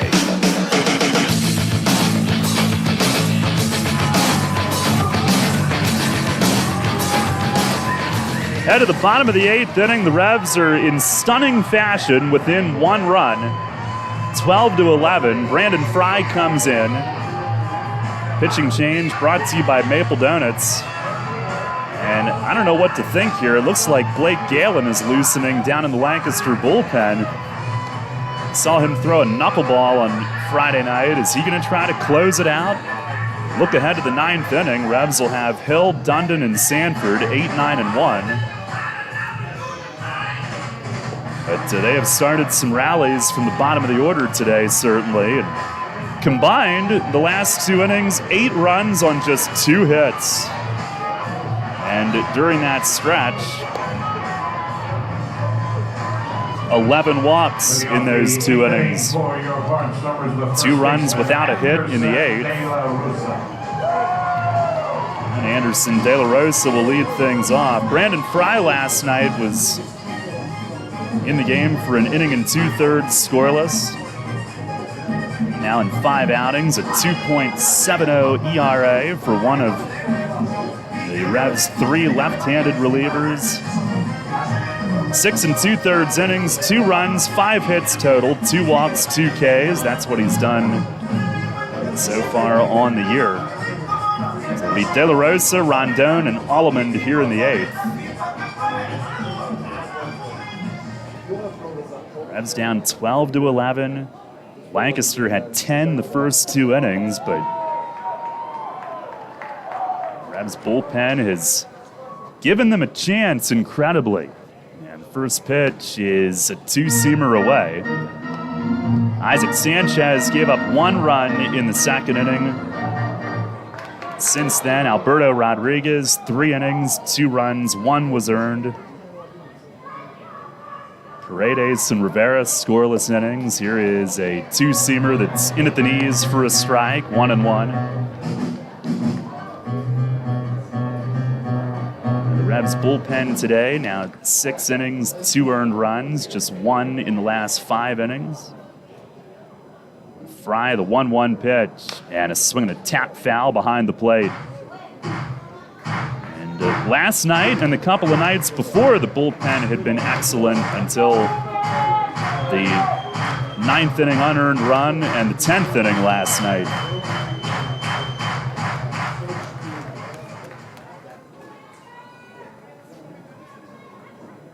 Fry ready, kicks and delivers, and bounced it up there. That skips past Hill, 2-2.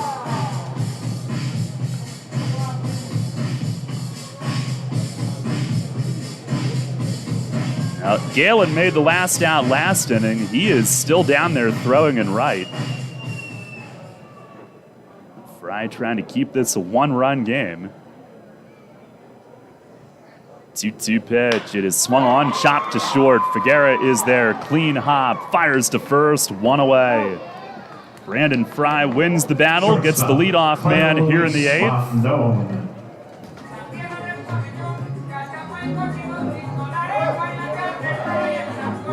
Now Cleo Luis Rondon coming up. He has grounded out and struck out since coming into the game.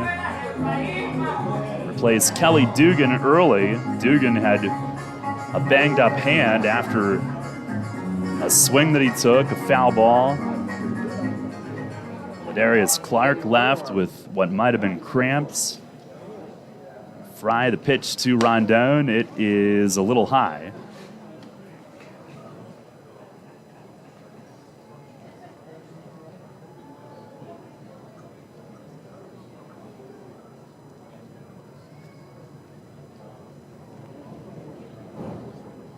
The 1-0.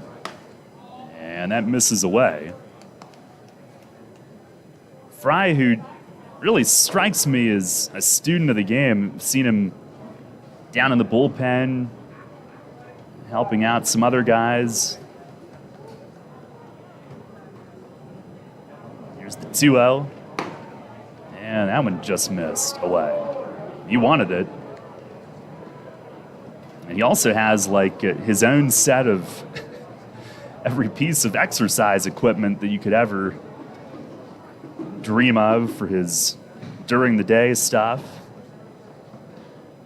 Now the 3-0 pitch, and that's over for a strike. Rondon started toward first base.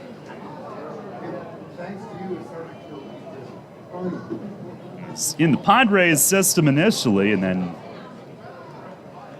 4 years with New Britain.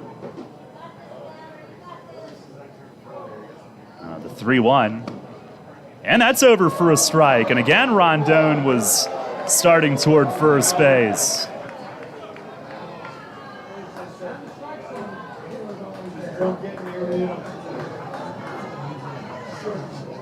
Fry, who was actually a roommate of James Skelton with New Britain. Now the payoff pitch, swinging a ground ball tight to the line at third. It's fair. Franco's got it. Long throw across is on target. Fry pointing to his third baseman. Nicely done. 2 down here in the 8th on a couple of ground ball outs. That one right along the line, right over the third base bag. Franco had him played perfectly. Clean pick from Franco there, and again, got to emphasize the wonderful third base he has played on this series. He has really settled in nicely in the hot corner. Revs down a run, and Fry trying to send it to the 9th. 12-11 the score. Here's Blake Allemand. And Fry kicks in, delivers, and a swing and a dribbler, shortstop. Figueroa charges, gloves, throws on the run. It's high. Nelly has to come up off the bag. So a chance at 3 ground ball outs, but Allemand is safe, and the inning will continue. Catcher Anthony Peroni. As Anthony Peroni will come up next.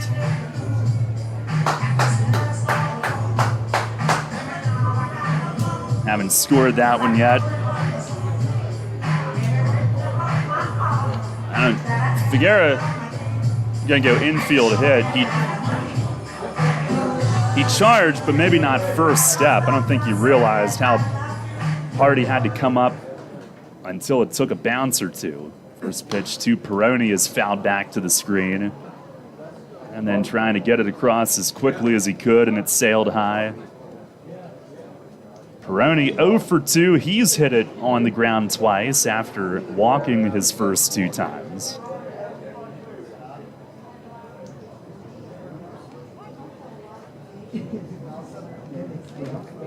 Fry the 0-1, and a swing and a ground ball the other way. Base hit right field. Allemand up to second, and Peroni is on with back-to-back singles. Batting for pitcher Junior One Cone, number 21, Trayvon Robinson. Now here comes Trayvon Robinson, who will pinch hit. So this gets interesting.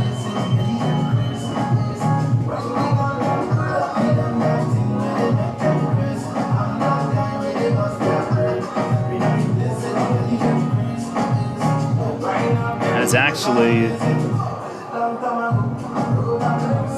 now they made a change at some point, and Allemand went to third, and Zamba came out. So they made a double switch, and this was the pitcher's spot. Now Robinson will bat, and the first pitch from Fry, it's up high. I guess he's been banged up. He hasn't started in this series. He's pinch hit all 3 nights. Hitting .217, 3 RBIs.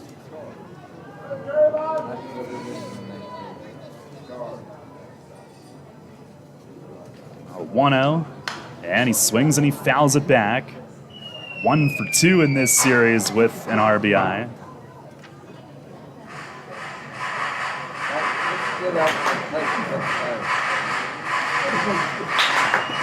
Fry trying to keep it a one-run game. Revs, once down 9, have climbed to within 12-11. Now the lefty deals. And a breaking ball popped in the air and right toward the line. Dotel charging in. He's under it. He's got it. Inning over. Scoreless 8th inning for Brandon Fry. And the Revs will try to complete the biggest comeback in franchise history. And it appears to be Blake Galen who's coming in to pitch. We go to the 9th inning. It's Lancaster 12, York 11.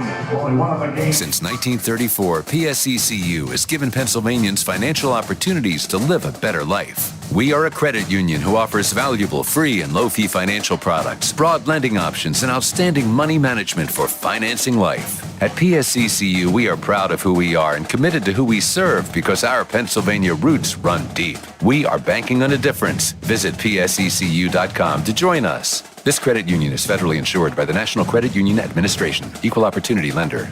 Hey Revs fans, now's your chance to win big with the Revs and Shipley Energy. This season, during every home game at Peoples Bank Park, it's the all-new Shipley Energy Grand Slam inning. Each game, one inning will be designated, and one name will be selected as the contestant. If the Revs hit a Grand Slam that inning, you could win $5,000. To enter, stop by Fan Services and fill out your form, or enter via the York Revolution app or YorkRevolution.com. Sign up today and win big with the Revs and Shipley Energy this season. Belle, the Beast, and the enchanted world of Disney's Beauty and the Beast. Playing at the Dutch Apple Dinner Theater June 3rd through July 31st. There goes the baker with his tray. It's the classic tale you love when Belle meets the Beast. A young prince trapped under a spell with time running out for the curse to be broken. A show for the entire family. Call Dutch Apple Dinner Theater today at 717-898-1900 or visit DutchApple.com. New FM signal, new website. Visit us online at 989WOYK.com and take us on the go. Download the new WOYK app today.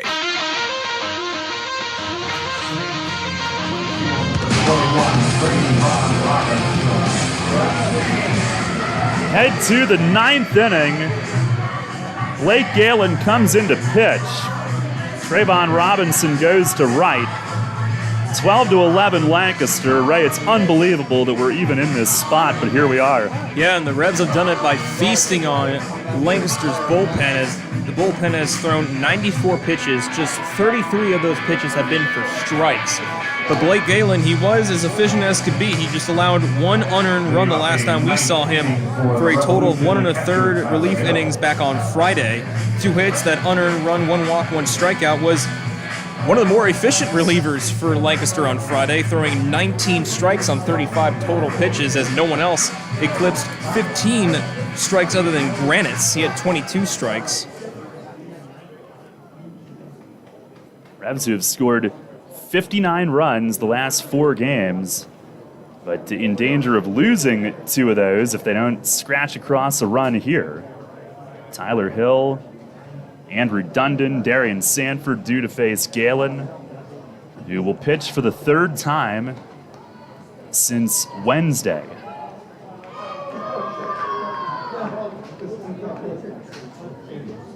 Now Hill digs in. Here we go. The lefty tosses.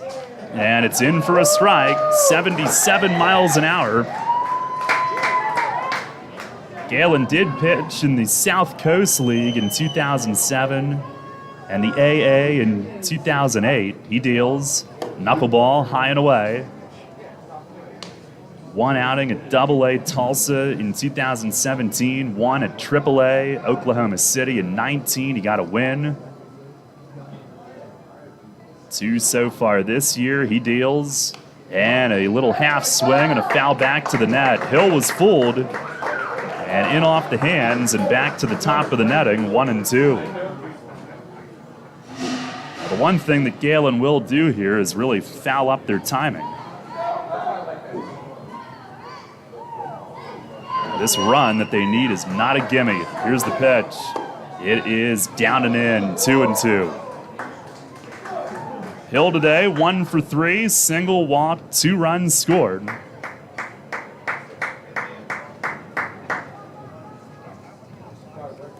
This is certainly a bizarro world kind of day. Here's the 2-2, and a swing and a dribbler foul by the third base Revs dugout.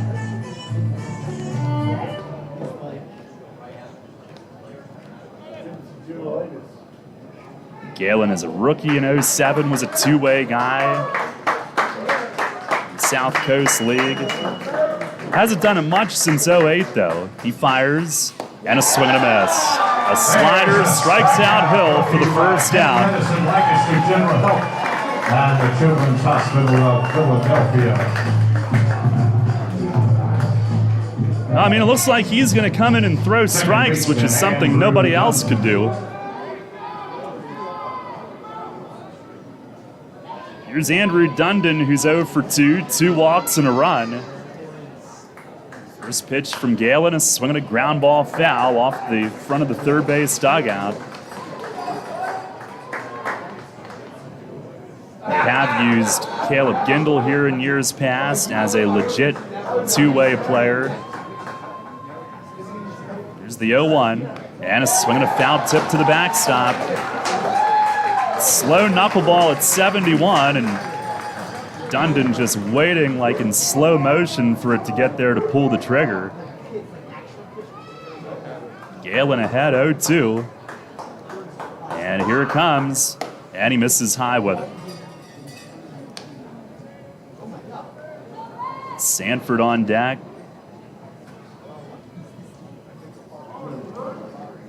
One-two pitch. And it's a called third strike. Fastball in at the knees, back-to-back strikeouts for Blake Galen here in the 9th inning. Center fielder Darian Sanford. And Darian Sanford will try to keep this game alive. If he can get on, Figuera is on deck. Carlos Castro just came in from the bullpen to pinch hit if they can get 2 men on here. First pitch to Sanford shows a bunt, and it misses up and in. Darian 1 for 3, started the game with a home run on the first pitch. 2 walks, a steal, 3 runs scored. Trying to spark it with 2 outs. Here's the 1-0, shows bunt, and it misses the inside corner. 2 balls and no strikes. Switch hitter bats from the right. Corner's drawn in. And Galen is ready. Here's the 2-0. Shows bunt, and it's over for a strike. 12-11 Lancaster here with 2 outs in the 9th. The 2-1. Paints the outside corner. It's a called strike, 2-2.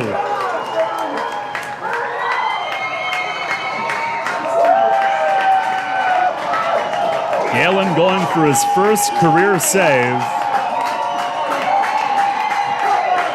2-2 pitch, and it's down in the dirt. Obviously, if Sanford can just get on, he could very quickly be in scoring position. Works it full.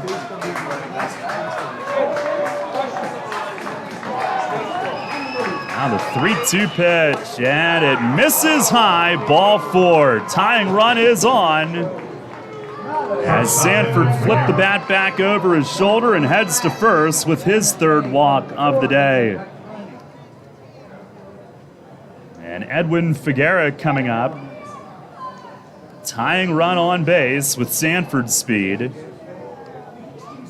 And for the 3rd time in 4 games, the Revs have drawn at least 13 walks. A move to first, Sanford, a late dive back, and he's picked off, and the game is over!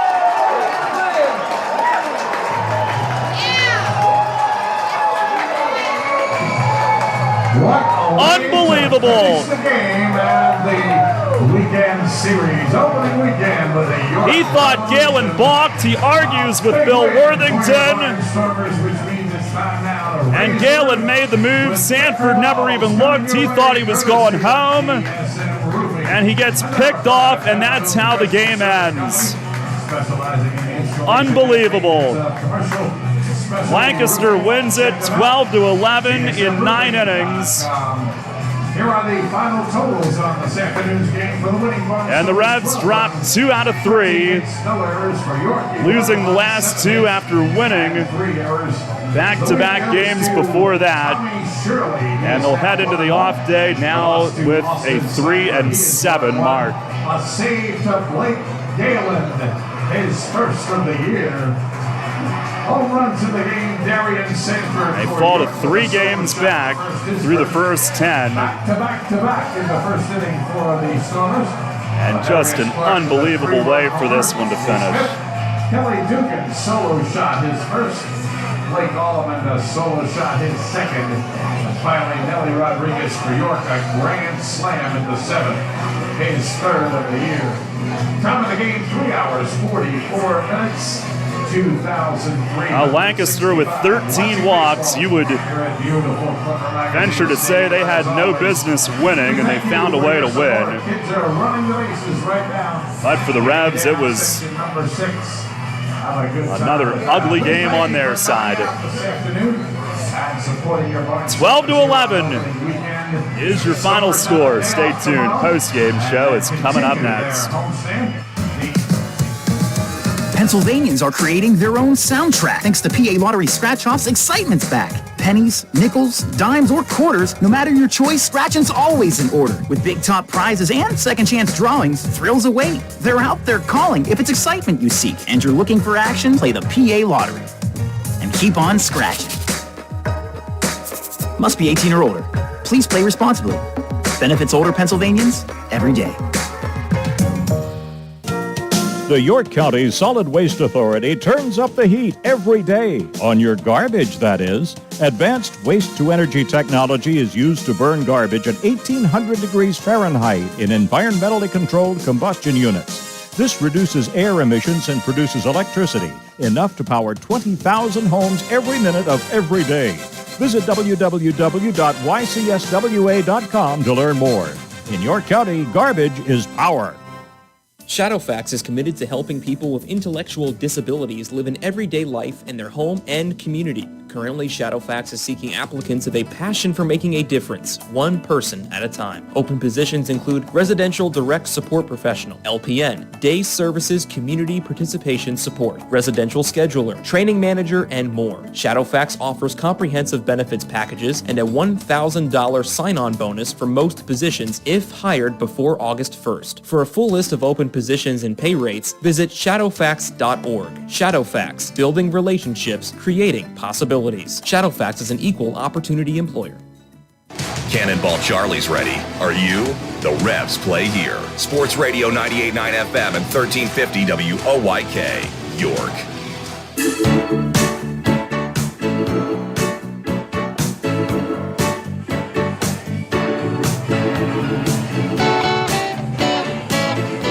Well, after a stunner last night, this one will leave some heads being scratched as well. I'm not entirely sure what we just saw happen here, but the Revs fall 12-11 here in Lancaster today. It's a 3-7 start, and probably 4 games out of those 7 you could point to that were certainly winnable, if not for just a disgusting number of mistakes. And the Revs are not the only team making all these mistakes here early this season. The games have been grotesque across the league, but between walks, defense, and then the final out coming on the bases, Sanford never got a chance to use his speed and try to tie the game. He was caught watching Galen, or maybe looking in at the plate. He 1,000% was convinced that Galen was going home on whatever type of leg lift he used, and he argued with Bill Worthington that it should have been a balk, but that was never going to get overturned. The final out was called, and That's how this game ends. Lancaster nearly walked themselves right into a loss over the final couple of innings, but somehow they win 12-11. And Ray, we've got 10 games in, heading into the off day tomorrow. I know one thing Mace talked about in the pregame is that with the off day, he now has a chance to rearrange some pitching where he sees fit and put guys in different roles. And pitching and defense has been the biggest issue here early this season, so that's one thing that gives you some confidence of things turning around sooner rather than later. The offense has certainly performed up to the task. Yeah, I would argue even more so than that, as the Revs, after a down series to open the 2021 season against High Point at home, they've really exploded here on the road. It's just the pitching and the fielding hasn't come along with that high-powered offense, but encouraging signs, I would say, from the bullpen. They allowed just 2 earned runs this afternoon. They certainly were not to blame for this tough 1-run loss. Isaac Sanchez, 1 earned run, and he got his first professional hit at the plate, so kudos to him. Alberto Rodriguez, I thought he looked good in his first extended look in relief of 3 innings, allowing just 1 earned run. Edward Paredes was solid as well, as long as Rivera and Fry. So I think there's some positive signs of what the Revs can do as we come out of the off day on Tuesday with this bullpen. But I think the fielding's got to be the most important thing to be worked on as we head into next week. Yeah, and the game's got to improve. Another 3 hours and 43 minutes here today. And we'll recap things as York scored in the top of the first inning. Darian Sanford, a first pitch home run to start the day, made it 1-0 York. And in the bottom of the first inning, early indications for Austin Steinfurt were promising. He was in the strike zone consistently, but started to get hit around early. De Aza and Mercedes with a couple 2-strike singles, and then after getting his first out, gave up a home run to Ladarius Clark on a 3-run drive to right center. Clark coming off the 2 home runs last night, and Lancaster was up 3-1, and 2 more home runs would follow. They went back-to-back-to-back, their first since 2015, the first the Revs have given up since 2011 in this park, and just the 3rd set of 3 consecutive home runs that they have allowed in Revs history. Dugan and Alleman followed, and it was 5-1.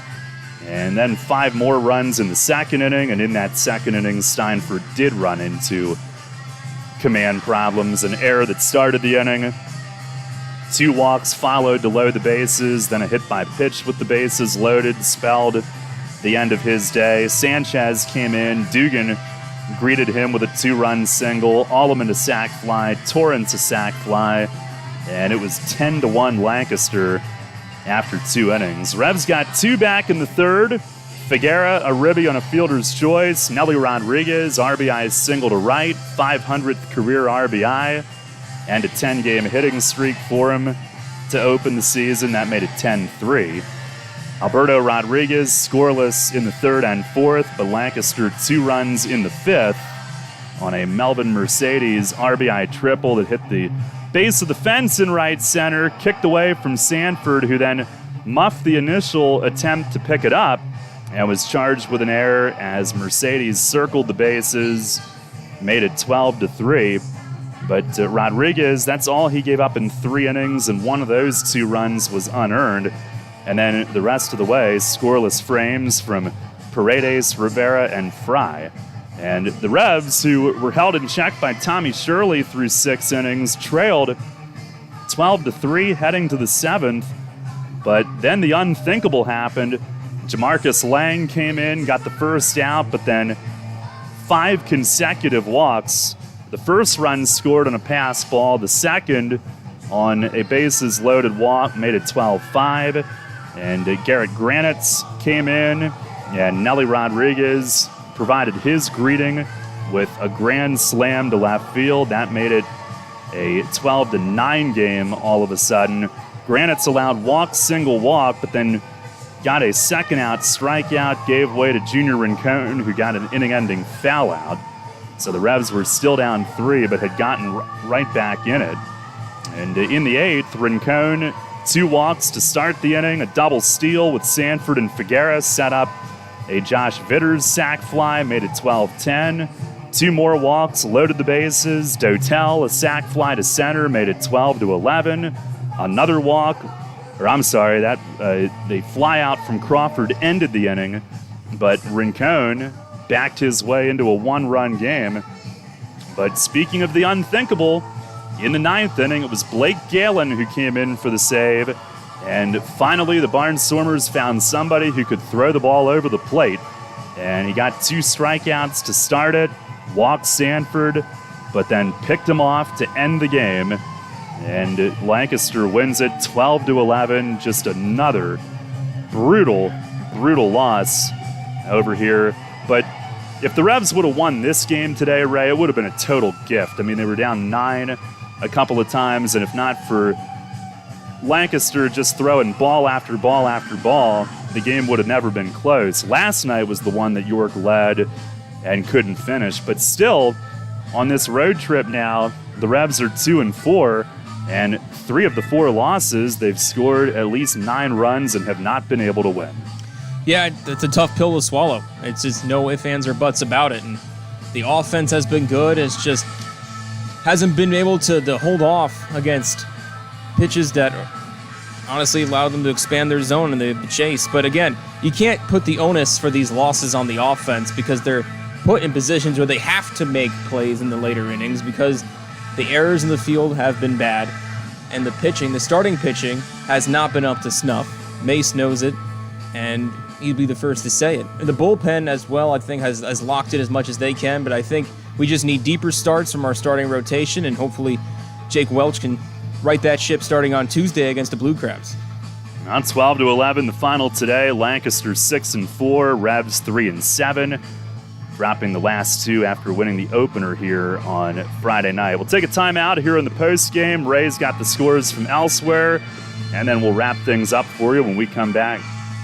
Suffering from chronic pain, anxiety, or insomnia? CBD Supply MD York has the solution for you. Natural alternatives to pain relief while combating high prescription prices and deductibles. Our products are high quality, organic, and third-party tested. Family owned and operated, CBD Supply MD York is community and family oriented and the most trusted source and supplier of the highest quality Delta 8 and CBD products, including oils, ointments, vapes, gummies, and pet treats. Call us at 817-1097. That's 817-1097. Or stop in and see us at 3923 East Market Street in York. CBD Supply MD York, your quality CBD supply in York. Get ready to crush your goals. Join Crunch Fitness now for $1 and memberships starting at $10.99 a month. At Crunch, you get more of what you want. You can run, you can lift, you can train, you can jump, squat, lunge, dance, and hit it with us. And at Crunch, an obsession with so fresh and so clean means you can feel confident getting a safe workout. Join Crunch today and get 1 month free. Use code RADIO to claim your free month at crunch.com. That's the code RADIO at checkout to get 1 free month at crunch.com. Come see why Jack GM Volvo has been York County's trusted new and used car dealer for over 50 years. In need of service for your vehicle? Get a free PA state inspection when you mention promo code Revs Baseball. 9 brands and 4 convenient locations. For more information and details, visit gmvolvo.com. New FM signal, new website. Visit us online at 989WOYK.com and take us on the go. Download the new WOYK app today.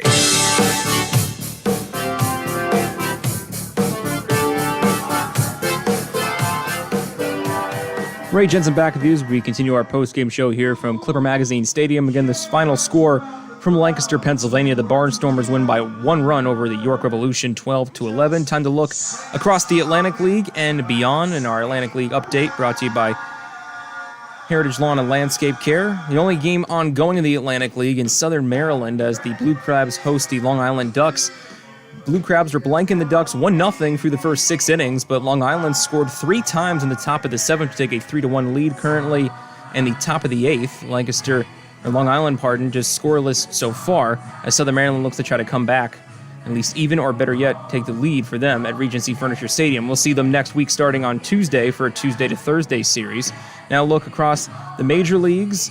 In Major League Baseball right now, ongoing in Texas, bottom of the 7th, Rangers lead the Rays 1-0 as they scored on a fielder's choice and into by Holt.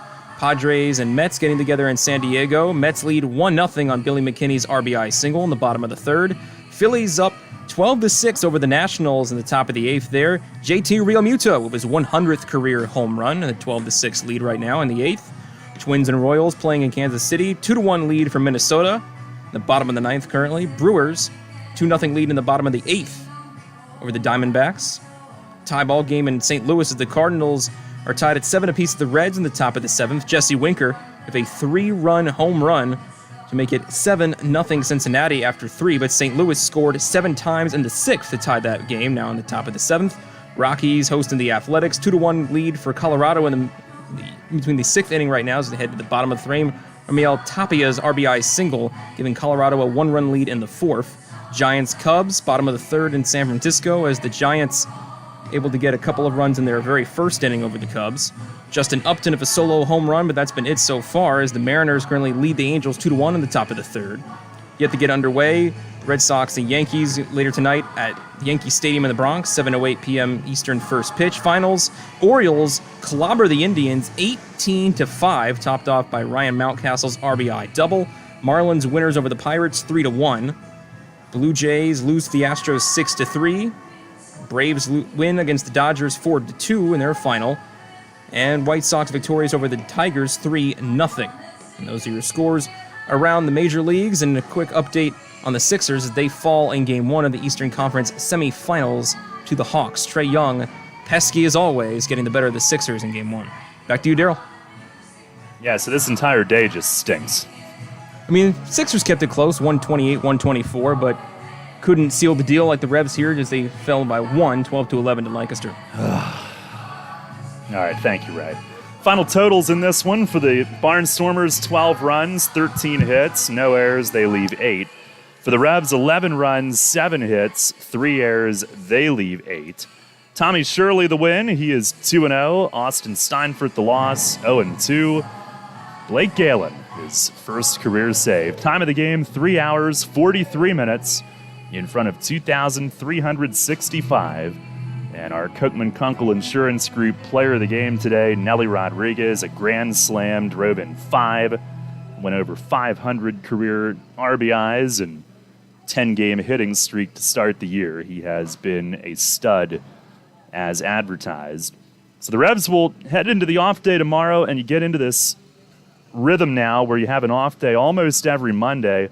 And honestly, that it's a small factor, but it can only help because then you can not only re-rack roles with the pitching staff, but also use that off day to your advantage, and we may see less of the slop that we've seen the first 10 games with guys pitching too much, with all of the signings that have come out of this league, position players pitching, so on and so on.